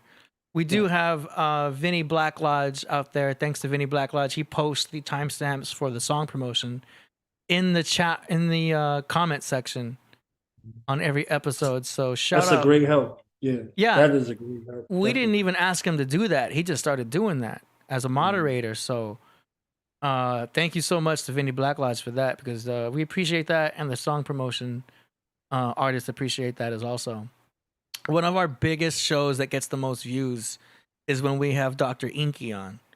Yeah. And you could see that just by looking at the views here, 4.9 thousand, 3.9 thousand, 6.6 thousand. We get Dr. Inky on and it's 16,000 people watching that show. It's like, wow. So he's definitely been a prominent guest. And he drops a lot. I love the topic of nutrition and diet. I think it's forever to be discussed, especially because we are what we eat, and to learn the biochemistry of things. It's incredible knowledge. But he speaks a lot about CMOS and a lot about the knowledge from Dr. Sebi. Right. So that's great. And so it's always great to have Dr. Inky on. I learned a lot. And then we had Killah Priest's birthday in here. Yes. That was great. I was present. That's right. I was present. That's right. We have you on this episode here. For the first time. Hey. Since the face been revealed, game got real. You know what I'm saying? I got my ghost face on. I came from behind the scenes. See the relationship with Rumi. You hear about Rumi, but you never hear who taught Rumi. And that's great. Kim. Yeah, these are the great shows that we have, like Zoom guests and live guests on at the same time. That was definitely live. That was a live joint. Yeah. It was a little party. Yes. Everybody was getting a little bit twisted too. It was cool. Project becomes the sign. But man, so much fun. Life's short. You got to celebrate, while you can. I know it's a lot going on. I know, folks is this way, that way about holiday season, what they deal with and all of that. Let me tell you, it's nothing like thinking you wanted to make amends with one of your loved ones and you don't get an opportunity to, based off of something that was frivolous. It's not going to matter when you don't see them. Yeah. More physically. That's true. Yeah, Sophia Stewart was an excellent one. A few the times. Sister in the Pod came on. She came on a few times and she was phenomenal as well. A lot of these, these guests that y'all have, you see what I'm saying? They come in with great perspectives, alternative perspectives. They make you think, they make you want to go research, they make you laugh.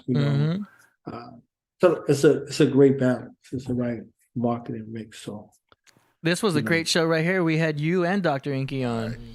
Yo. Oh yeah. This was I was back and everybody was still out there. Matter of fact, I was in Texas by that time. So everybody was there.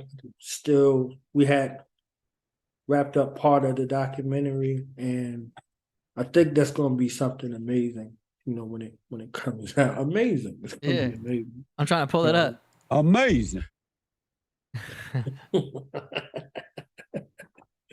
Yeah. Great show. Rasul, Myeoshe, they both gave tremendous input on the documentary. Yours was phenomenal as well. Oh, cool. I can't wait to see it. Yeah, so it's a lot. I can't wait to see it. We're coming back out to shoot some more of it because there's, some people that we didn't get a chance to interview last time while we were in town. So I'll be out and, we get some more of that footage as well. So that's why I laughed. I was like, when Crumb said he was going to be out here, I'm like, oh, I'm staying. I'm staying for a day or two extra just so I could be here for that. I don't want to miss that and want to get his input also as well.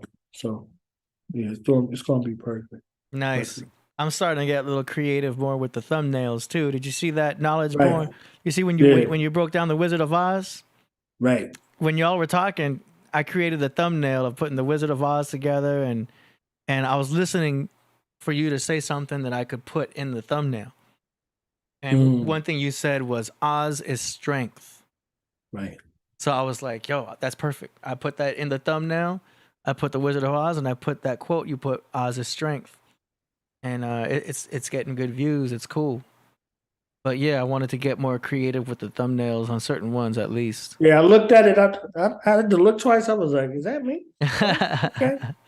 I was in the rocket ship that day. Yeah, you were in the car. That was the best shot I could get of you from a screenshot. Yeah. I threw it in Photoshop, increased the contrast so that it was more clear. Because I was sitting sideways, literally in the chair, and I was just trying to make sure that y'all could hear me over all of the other stuff there was a lot of stuff going on out there. So I wanted to make sure, and I wanted to do the comparative analysis justice. So it was great. That was a great episode, and it got really good reviews. And I wish I was on from the beginning because y'all went into some perspectives that I didn't get a chance to deal with. Like I came in, after y'all went through, okay, the original, slippers were silver, and y'all had the illusions going on. And I was like, man, I kind of came in on the tail end without, the precursory, because I would have started there and worked into the story. But yeah, just the comparative analysis kind of came from, some old builds about the Wizard of Oz versus the Wiz. I think those who like the Wizard of Oz, they kind of look at the Wiz like it's a cheap knockoff. And, with right and respect to it. But there's an understanding of a renaissance that's happening in America for the African American, for the Black American experience, particularly localized in a place called New York City, and then you look at Harlem, and then you look at other spots in New York. So if you remember the film, The Warriors. No, you never seen that? I haven't seen that. It came out in 1979. That's all the sights and the sounds of New York all together. And it speaks about, street tribe, early gang life in New York. So there's a story that's, connected to that's told by the trains. This is the train system is rap turning from rap to hip hop. So the transit system, the trains, the bombing the trains, the graffiti writers, the breakdancers, the rappers going from borough to borough, Jizzle and his son is narrating the beginning of one of the albums, talking about his father on that ferry ride, you know what I'm saying? Going back out to Staten Island, the sights and the sounds of it. So he's showing and telling his father's autobiographical thing from his perspective. The son looking at the father, and then the son growing up to be like his father, to one day become a father. You see what I'm saying? So he's showing that, and that comes from an adaptation that they used on Liquid Swords' first album from the Lone Wolf and Cub Kung Fu flick, Shogun Assassin. And so he had the son talking about his father, who was a samurai. I'm gonna write that down in my notes. Yeah, we got those stories become akin to real life experiences. So this is why they had art imitating life, and now we have life imitating art. So wow, it was a point that Crumb was speaking about earlier. I forgot what it alluded to, but after that, all I heard was Morpheus talking to Neo, and Neo was saying, "Are you saying that I can dodge bullets?" He said, I'm saying that when you're ready, you won't have to. Mm-hmm. Y'all were having a discussion in regards to, debate or something like that. You see what I'm saying? There was something in regards to that, and that's what I heard. You see what I'm saying? So you get to that point, you're not worried about this or that, and the tirades back and forth and all of that. You see the code. Yeah. You see what I'm saying? Like Cypher could read the code. Like funny, the guy that showed him Cypher, like he was the betrayer and things like that. He could read the code. He was like, because he didn't understand the code. Neo's looking at it, and he's a hacker in real life, right? And he couldn't read the code. So it's like, okay, he learned how to do it, but you can tell that he didn't follow the instructions. He wasn't one to read the instructions. You know how you get something, you put it together, you just start figuring it out with your mind. Yeah. There's a paper that comes with it that's in every language possible that they can translate it to, called the instructions. Mm-hmm. So when he sat in the chair for the first time, if you remember Matrix 1, the guy that was supposed to take him through the training, who was the operator, said, it's a bunch of instructional stuff, but forget it, and he put it to the side. Yeah. So he didn't know how to operate in the Matrix. So he had a bunch of information, but he didn't have anything for a point of reference to it. So everything that came to him was a surprise to him versus him being properly prepared, just going through the training simulation like everybody else did before him. He just jumped into it. You see what I'm saying? So he literally was caught up in the shell game type of situation to where it's happening before him and he's the last one to the party type of situation. So yeah, man, go in on the Matrix build, because I think that's something that can forever be used as an example of our society and our existence in so many realms. Yeah, I mean, the Matrix becomes very actionable depending on who you identify with. So if you look at the Neo as a hero, I asked the question, I said, are you the neophyte or the one in your story? So for people to search themselves and think about it, are you the neophyte or are you the one in your story? And automatically, how our brains are designed, initially, everybody would say, I'm the one. You see what I'm saying? So how does the one become the one? How do you start? What's the process? You have to be a neophyte or something. Yeah. You have to have gone under some type of, instruction of some sort, however it goes. So in that space, in that womb space, that's the matrix.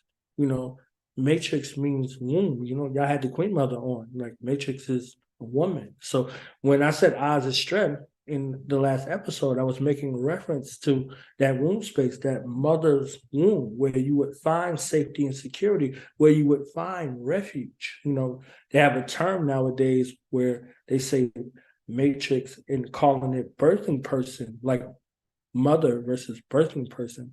I mean, I think that's like the ultimate disrespect. You cannot do what a mother does. I don't care what kind of stuff you undergo. You can look like a woman, but you can never be a mother in that sense. Because that's an internal thing that happened. So that kind of strength, like I was, I made reference to it, and this is why he had to go see the oracle. Like that point that you got right there, he's in the womb. He goes through the door and he's in the womb, and there's children there. You see what I'm saying? Like there's children there, and what he was perplexed about in that space was something that was children stuff to the children. So he's hearing all of these thoughts and ideas talking about, yeah, he's the one. So he's going to go see the oracle, and the oracle's job is to tell him about a thing to come, not to a thing that's now. So he goes there and he meets the near ones, what they call the near ones, or the potentials I'm getting two things kind of mixed together. And that smile right there, that face is perfect. I'm telling you, like the way she looks at him, like like you a little slow. You see what I'm saying? So, he walks in there like he's the one, and he leaves out there like the neophyte again. Yeah. You see what I'm saying? So from one oracle to the next, these personages are there. And she has some glasses, and she's looking over those glasses like, you know, with that mothering energy. Yeah. All right, well, let me take a look at you. You see what I'm saying? Yeah. She says, but you already know what I'm going to tell you. Yeah. I'm not the one. He's like, sorry, kid. I don't know. It looked like you said you got the stuff, but it looks like you're waiting for something. Yeah. He said, what? She said, your next life, maybe. Who knows? So this is us in this space where, to draw back to a relatable significance, in these things that we have in the gestation of our mind that we're looking to accomplish, this is why, you know, the Wizard of Oz and the Wiz became important. You're there, right? You're as close as you could possibly get to your particular goal or whatever your aspiration is, but you still doubt yourself. Like I was saying in regards to the Dorothy reference, the neophyte reference, it's like, okay, sometimes we're afraid of failure, but oftentimes, like you know, AD, we are afraid of success more than failure. Yeah, it can be kind of scary, and I did feel a touch of that even working with priests. You know what I mean? Like with these famous people coming to the house, it's like you can start to feel the inevitability of what may happen now. Right. You know, like you start to feel like this is gonna grow. This isn't gonna stop, and you got to be ready for it because it's exciting. At the same time, there's some sense of fear. There's a part of the mind that's like, uh-oh, this could be some life-changing things. But I see that as an opportunity to grow and improve, you know? And it didn't happen naturally the first time. Yes, to your point, you know, to grow over time organically. But you followed instructions. Remember, he didn't follow instructions. So this is why he was so late to everything that he was doing. So he had this pose right here at the end of the film. But remember when he first did it, he did that to Morpheus. Yeah. He was like, I know Kung Fu. Well, what was his response? He was like, show me. Yeah, you understand? Morpheus invited him at first, I believe, right? Well, he was training. He came to check in on him. You see what I'm saying? And he was like, how you know, how's he doing? He's like, he's a machine. He says he's a machine for the first time. He's been at it, you know, 10 hours, 12 hours straight. Yeah. So he comes up out of it. He was like, I know Kung Fu. And Morpheus is like, show me. So he has to show, like I was saying earlier about the hip hop situation or any of your craft in life. So you got this significance right here, you know? So he's you know, taking it from a theory concept to a practice concept. So this is the space between you going from the neophyte to the one.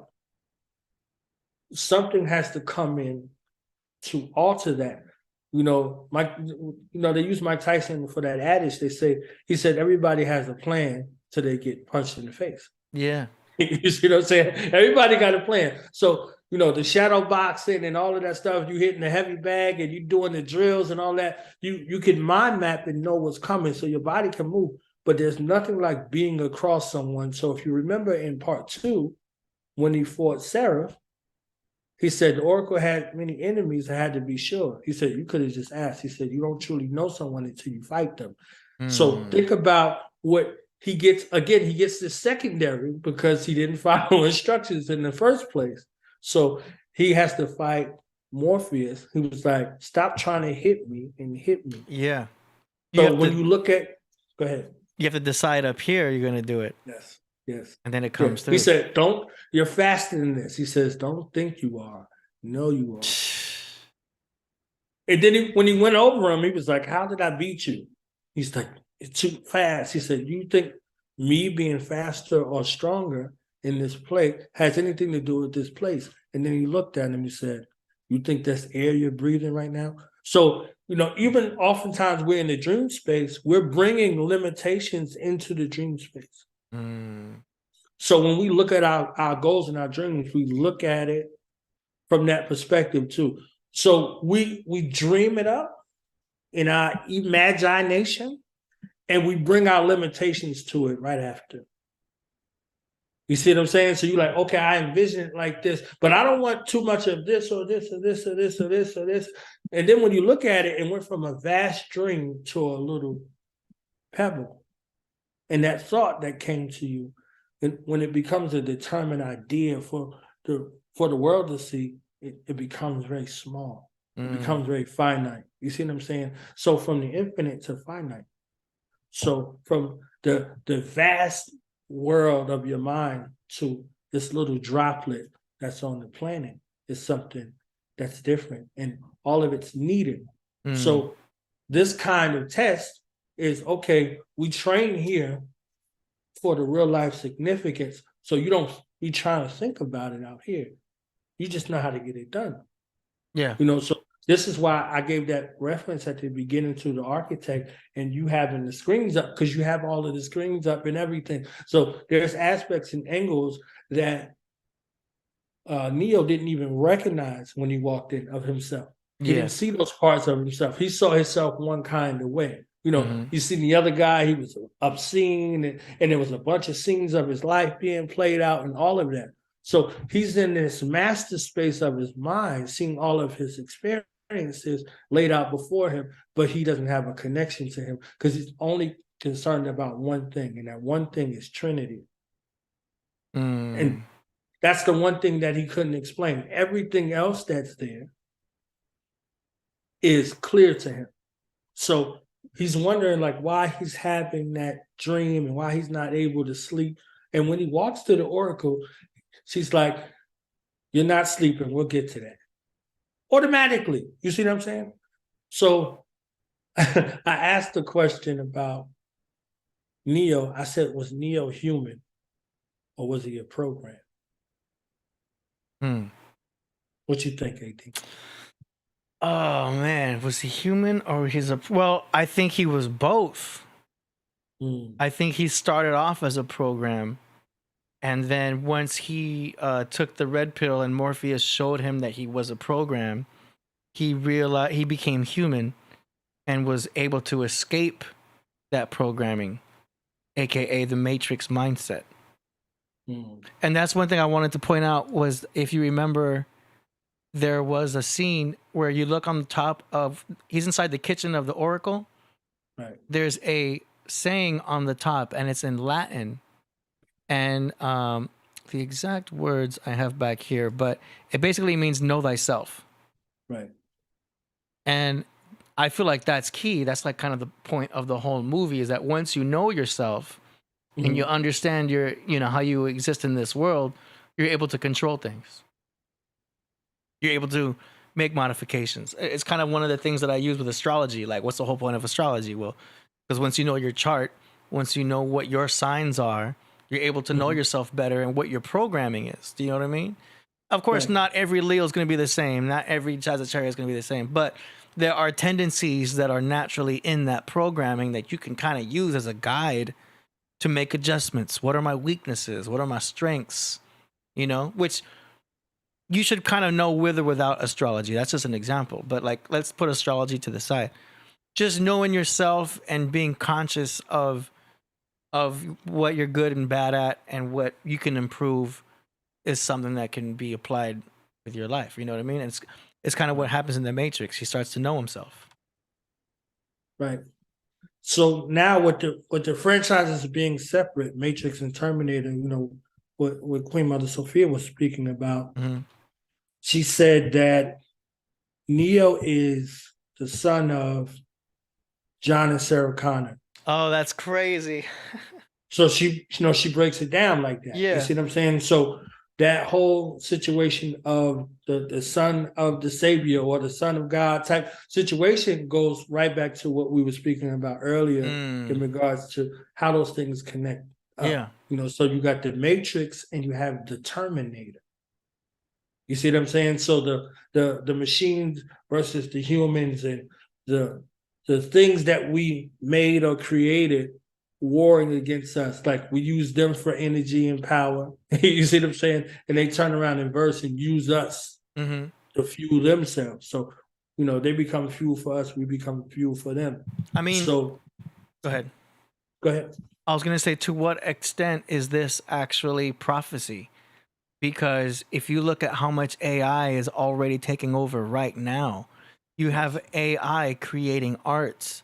We have AI creating album covers. We have AI doing you see girls doing it already with the filters. There's these special filters that create a digital version of you. And that's only going to start looking more and more realistic. You know what I mean? It's like an artificial intelligence. There's an AI for I just downloaded it. There's an AI for mixing and mastering. It'll listen to the track, go in there and make all the adjustments you need. Boom. The AI thinks it should sound like this. I listen to that mix. I'm like, yo, that sounds brilliant. What the hell? And it allows you to see what it did, but the AI was able to figure it out mathematically for you. You can make adjustments, of course, but man, it's amazing how they've already created things to automatically be automatic. And it's like, well, to what extent is that just good technology? Maybe that's just good technology and things are getting good, but we'll always have control. So the fear is that, well, it's going to take over our weapons. It's going to start being able to enforce us. And then that's where it's going to be a problem. But to what extent does that go? Is that fear mongering? Is there really no fear of AI? They'll never be able to take control because we can always take the batteries out. But, Hollywood needs stories. Who knows? iRobot is there. I mean, this is something that's time immemorial from our ancients. Our ancients talked about a time where these things that we made, take us over. You can even look at your own desires. We have addicts out here. You see what I'm saying? So something that happened by your own design, it becomes something that's addictive to you. Yeah. You see what I'm saying? Because, that whole significance, like we come from a time where we saw this. And she was speaking about, Sophia Stewart, I'm making reference to, she was speaking about, she wrote this in the 60s. And she was talking about humanoids and androids. Now we got Android phones and all this other stuff. You see what I'm saying? She's talking about humanoids, a robot, machine that looks like a human. So she said that they had to wait for the technology to catch up to what she was already writing. So you look at Terminator later on, in that adaptation, this is the first time we see a humanoid that looked like it, because in Rod Serling's era, if y'all remember what the robots looked like, it just looked like a hunk of junk. You see what I'm saying? So to personalize this and put that together in that way, and in Matrix 4, she was talking about alien technology. So alien technology. So look at now, Avatar's out again. You see what I'm saying? So Avatar's out, and they got this. There's a push back into alien technology. You got Nope, and a couple of these other films that are out here. There's a look back into this type of situation. The closest we got to the alien type technology was Predator. So from Predator to now, that they're even putting Predator back in like the Mayan times, from the first time of that kind of coming to the planet Earth in that space. And, Predator has another significance as well in real life. But again, the matrix of the mind, the matrix of the womb, that matrix space, if Neo was a human, how does a human jump into a program? You see what I'm saying? Yeah. So if Neo was a human, how come they didn't tell him about the other ones who came before him?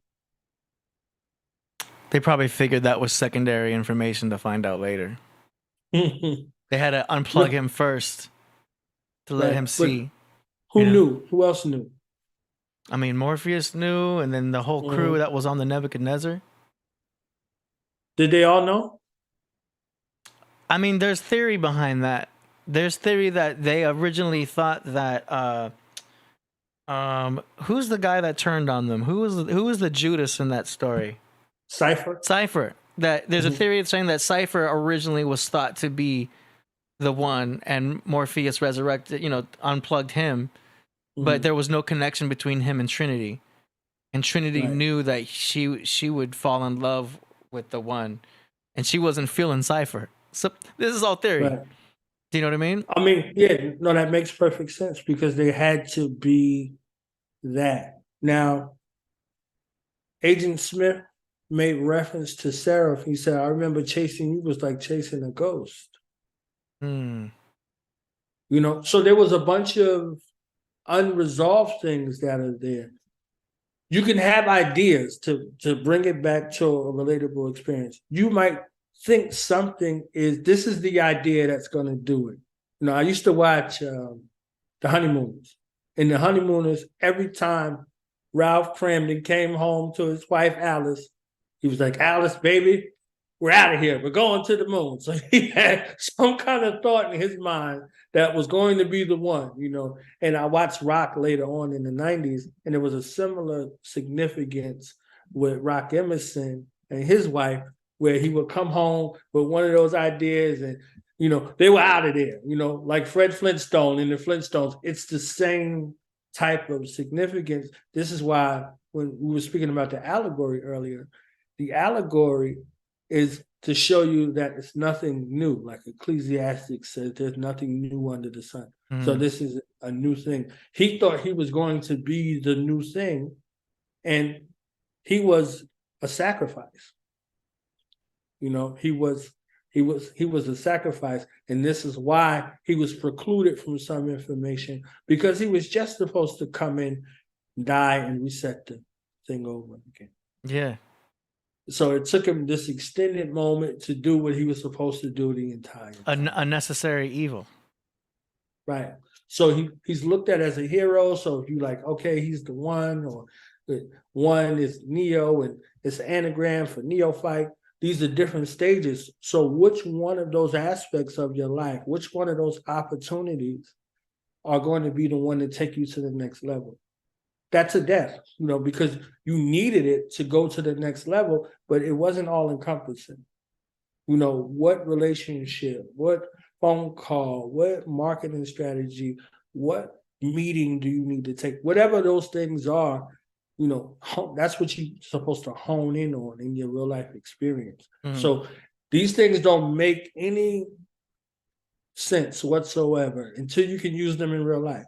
Yeah. So if half of the time was spent in school explaining how these things apply to you in real life, one part was the instructional part, the other part was in regards to practicality, it would be a lot more mastery going on.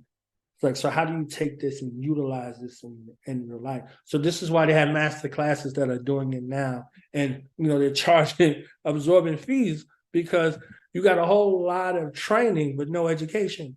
Got a whole bunch of training. You go to school for the majority of your life and you're training properly, but there's no experience in life. Well, that's the difference between knowledge and wisdom, right? Well, knowledge is a foundation. I hear stuff that becomes very cool nowadays, I guess, and people just agree with stuff that people say. They say, knowledge is not power. Knowledge is only power when it's applied. Applied knowledge is wisdom. Knowledge gives you that ability to apply it. What do you apply that you don't know? If you don't know it, how do you apply it? How does that work? So knowledge gives you the ability to do or not do. Now, if I say that I do something and it's time to show and prove from that space, if I say it and I do it, what I say and what I do coincide with one another, that becomes wisdom. So I learned it. I studied it. I sat under the feet of somebody. Now I want to apply what I learned. So if you looked at Neo was like, I'm the one, but what does the one do? So somebody would be like, they'd be like, yeah, that's what I'm saying. He ain't know how to apply what he knew. It gave him the choice to be able to go to that next step. He couldn't do it without it. He was equipped to be able to go to do it, but he had to learn that first. So there's a space to where it begins as information, and you convert it from information to intelligence, and then from intelligence to knowledge, and then from knowledge, you can walk on this path to begin to apply it, and then to understand it. When you understand, this is when he's in part 3, he understood. He's like you said, it was inevitable. But he had to get close enough to death again. So when Smith in part 2 put his hand inside of him, he was like, it felt like I was back in that apartment building. It felt like dying. So something that he was holding on to, I know I'm the one. And then he was in the space where he was dealing with the wisdom in part 2. You see what I'm saying? You get into part 3, which was supposed to just be another part to part 2, but they broke it up in a segment to make it a part 3, to make it a trilogy. He comes to the understanding that all of the fighting and everything got him to that point. That was the best part for him. So Neo didn't turn into, the agents didn't turn into Neo. Neo turned into one of those agents. You see what I'm saying? And that's what reset everything, because that was that purpose. That mathematical equation, canceling it out. Destroy them from the inside. Right. So just like he destroyed Agent Smith from the inside, he was destroyed from the inside.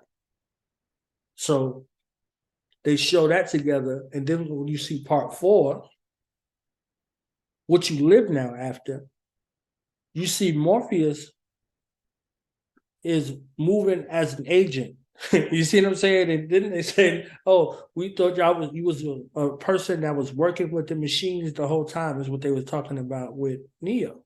So in this space, they're showing that Morpheus isn't necessary anymore. He can appear as a program.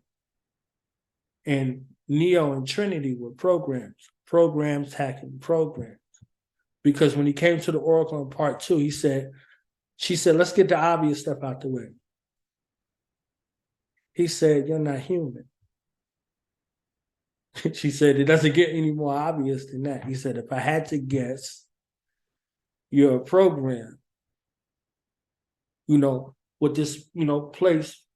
And she's like, he said, are there others like you? She said, well, not like me.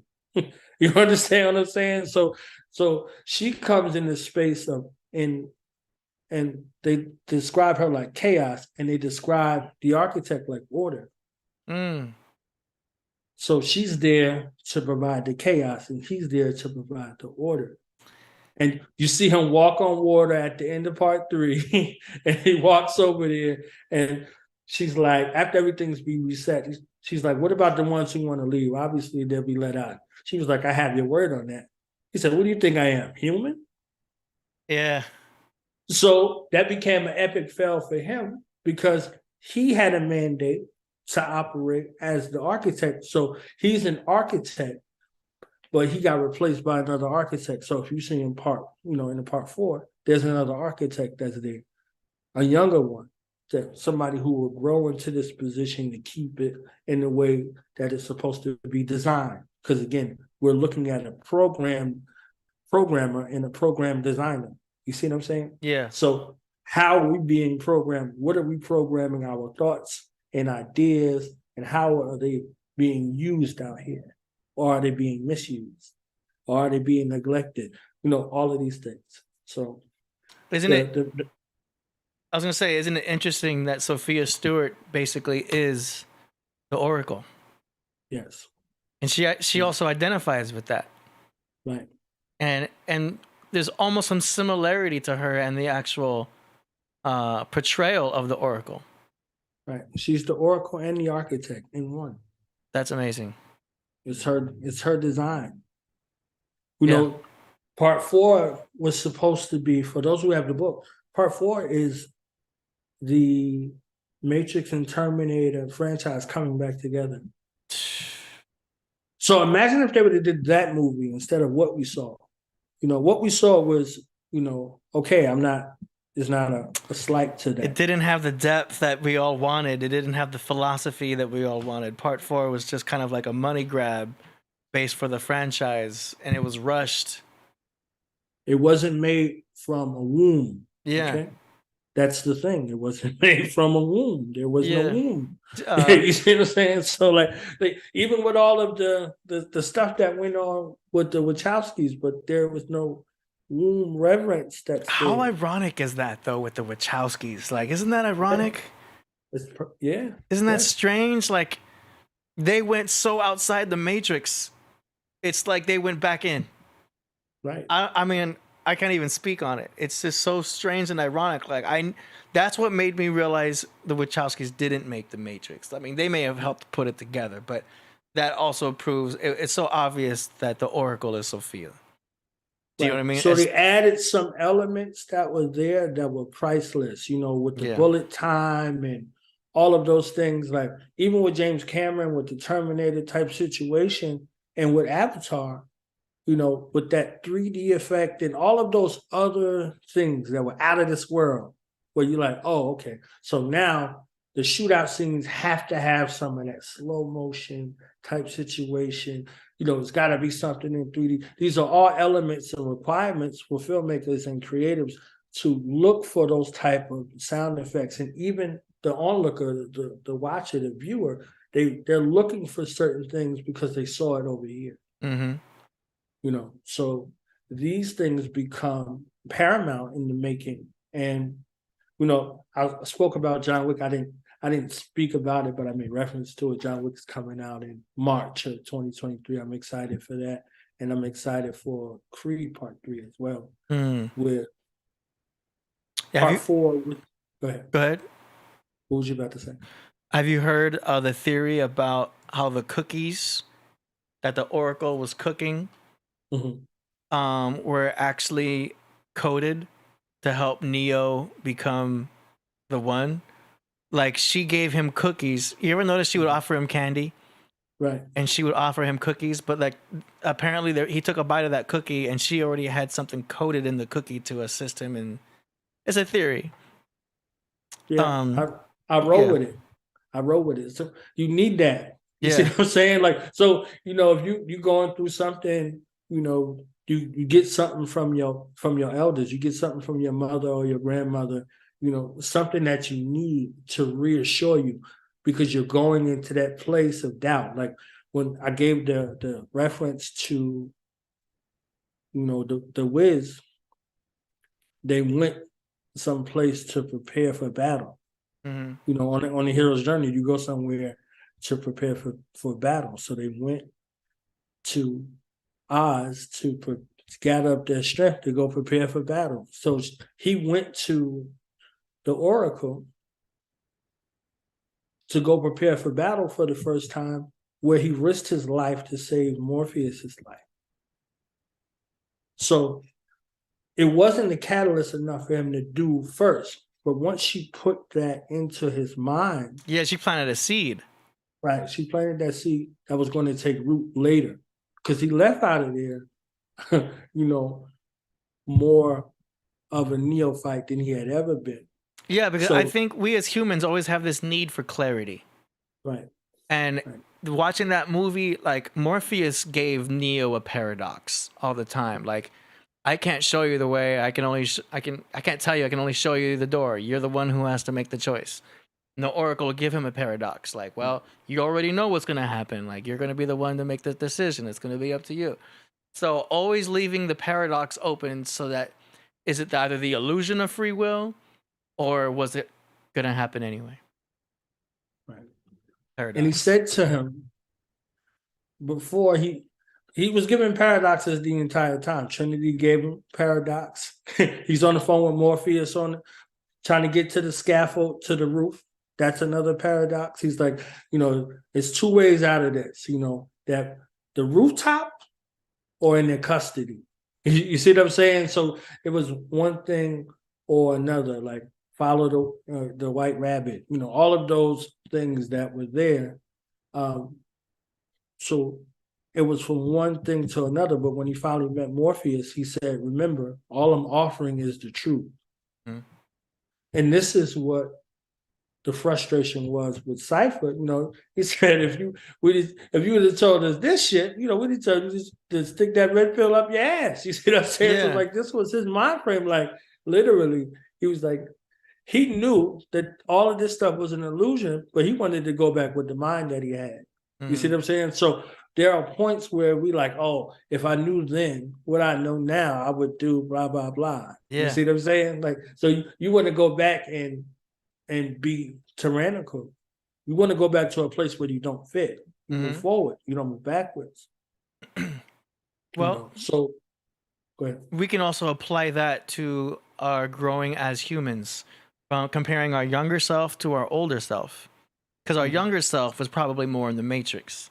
Our younger self was probably taking blue pills in a way, even literally, and for some people. You know what I'm saying? Like, our younger self was probably just, you know, going with the flow of things. And then as we got older, those who feel more awake, so to speak, and have more knowledge of this world and life and everything, may consider that the red pill that they've taken, all this knowledge that they've gotten, and maybe they took the red pill in a way, and you can compare your young self as the blue pill and your older self, because how many times do we say, if I could only go back and tell myself the truth? You know what I mean? Who knows? Some people get it young, some people get it older, but that's one comparison right there, is that as we get older, for many people, you can wake up to these things and consider that the red pill. If you could see your life, AD, before you lived it, but you're still living. Yeah. Yeah, the answer is yes. It's the journey. Because you saw it. And then when you came through the birth canal, you forgot it. Yeah. So you had to remember it. So you chose it, you know, down to every moment of it. And you come here to live it. And some of us had that capability that they call like indigo children, or whatever the case may be, is you remember from the other side. So what do you do over here now? You know, you could be God or the devil. You understand what I'm saying? You could be Superman, quote unquote, or you could be Lex Luthor, you know. So it just depends on, you know, your choices. Yeah. You know, he said, and this is what he was saying, the problem is choice. And she said, no, you already made the choice. You're here to understand why you made the choice. Yeah. So he already made the choice. So when she said to him in part one, she said a bunch of things. She was really slick talking and mad disrespectful to him, which I loved every moment of it. Yeah. She said to him, you're going to have to make a choice, Neo. She said, in one hand, you'll have Morpheus' life, and the other, you'll have your own. So again, the paradox. So how bad do you want what you say you want? How bad? Like, what are you prepared to do? How far are you prepared to go? He wouldn't have no issues if he had that mind frame to get to that scaffold, to get to the roof. He could have just flew up there. But that initial stage, that neo-fright versus the neo-fight, the neo-fright type situation, he was running for his life because he thought that these things could happen. So something happened in that space for him to go back in that window and leave him in custody. It's because he had to see what was going on the other side. He had to see what and who he was up against. He didn't know, but he thought he was running away from something, but he was running closer to it. So without him having that experience, he wouldn't been able to do what he needed to do later on. So he got to see, okay, this is how far they go and all of that. Like, this is the limit. And how they painted Morpheus or attempted to paint Morpheus in his eyes, like he was some kind of terrorist and he broke all of these laws. And, you know, he didn't know, well, they didn't consider that he knew this other aspect of it and that he was going to be able to cooperate with them. So that was something that they had already, you know, planned for on the other side. He didn't know that either. Yeah. So he was like, that thing's real? You see what I'm saying? So we could be in a state where we self-sabotage. And don't know, like, until it shows up, like, oh, that was real? even down to deja vu. So he's like, deja vu. Everybody stopped. Nobody was like, oh, you tripping. Yeah. Everybody stopped. So everybody had an instance or one way or another to recognize when something is there that doesn't belong. So are your faculties together like that for you to be able to recognize, and especially like we changing calendar years and stuff like that, Yeah. however that goes to you, like what from this experience in 2022, what did you learn and what are you not going to take with you into the next calendar year? So whenever you have your new year, whenever that is for you, what are you not going to bring into your new year that didn't serve you? Because otherwise you're going to go through the same cycle again. So one calendar year to the next isn't going to mean anything if you're stuck in the same space that you were in. Yeah, you got to slowly chip away the things that don't serve you anymore. Right. Slowly break the chain. I feel like deja vu sometimes is just you remembering something that you already dreamt about. That's why we got to pay attention to our dreams, because I think there's certain things in our dreams that are revealing. Some of them are just, regular dreams that don't have any meaning. But I think there's some dreams that might be more prophetic than others, or be revealing in some way. Right. And this whole website's dedicated to dream interpretation. Some of it might be a reflection of what's going on in your life. They say if you dream about being on a roller coaster, it's because your life feels like it's on a roller coaster. But there's so many type of interpretations. But I know that there's times where I would be someplace and I feel like deja vu. And I'd be like, I swear I've been here before. Like, I think I dreamt about this. Like, I could have sworn I dreamt about this. And maybe you did, maybe you didn't. Who knows? And sometimes they say that you're not really learning things, you're just remembering. Right. So supposedly all the knowledge is already within us, but everything we learn is something that we're just remembering. Real interesting. And there's a lot of things being dropped in the chat room. I don't know if you can see the chat room, but there's been a lot of great... I see them. Yeah. A lot of great things being said. First Cause says Morpheus, the dream subconscious. Yes. Yes. He was there by design. In actuality, one of the things I had got from Queen Mother Sophia was that this is all taking place in Morpheus's mind. She might say she didn't tell me that. I'll be quiet on it. But from what I gathered, there was only a couple real people and everybody else was a program. So we're operating, how do they say that? We're extras and everybody else is moving. And we're the star in our movie. We're the star, producer, and director. Right. And we're everybody and everything in our dream. You see what I'm saying? So we're everybody and everything in our dream. So, we're living out our wildest dreams in this space. So there was a point with that this dream space or state, when Morpheus saw his ship that was called the Nebuchadnezzar, you remember King Nebuchadnezzar in the Bible, in the book of Daniel, the conversation that differentiated Daniel from his priest was his interpretation of the dream. So, when he said he's seen that dream, he's seen his ship explode. Like it was like he lost a part of himself.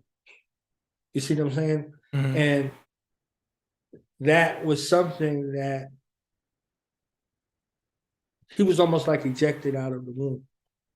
You see what I'm saying? So he was good in that space, and he was no longer in the leadership seat, not the driver's seat. He was in the leadership seat, and he doubted himself in that space. So Niobe had to be a renewal for him. So if you remember in Matrix Revolutions in part 3, she's driving the ship. Not through a regular way, through a back way. You understand what I'm saying? Yeah. She's in the driver's seat. You see what I'm saying? So again, he's being guided back to an aspect of himself that he had lost, because it was almost like falling from grace. He had lost that kind of space, and he doubted himself. And his mind was what made everything real and everything go. So when the military guy, the Commander Locke was speaking, he was like, "Don't tell the people anything." The elder looked at Morpheus and was like, "What you think?" He was like, "Tell him everything." You see what I'm saying? He's like, "Yo, you ain't spoken in a while. Go out there and do your 1-2." Because this is, from just my perspective, I shared it with her, and I think she was being nice. You understand? She might have been like, "Yeah, okay, son, no problem." She, his mind made everything go. You see what I'm saying? Yeah. His mind made everything go, and this is why everybody was moving. Even the guy that Roy Jones played, it was like, shit, I'd do it just to see what did he call him? Deadbolt? I think he called him Deadbolt does to you. You see what I'm saying? He's like, he's in his mind, in Morpheus' mind, he was waiting for word from the Oracle. And in Commander Locke's mind, he was disobeying a direct order. Because it was military. You see what I'm saying? So you had the Oracle in that place, which was Morpheus, and then you had the architect, which was Commander Locke. So he could see these things militaristically that came to view. He's like, if I was the Sentinels, I would attack right now with this. He had an understanding of that science. You see what I'm saying? So he was relying on prophecy. He was relying on reality. So that's almost a clash. Like right brain versus left brain. Right. Left brain thinking with logic and numbers and military, and the right brain thinking with emotion and prophecy and faith. And they have an impasse, and they have overlap. Like that yin and yang symbol. You see what I'm saying? It's not completely this or completely that. They have interlock. Well, that interlock. I'm sorry, I don't mean to cut you, but I love it. That interlock is the Trinity. Right. Because you have left brain, right brain, and then the triangle brings together to the pineal gland. So that's the divine Trinity in your head. It's the pineal gland up here on the Ark of the Covenant, left brain and the right brain. That's our divine Trinity. That's why they put that on the head. That's why they show that on the head, because that's left brain coming together with the right brain connecting to the pineal gland. Boom. Trinity. Crazy, right? Yeah, she Trinity, yes. Yeah. She is the Holy Trinity, right? Man. He called her Jesus. I want y'all to know that. He did call Trinity Jesus. And she said, what? Oh, wow. Really? Yeah. I didn't even catch that. At the beginning, they first meet. He's like, that was you with my computer. He was worried about the wrong shit from the beginning. So it's like, okay. He was like, that was you on my computer. How could you do that? Blah, blah, blah. She's like, don't worry about that. He said, Trinity. She said, well, I've been looking for you, Dio, or something like that. He said, I'm Trinity. He was like, Trinity. Trinity that cracked the ISD base? She's like, yeah, a long time ago. He said, Jesus. She said, what? He said, I thought you were a guy. She said, most guys do. So I was like, that was some slick shit right there. You see what I'm saying? It's in the script. Right. Even with the Magi, he was getting busy, so I didn't want to get into any of that. It was so good, his breakdown. I asked, what would 3 men do with a mother who had just given birth to a child? What would their purpose be? Why would they come there? Say it again. Say it again. I said, what would the purpose if the Magi, if the 3 Magi were men, what purpose would they have to serve coming out here to this place to a woman who had just given birth. I know. I don't even know. Now, what about if there were 3 women? What purpose could they serve? Oh, they'd be there to assist and help out the mother. You know, that would make more sense. Wouldn't those be gifts now versus this other aspect when you talking about, frankincense and myrrh and gold and all of that?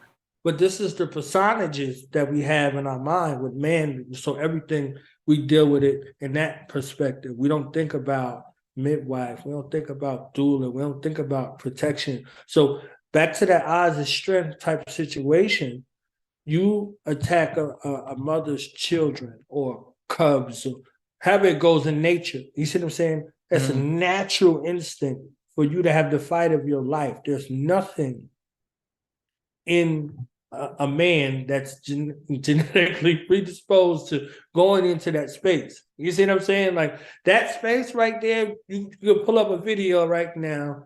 It was a mother who went out there and fought a bear to get her child. You understand? Or you see the mother going at the alligator, or the mother, lifting up the car. Or, this is where the whole Hulk series comes from. Like the David Banner, the scientist wanting to have the strength of that mother lifting up the car that was in danger because he lost his wife in the car crash and it exploded because he wasn't strong enough to open up the door. So he dealing with the gamma rays and all of that. This is natural in this mother space, in this womb space. Like I said, last week, 5-10 babies in one womb. You understand? Like we really got to understand, what this woman is and who this woman is, because nobody has a clue. They don't have a clue. So these are, things that to take into account when we look at things in a natural life sense versus how these things are being presented to us, in this technical form. So they have crossover, like you were saying, in regards to that, that Holy Trinity that you described. They may be logical on one side and creative on another. You're a creator that deals in that realm of logic. You see what I'm saying? So that there's a tremendous overlap, and both of them are a story. You see what I'm saying? If you're programming something, that coded language that you're using, that programming language is a story. It's also a mathematical equation. Over here, in order for you to write a story, there are mathematical elements and sciences that you had to have to create this story on this particular side. So there's no absolute from one side to another. There's a harmonic sort of balance. Yes. That comes together. We need both, but we need a little more right brain than the other. So it's like the cart and the horse. A lot of people put the cart before the horse. The horse is the right brain, the cart is the left brain. So we need both, but we never want to put the cart before the horse. The horse leads the way because spirituality leads the way. Abel needs to stay Abel. We need Cain and Abel. Right. You don't want Cain fully in charge. You don't want Abel fully in charge. You need both, but the horse leads the cart. So the right brain should slightly rule over the left. And that's how you can stay balanced, because you need both. You know what I mean? That way you stay a good person. You're not too hardcore militant, too far to the left with no compassion and no, you know what I'm saying? You need that magnetism. You need that right side also. And then that's how you can. We had A. Rashid on, and he was talking about hopefully you had got some to the Kabbalistic and, the Sephiroth. He's one of those masters that I've seen be able to break it down in that kind of way to where you take, it's no different than taking the Medunata off the wall, taking it off the wall and putting it in your life. You see what I'm saying? Like, because real people wrote it. You see what I'm saying? They wrote it with things in mind. They're like, I don't know how they built the pyramids. They wrote it on the pyramid. They wrote it on the pyramid, how they were constructed, and what they put in, there's pyramid math and, all kinds of things that are there. Yeah. So they're programmable. They're duplicatable if you understand the code that's written. Mm-hmm. You see what I'm saying? So you would have to have one to understand the code, to teach the code. I gotta tell you, I gotta run to the restroom real quick. I'll be right back. I'm gonna leave you with the craft room for just like a minute. I had a bunch of coffee and I gotta go take care of it. You know what I'm saying? I'll be right back. Yeah. Proceed. I saw someone, right? I'm not related to the digs. At least I don't know. So for whoever wrote that, I'm not related to the digs. I'm just waiting around to see what's up with the music submissions and super kind of art we got going on. The beautiful thing, again, and I'll say this again, the beautiful thing about the podcraft is the opportunity for stories to be told and for art to be, seen and shown. This is still one of those safe spaces on the earth. If you see these post-apocalyptic or these other type of society films, the thing that's outlawed, the thing that gets burned are the libraries, are the paintings. So this post-apocalyptic type of time, a lot of these things are destroyed. So if you look at, what's that film? It's a Christopher Nolan film too, Equilibrium. If you look at Equilibrium,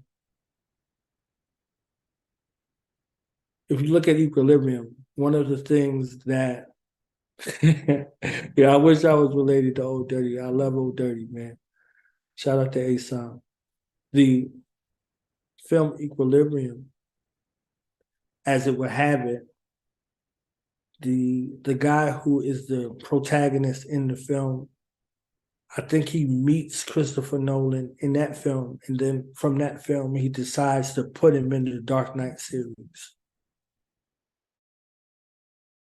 If you look at Equilibrium, it shows that kind of society. And if you look back even as early as The Twilight Zone, I watched a bunch of The Twilight Zone. They have what's called the obsolete man. So the obsolete man was a man similar to Equilibrium that was a sense offender. Like you could be killed for showing emotion. You get, exterminated.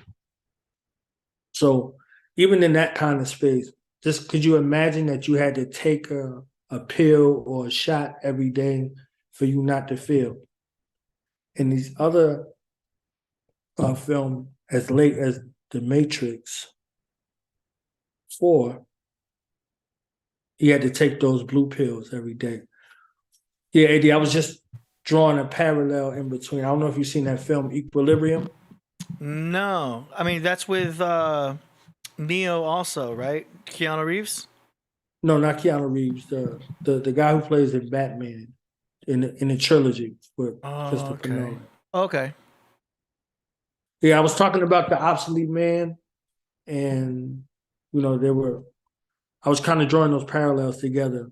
What I was basically saying, for the podcraft, there's a place for artists and creatives, because when they show these post-apocalyptic societies, feeling is outlawed, and the arts are, the artists, like those art, the photos and the pictures and the books, they burn the books, they burn the art. You see what I'm saying? Because this is a place that elicits that kind of emotion. And if you wanted to rebel, the arts is the place that rebelled. You see, so the artist, so this is still a safe haven. I see that adage a lot online, AD, where they say, think while it's still legal. Because if you see Minority Report, people was getting locked up for crimes that they didn't even commit. This was something in the future. So they predicted this and came up with that. So they can rig these kinds of things up. Yeah. Shout out to Coach Kandaka. She put up that episode of Obsolete Man. In Obsolete Man, this was kind of a play on Hitler. Like Rod Serling was a genius in exposing different kind of mind states of people. So they had that man in there, and they were saying that he was obsolete. And, you know, the elders or the rulers of the society deemed this man obsolete, and he was going to be exterminated. And he asked for the man that was in charge to come to his chambers. So basically he had like his last day on whatever existence he was in. And he comes in there and he's like, I rigged this place to blow. He said, you're not getting out of here. So he's like, I'm going to die. I'm fine with that. You know, I made peace with my God. And he's laughing at him like, this guy with religion and, you know, like all of this stuff is obsolete. You're obsolete. So he exposes the fear and the terror of the guy in the society versus him. So now he becomes the obsolete man versus the other guy, you know. So I was just saying that in reference to, you know, why this is important to have a safe haven, you know, that should be supported, because this is still a place for the creatives to go when they want to foil a plot or push an agenda. They come to the creatives and they get the creatives to do it. So they create a world event and they wait. So the creatives are going to have memes, they're going to have skits, all kind of stuff that's going on to further propel and push an agenda. And it's around the world, you know. When the pandemic was going on, every place in the world had some kind of parody or some kind of something in regards to, you know, promoting this agenda. They had rap songs about, you know, getting the jab and stuff like that. So they did a bunch of those things in regards to that. And when they move it into a society, like if you see The Purge, you know, they got that whole situation based off of, you know, this is my right given to me by the new founding fathers and blah, blah, blah, and God bless America. You know, all of these things that are surrounding that, they use that in a space to, you know, kind of push that agenda in a way. And they use the creatives to do it. So, yeah. That's true, man. Somebody said cat's eye. Yeah, Equator 7. Man. Well, hey, we've been going in for a minute, man. This has been amazing. Really appreciate you and all your knowledge today. This has been one great show. I gotta say, is there anything else you want to drop before we wrap it up? We're about to go into the song promotions thing, which you're welcome to be a part of. It's my favorite portion, man. Yeah, let's do it. You got anything else you want to drop before we do that? I mean, support the craft. You know, support the craft. Y'all see AD out here. You see how far he's looking to take this thing. Be a part of the vision. Be a part of the mission. If you're one of those guys and girls with those particular skill sets that he's looking for, you know, let's help. Let's put hands on deck and see. You know, Priest had some things going on. He asked me to step in. I'm like, all right, let's go. We could just. It takes a village. You see what I'm saying? So if we want to grow and take this where it needs to go, we need support from everybody. So people got those skill sets. You know what you got. You can do that. So, absolutely. Absolutely. Man, this has been great. We went into a lot of subjects too. I like how we went into the Matrix, because that's still to this day my favorite movie. It's awesome. Okay, we don't have that many song promotions today, so this probably won't take long. But let's go ahead and go into the segment. Here we go.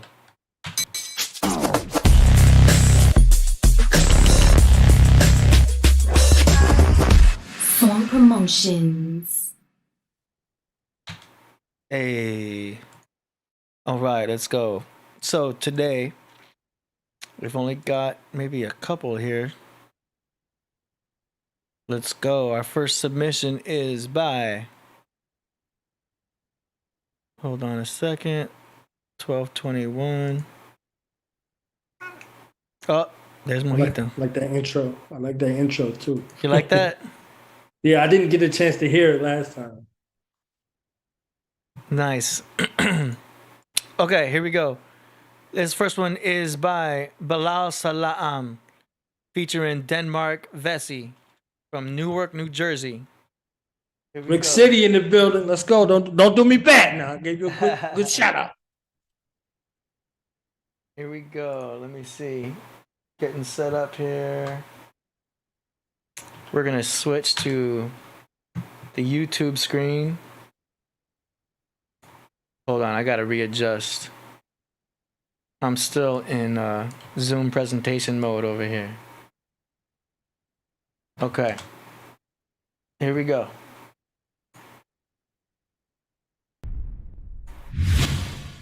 Sword Lord. Wait to see it, and we'll have wait to saw it. Turn of rays, greens a haze of blaze when the guard of all hit. Bacala handle harpsichord, hollow with the distortion.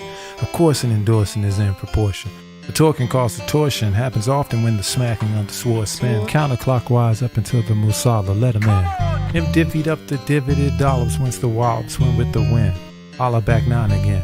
1 under par for the first 8 plus and equals under 10. The guard expects to gain 2 strokes on par out there within. Tipped off from point of spire, cipher born on orthology, bird on the wire. For maximum stroke, correct stance is required. And you are now mnemonic rocking with the stone cobber angel duster. More club speed than many men can muster. The closer the distance, the tighter the grip. The green side bunker sand wedged, aim for the flagstick. Stairs spiral out like the wings of an albatross. A floss of feathers tether when the wind is the stroke loss. And VJ is boss. 1 grip for all shots, 1 twist for all knots, 1 pin set for all plots, 1 drip for all zakats. The Lord rains down. Assistance with the sword, it is familiar with the sound. The club face was open at the backswing's peak. Main hand speed, offhand adjusted with the tweaks. Right knee flexed, the weight together, left shoulder under chin, square club face, flat left heel, aiming for the pin. Sword Lord. The shot was in, and there was no denying. The Lord was with the eagles and the birdies and the sirens. The museum's ring made the gin sigh inside. 360 with the blitz, the grip was lit, the path was specified. The ratio was 3 to 1, from 120 out with the 9-9. The par 3 was done. Exponential surges in provisions, urgent envisioning of opulence. The stroke from the smoke is the frankincense. Fowler with the blade like an archiver. I'm ready to live, so your men's lively. Oman's really live too. Took the knowledge of self and then measured it with the truth. Redress for the shroud. Keys of cloth is a gown. The Lord was wrapped around and then was bound. Swing him like an 8th note. Swing him like a hammer sledge. Swing him like a lob wedge. Graze the metal edge. The guard struck your whole course. Mathematically natured, the all guard is with the force. Sword Lord. SWORDLORD. Pull the 3-wood. The Bacala's the Machti off the tee. Sword Lord. And that's the green of chamomile. Millions for the M. The Lord will charge him with the bell. And the sword rains down. Persistence with the Lord, and is familiar with the round.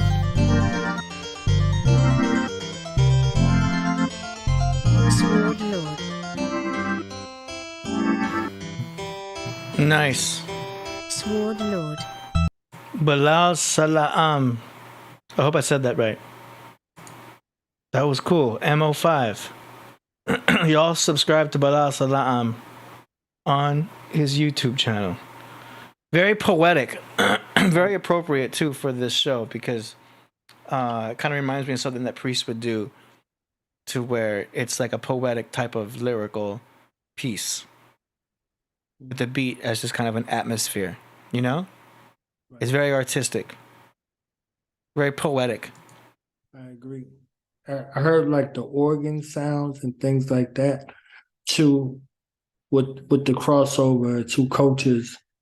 You know, it has that, like Music Soul Child, from what I know about his background, like I think his father is a Muslim and his mother is a Christian. And this kind of sounds like a relationship between, you know, the church and the mosque, with a name like Bilal Salam. Like Bilal was a significant character in Islam. Like he was supposed to have been the first one to make the call to prayer. So with them showing kind of like focusing on the minaret in the place where the person would actually go to call the Adhan, like one of those places, you know, it kind of brings that melodic, peaceful, understanding type of space. And, you know, his bars is making reference to like teeing off, you know, there's golf references, there's mathematical references, that flow is very light and there's no drums. So, I think with respect to Islam, maybe, from the Orthodox perspective, the thing about music, I think he, presented it in a way where he could utilize the sound without it having that kind of reference. So I think he did an amazing job with it, all together. Nice. All right. Sword Lord. Yeah. Let's see. Aurora, I don't think your payment came in yet. Same with Nico. PayPal might be lagging though. I'm gonna go ahead and continue on to. Looks like we're already at Kazo. Oh, wait, hold on a second. Nope. Speak of the devil. You are good. Underland Fortress. This next one is by Underland Fortress from Cleveland, Mexico. Sins of God. Yeah. Underland Fortress, Bragatino. They've been waiting for this,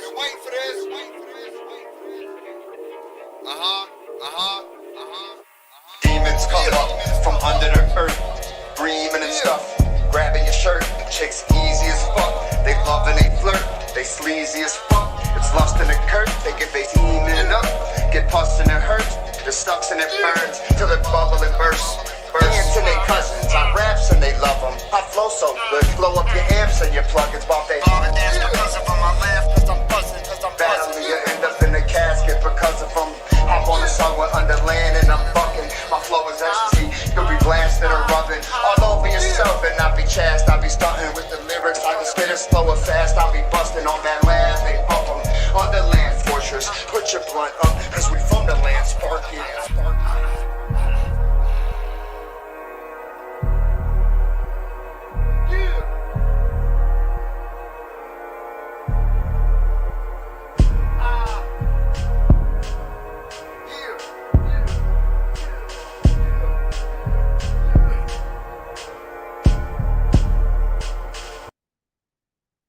Okay.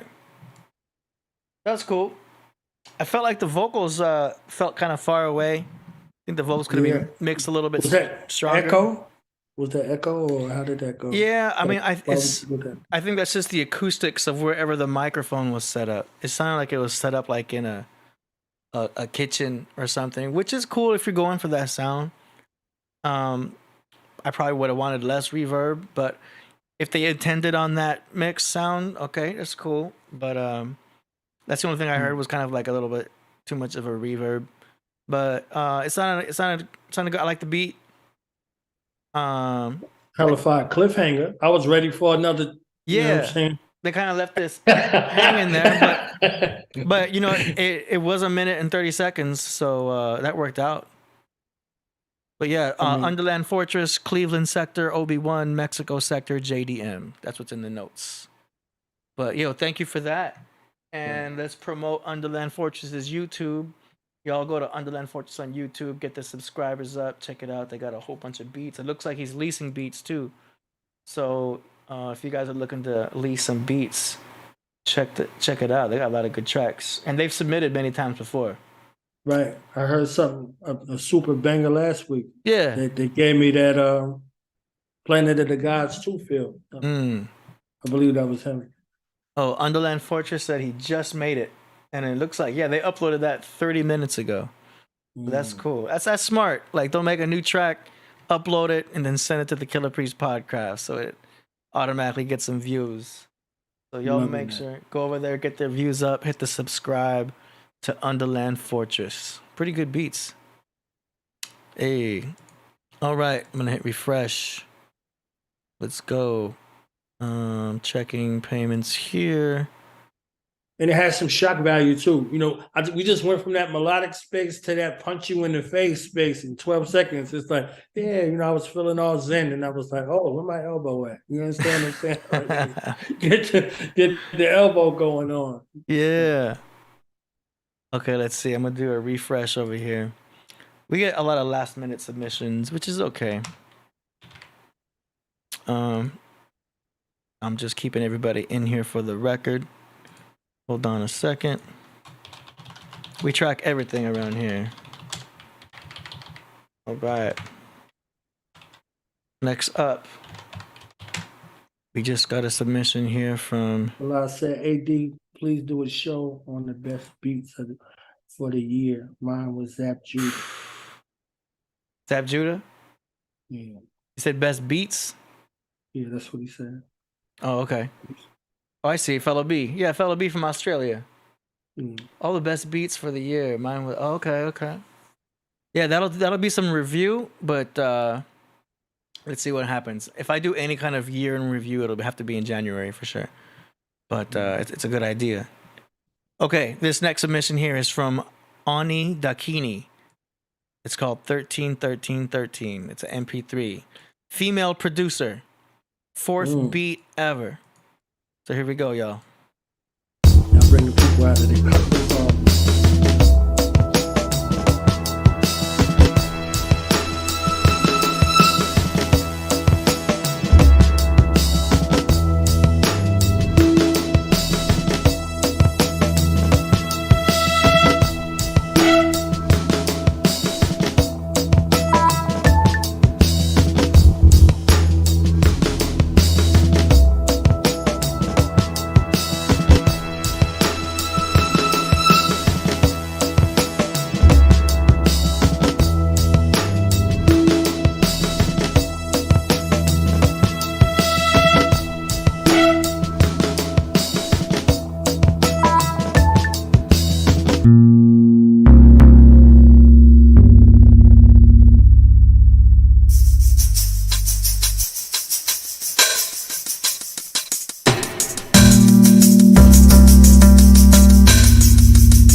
All right. That's cool. That was from Ani Dakini, a female producer. That was her fourth beat ever. Hey, that's a great start. I think you're doing good. I think you're messing with some arrangements. You made it progressive. It went from one beat into another beat, nice and loud. I think your next thing to do is to start playing with some compression plugins. I don't know what kind of DAW you're using, but start looking around for the compression and start compressing some of the spots so that they don't pop out too loud. You have a little instrument in there that was like a horn, like a, you know what I mean? That kind of jumped right into the mix. You know what I'm saying? So you're going to want to do an overall compression at the end.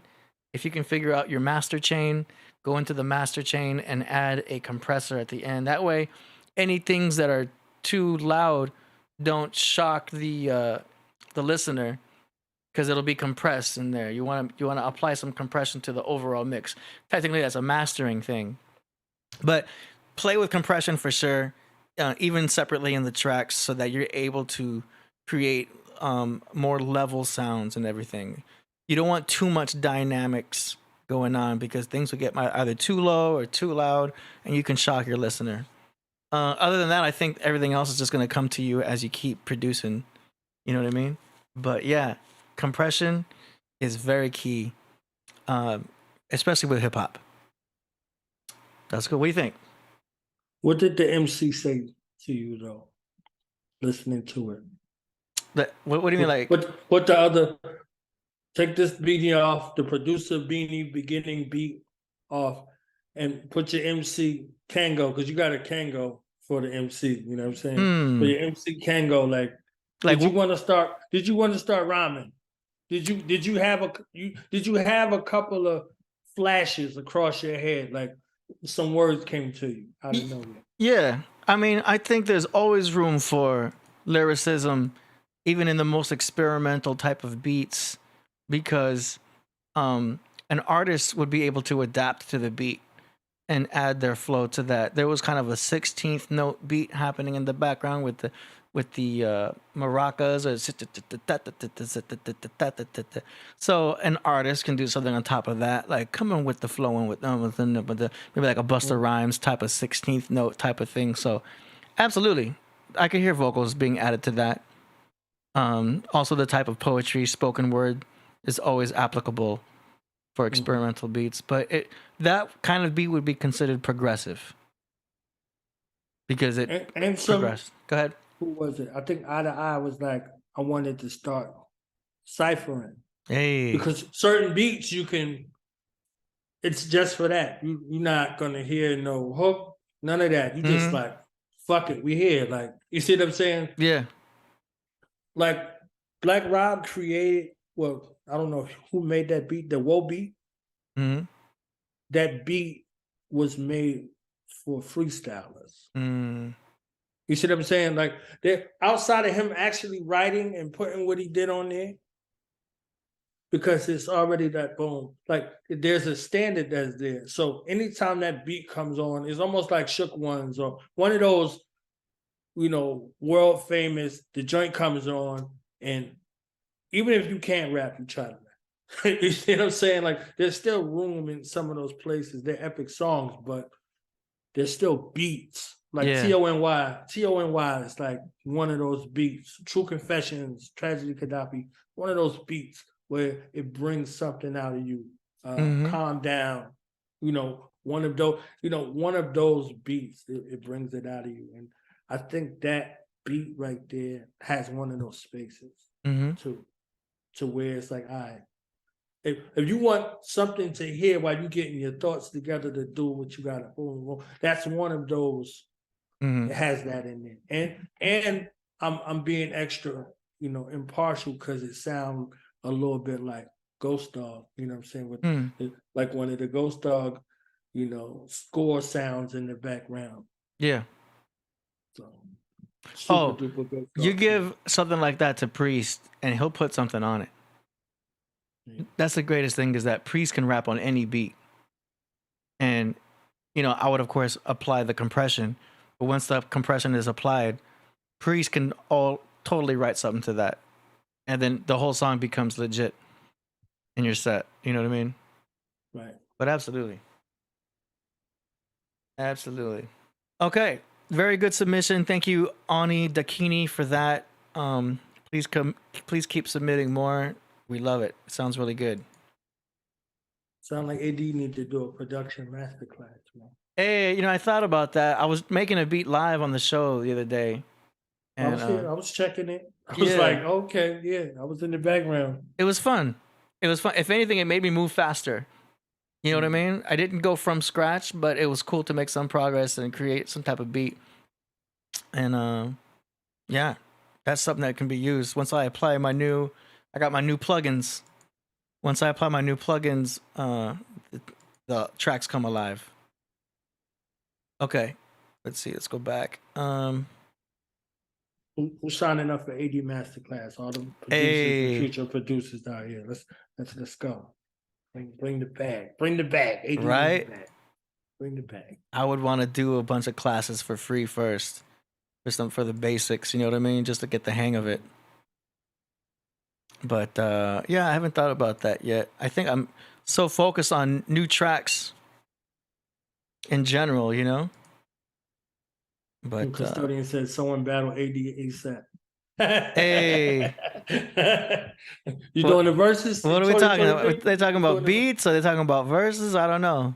I don't know. Somebody want a short night. Maybe they want a short night. Maybe they want a short night. Like, all right. The thing is that I'm so humble and like compassionate for others. I never want to, like, I've been in battle situations before, and like I never want to say anything too mean. You know what I mean? So I've got that part of me that's like, I would take it easy on everybody just because I'm such an empath. And you know what I mean? Like I would feel their wounds for them. If I attack somebody, I would be attacking myself. You know what I mean? It's a Pisces thing. You know what I mean? I can never inflict. Unless they hit you with some bars where they call you out. Yeah, like, I would need that. I would need to be attacked hard first before me to attack hard back. You know what I mean? Slaughterhouse. Yeah, I couldn't do it. Like I feel too much empathy for other people, and you know, I always want to make sure everybody's okay. I have too much of a heart. You know what I'm saying? But I love watching other people battle other people. That's dope.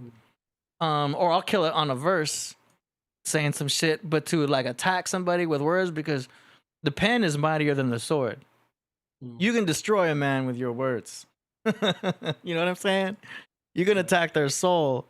So it's like you got to be. I try to be very careful with what I say, and you know what I mean. The battle rap world is a dangerous arena, if you will.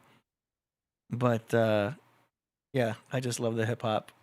Okay, moving on. Let's see who else we got here. I think we're gonna go straight to Kaz Zodiac. Yep. Okay. Here we go. Was that the grand finale? Yes, Kaz Zodiac is the grand finale. Unless somebody else submits something in the next 2 minutes. Can we wait 2 minutes? Because after Kai, I'm gonna be honest. After Kai, I can't hear nobody else.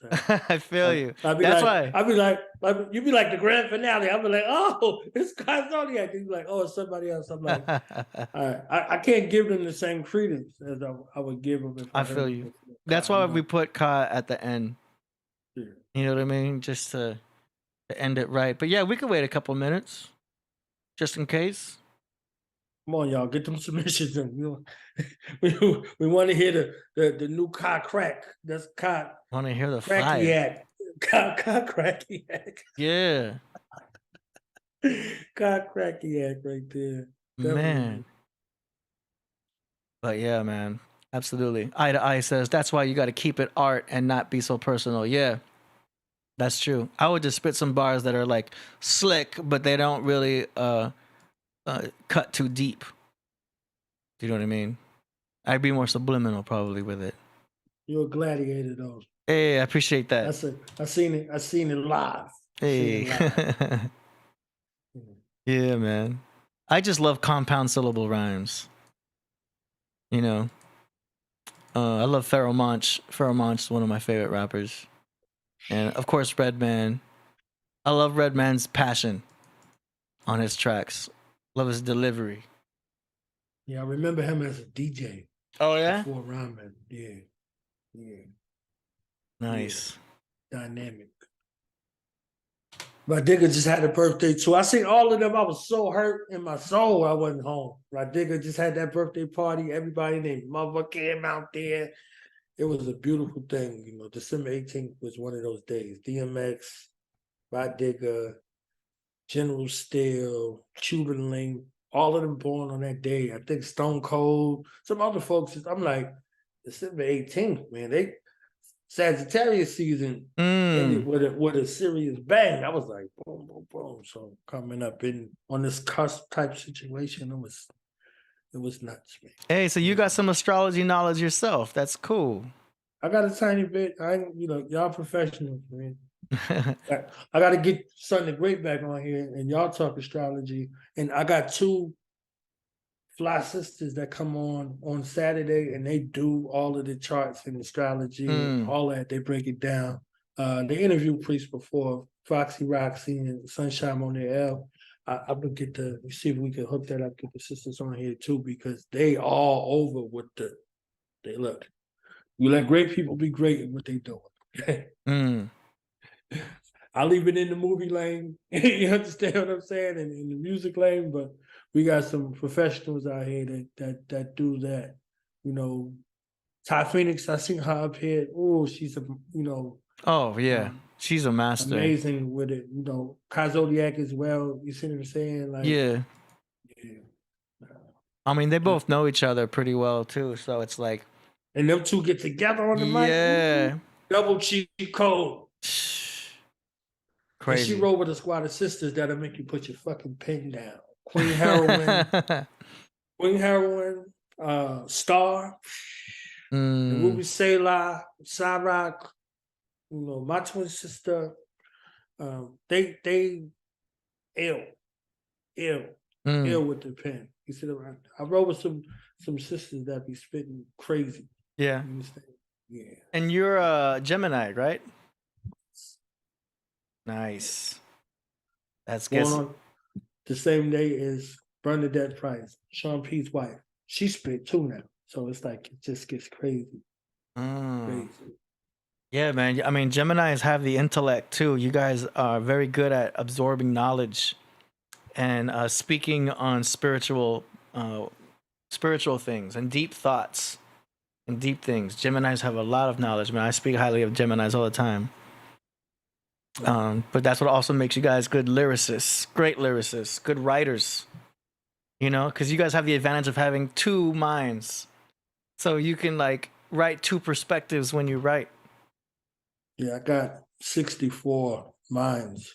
I got a horde and they go crazy. They was like, yo, Knowledge, yo, you should be writing rhymes. I was like, word? A guy said that to me one time. He said, you should be writing rhymes. I said, if I started writing rhymes and you rap, what are you gonna do? You know what I'm saying? Like literally, I don't want to. They want me on the host tip, AD. You know, listening to their lyrics and giving them props and seeing into that. They don't want me on the other side with a pen. Hey, you could ghostwrite too. There's a lot of ghostwriters out there. I don't want into that. I leave it to the professionals. You one of them ghostwriters. I know you done wrote some stuff. Yeah, I had tell nobody about. So yeah. I'm good. That was a while ago. But yeah, some people with certain type personalities, they wouldn't want to. They wouldn't want to keep it to themselves. You know what I'm saying? Like you can't write for people and be like, you know, I wrote that shit. Like, nah, come on, man. Yeah, you got to keep it on. The I know there's a like a non-disclosure agreement that happens when you ghostwrite for somebody. But yeah, that's crazy.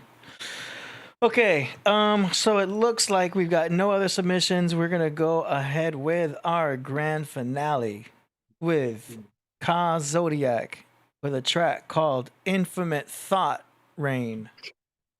Go.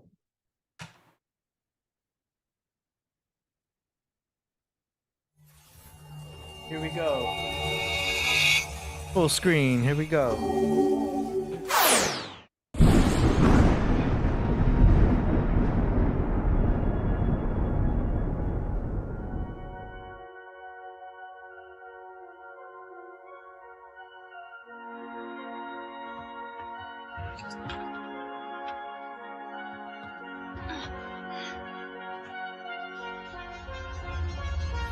Yo, I came through the door. You ain't hearing me, I came through the door, not the way. I was walking through the walls, and I'ma stay. Never touched the knob, still I'm on the other side. Spirit in the body that decay. Saw the movie, the Akashic matinee. I stepped out, hoping in the end I would score Jane. Headed to the herb spot, a trip for that raw strain. I passed out when I entered the door frame. I awoke on an infinite thought train. Numbers kept falling, this is digital thought rain. Faces in the puzzle, yo, the keys are in your brain. But once you use them, then tremendous rewards came. Will be forever trapped in this invisible board game. Suffering makes you stronger, I was gifted with pure pain. Inside the first car where the midgets with swords came. Giant ram's heads can't awaken that cause flames. Extinguished when you master the elixir in your veins. Bad attitudes turn to whispers that's more sane. Staring down the stair rings, endless the floor plane. This world's a whirlpool, slowly spinning with your claim. Zodiac signs on the lid to the storm drain. Around the keyhole, you can't enter with poor aim. Ninja Turtle Island mound building was your name. They asked in the second car, stashing the weapons far, but food everywhere. Getting snacks at the pleasure bar, gluttonous. Bull-headed men wearing oven mitts. One got selfish, now they fighting over muffin mix. The colonel kept shooting at the chickens on their bucket list. Said we got enough to go around, that's the sun lips. Enough of this, to the next call where the doubles is. Who don't agree, can't make up their mind what the trouble is. Struggling to use the key, suddenly there's two of me. I said we both right, this whole struggle is illusory. It said that he was left and so I left him ingenuity. Inside the fourth car where I rested, it was lunacy. The moon had a rifle shooting crabs in the barrels. Not the target, but the bullets, tiny crabs in the barrels that jammed each other up as they grabbed their apparel. Try to pull you back into the sand and the gravel. That same cover, like the ad-libs in ether, the same cover. That same over, so comfortable they stuck in the same coma. While I search for the conductor that's running the train motor. Made it to the fifth. Danger with a twist, I'm a child again with nights before the days don't exist. And no one grows old, you can stay here if you wish. We was playing, then the ego turned the fingers that can't resist. Every bite upon the tail, lions on my trail that force you to go to work, but if you make it to the 6th. You want change, you gotta make it to your shift. Left the childish things behind, I ain't playing as I lift. Rooted in the routines that burden the free. Zombies working all the time, this ain't working for me. But even if you branch out, you still turn to a tree. The only way you bear fruit sounded perfect to me. But now I'm stepping over rice, I was certain to ski. But why won't this door open? I was certain this key. Oh, and these two of us searching for the perfect match inside of you. Measuring the heat, thermostat, flowing nothing, holding up their bridges like maternal fat. Beauty everywhere, fluorescent, eternal sunsets. Could be in this arguments and chilling on the sun deck. 8th car, searching for the villain or the suspect. Could be anybody, scotch with them to see the subject. A room full of scorpions, cautiously playing freeze tag. Paralyze each other like Medusa taking weed drags. Inside a hole of mirrors, make you snowed enough to be jabbed. Revenge orgies never end, so I hit the night. My source, the high soaring over distant heights, Superman. Everyone was flying here, Medullamites, partying, philosophizing, birds looking human like everybody tweeting all the time. It was Truman like 10th car was locked, but your ghosts were inside. In the business meeting, planning to control and divide. They just playing who's the boss, but the one could decide. Wanna make it through this car, you need a manual guide. So I climbed over, gripped the handles on the ride. As I reached the top, that's when the portal appeared. Inside a giant eyeball, it was awfully weird. But I entered as the gravity and walls that was here just vanished out the blue lightning storm that I cleared. I absorbed, you could still see the form in my beard. Current in the wiring, combing my synapses hit with bolts when they be firing. Electric men, body made of bolts in the sky that sing. I ching, sonic sound rings, I be dropping chains. Listen when the source clash, hitting when they're not in range. Doctor Strange telepath, visions I cannot explain to you, so don't never ask. The 12th car, most then went inside, never came back. Lullabies playing made them sleepy till they take naps. Music of the spheres, songs playing from the train track. Cosmic University, planet cycle trading course. We was all born on this train, and we can't get off. Whether you was kind or a jerk, that's Jamaican sauce. Near the engine, now the engineers running, taking off. Grabbing by his mask, I'm too fast, made him take it off. Saw my own face underneath the serrated cloth. My lows fiercer, melted the snow piercer. Written in the air, cause the message get no clearer. We all arrived with a number that glow. 5-5, 1980, down to 20 or so. 28, simplify it to a 1 and an O. If you break it down further, I'm the one you should know. Every point of the circle is another degree. Whales spoke with different messages, each one's a decree. Yeah, before heaven got a master the earth, but try to leave the 12th car in the back in the first. Ouroboros train moving 8-track in reverse. 720 tracks, I'll be rapping one verse. If the train is infinite, the terrain isn't finished. It's too large, there's no way to diminish. Just wait a sec, it'll hit your brain in a minute. Yeah, wheels in the sky at the highest of heights. Keep spinning for the record, every track I recite. Thought train of infinity, allow with the light. Or the zodiac transit, this the ride of your life. Prepare for forever, I'm infinity train. Tour rotate eternally and spins the terrain. Ouroboros, Taurus coming into the train. Every car is a sign on this infinite plane.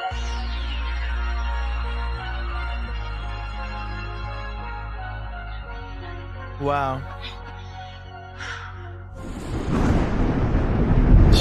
I love the logo. I love the vibe. Man, it's got like a euphoric, I don't want to say 80s vibe, but like vintage type of vibe. You know what I'm saying? Like it's like it's out of this world. Y'all already know. There's fires in the chat. Infinite thought train. Yeah. So this cerebral, astral, metaphysical journey we just went on. We stripped from, we went on like origin.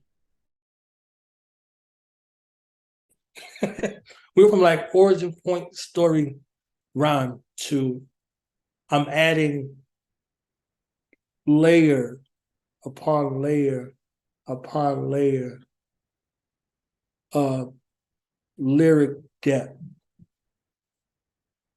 So like the infinite train car is you getting introduced, okay, there's a million different ways I can say this, but I'm gonna show you each train car, all of the seats, every intricate design from one space to the next.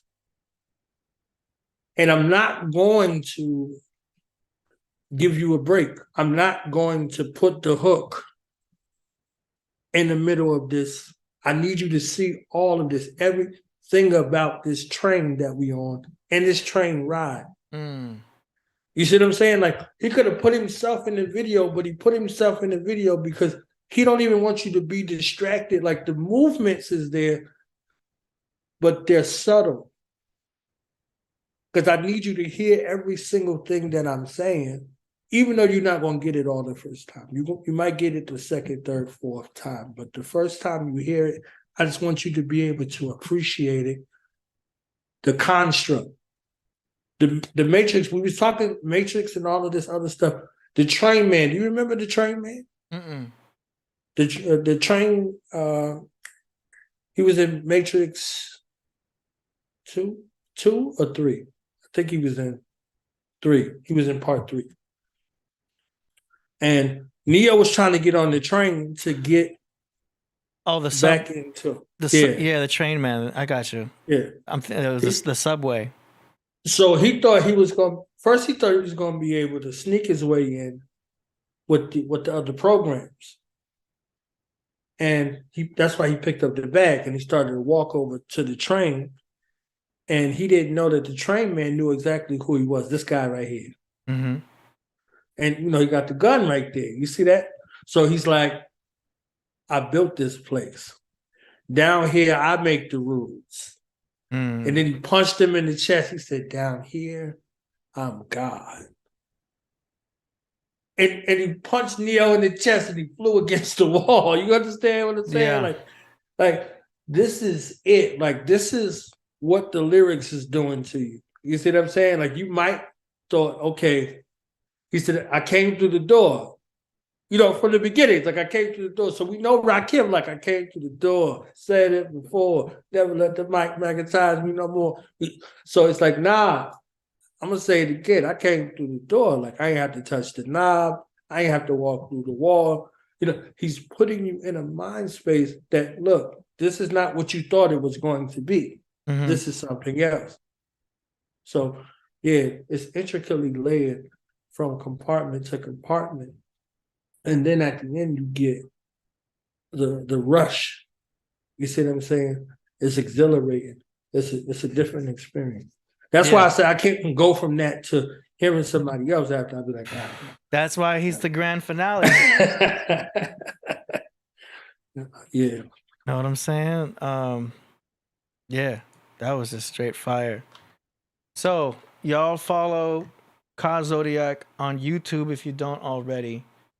Go up there. Stop playing, man. You need that album, man. You need that album. Yesterday. Yeah. I mean, wait till you hear the collaborations he's doing with Priest, man.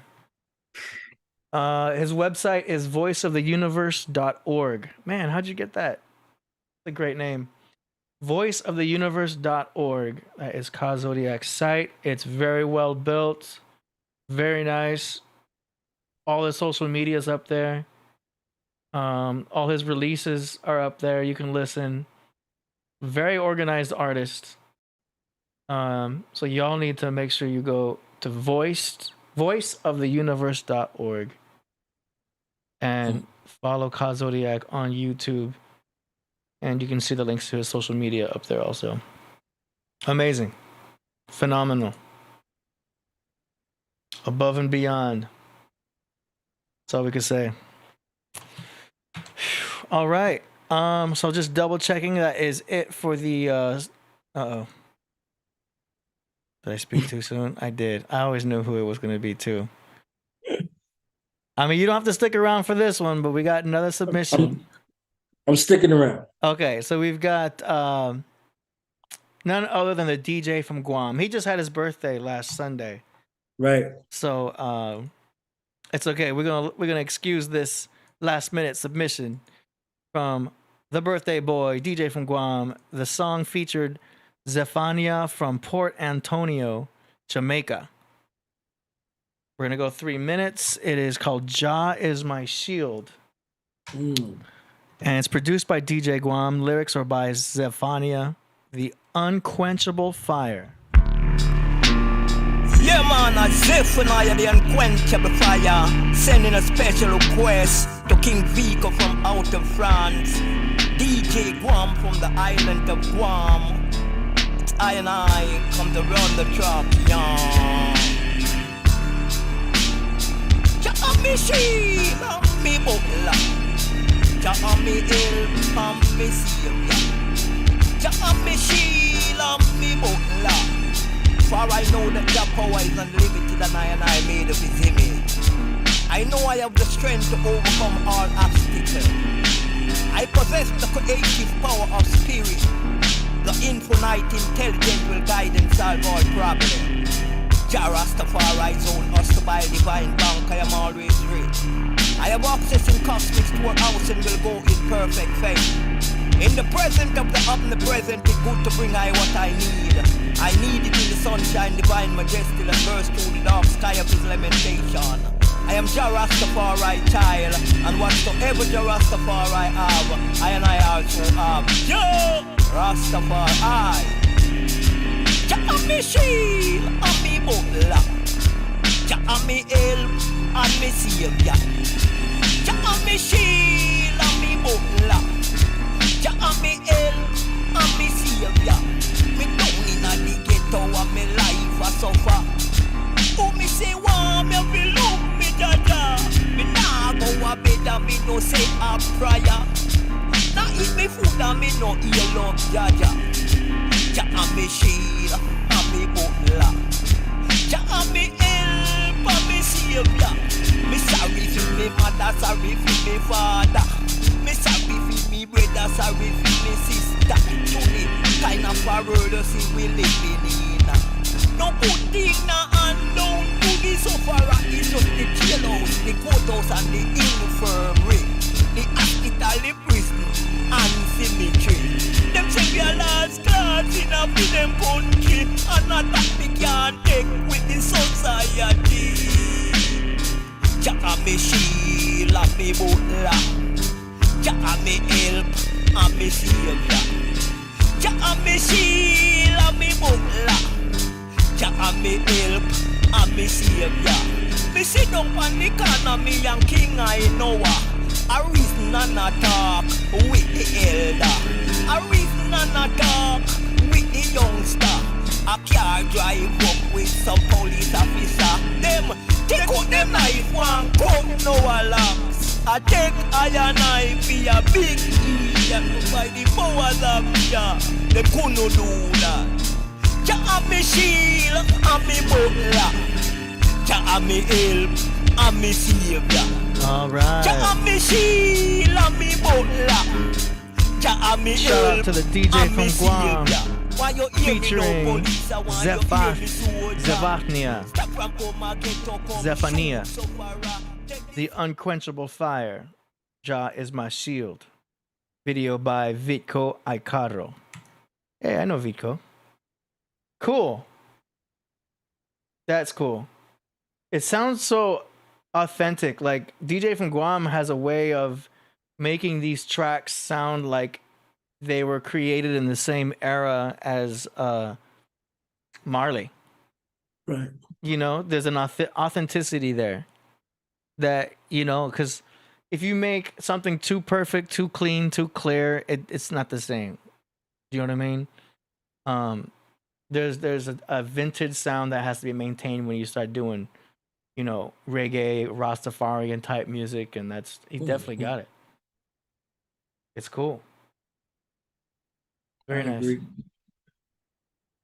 I agree. It sounds like a record. It sounds like 8-track. Like it's a replication of the authentic sound that sounds adapted from after. You know. Yeah. Definitely Peter Tosh type of energy. I agree. All right. DJ from Guam. DJ Guam. Yeah. Happy birthday, Guam. Yeah, man. If you guys want to submit your tracks for Monday's show, go to killerpriest.tv/song promo. The link is in the description. Appreciate everybody who submitted tracks. this concludes the song promotion segment. Yeah. Man, what a show. I had on how to put it low. You know what I'm saying? Right over my eye. Red dread style. Yeah, man. So we'll see. Hopefully Priest will be back on Monday for Monday's show. Thank you for everybody for sticking with us all the way through. Man, we went 5 hours. Really? Yes, we did. But it was cool. That's what happened. Time flies when you building. Right. Time flies when you're having fun. So this was ill. Absolutely. This was ill. How honest to you, AD? I don't think you get enough credit. You understand, like the ability to come in and do everything that you're doing and still fill in and still push the conversation going, all of that stuff. Like, it's literally, you got a lot going on. Like, I learned a lot today because I do my own podcast myself, but not even as intricate as you. And that's already enough. You see what I'm saying?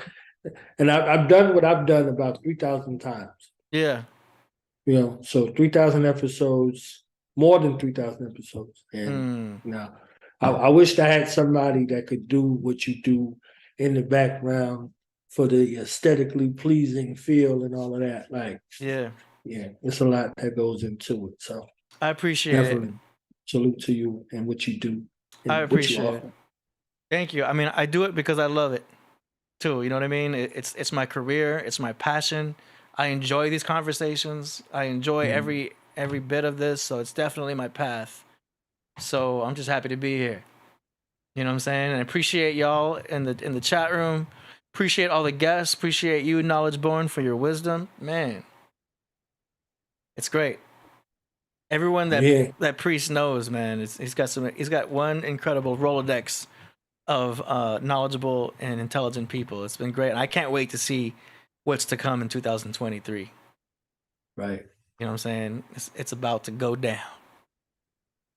So, well, great. Well, this was our last show before next Monday. So everyone have a happy holidays out there. Y'all be safe out there. Y'all be careful out there. Careful on the roads. You know what I'm saying? Because some people be overly partying out there. So please be careful this weekend during the holidays. Be safe. You know what I'm saying? Take that time to love on your family. Your family is your real gift. Your family is your real gift. There's not more precious and more sacred and more important than family. So take this time to love on your family and love on yourself. Strategize with your family. Find a way to take the gift you've been given of life and a family and turn it into something that could change somebody else's life. Absolutely. Well said. All right. And with that, we're going to go out with Sound of Light from the Mr. Universe album of Killah Priest. And we will see y'all on Monday. Thank y'all so much. Peace. Peace.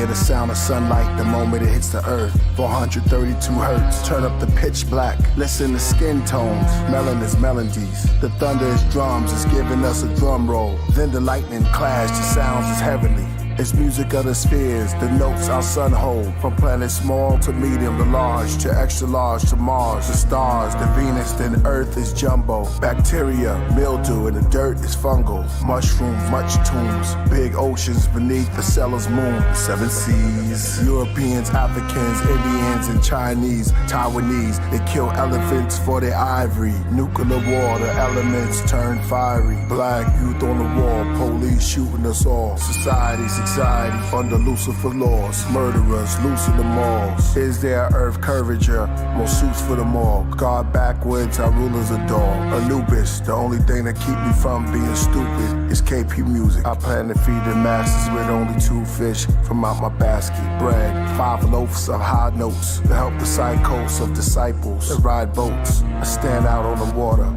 It's high float, begin to walking. It's not me, it's Michael. You can do as I do. It's not physicals. Every individual is spiritual, identical. You can't have my spirit and soul, just my chemicals. This is the sound of light.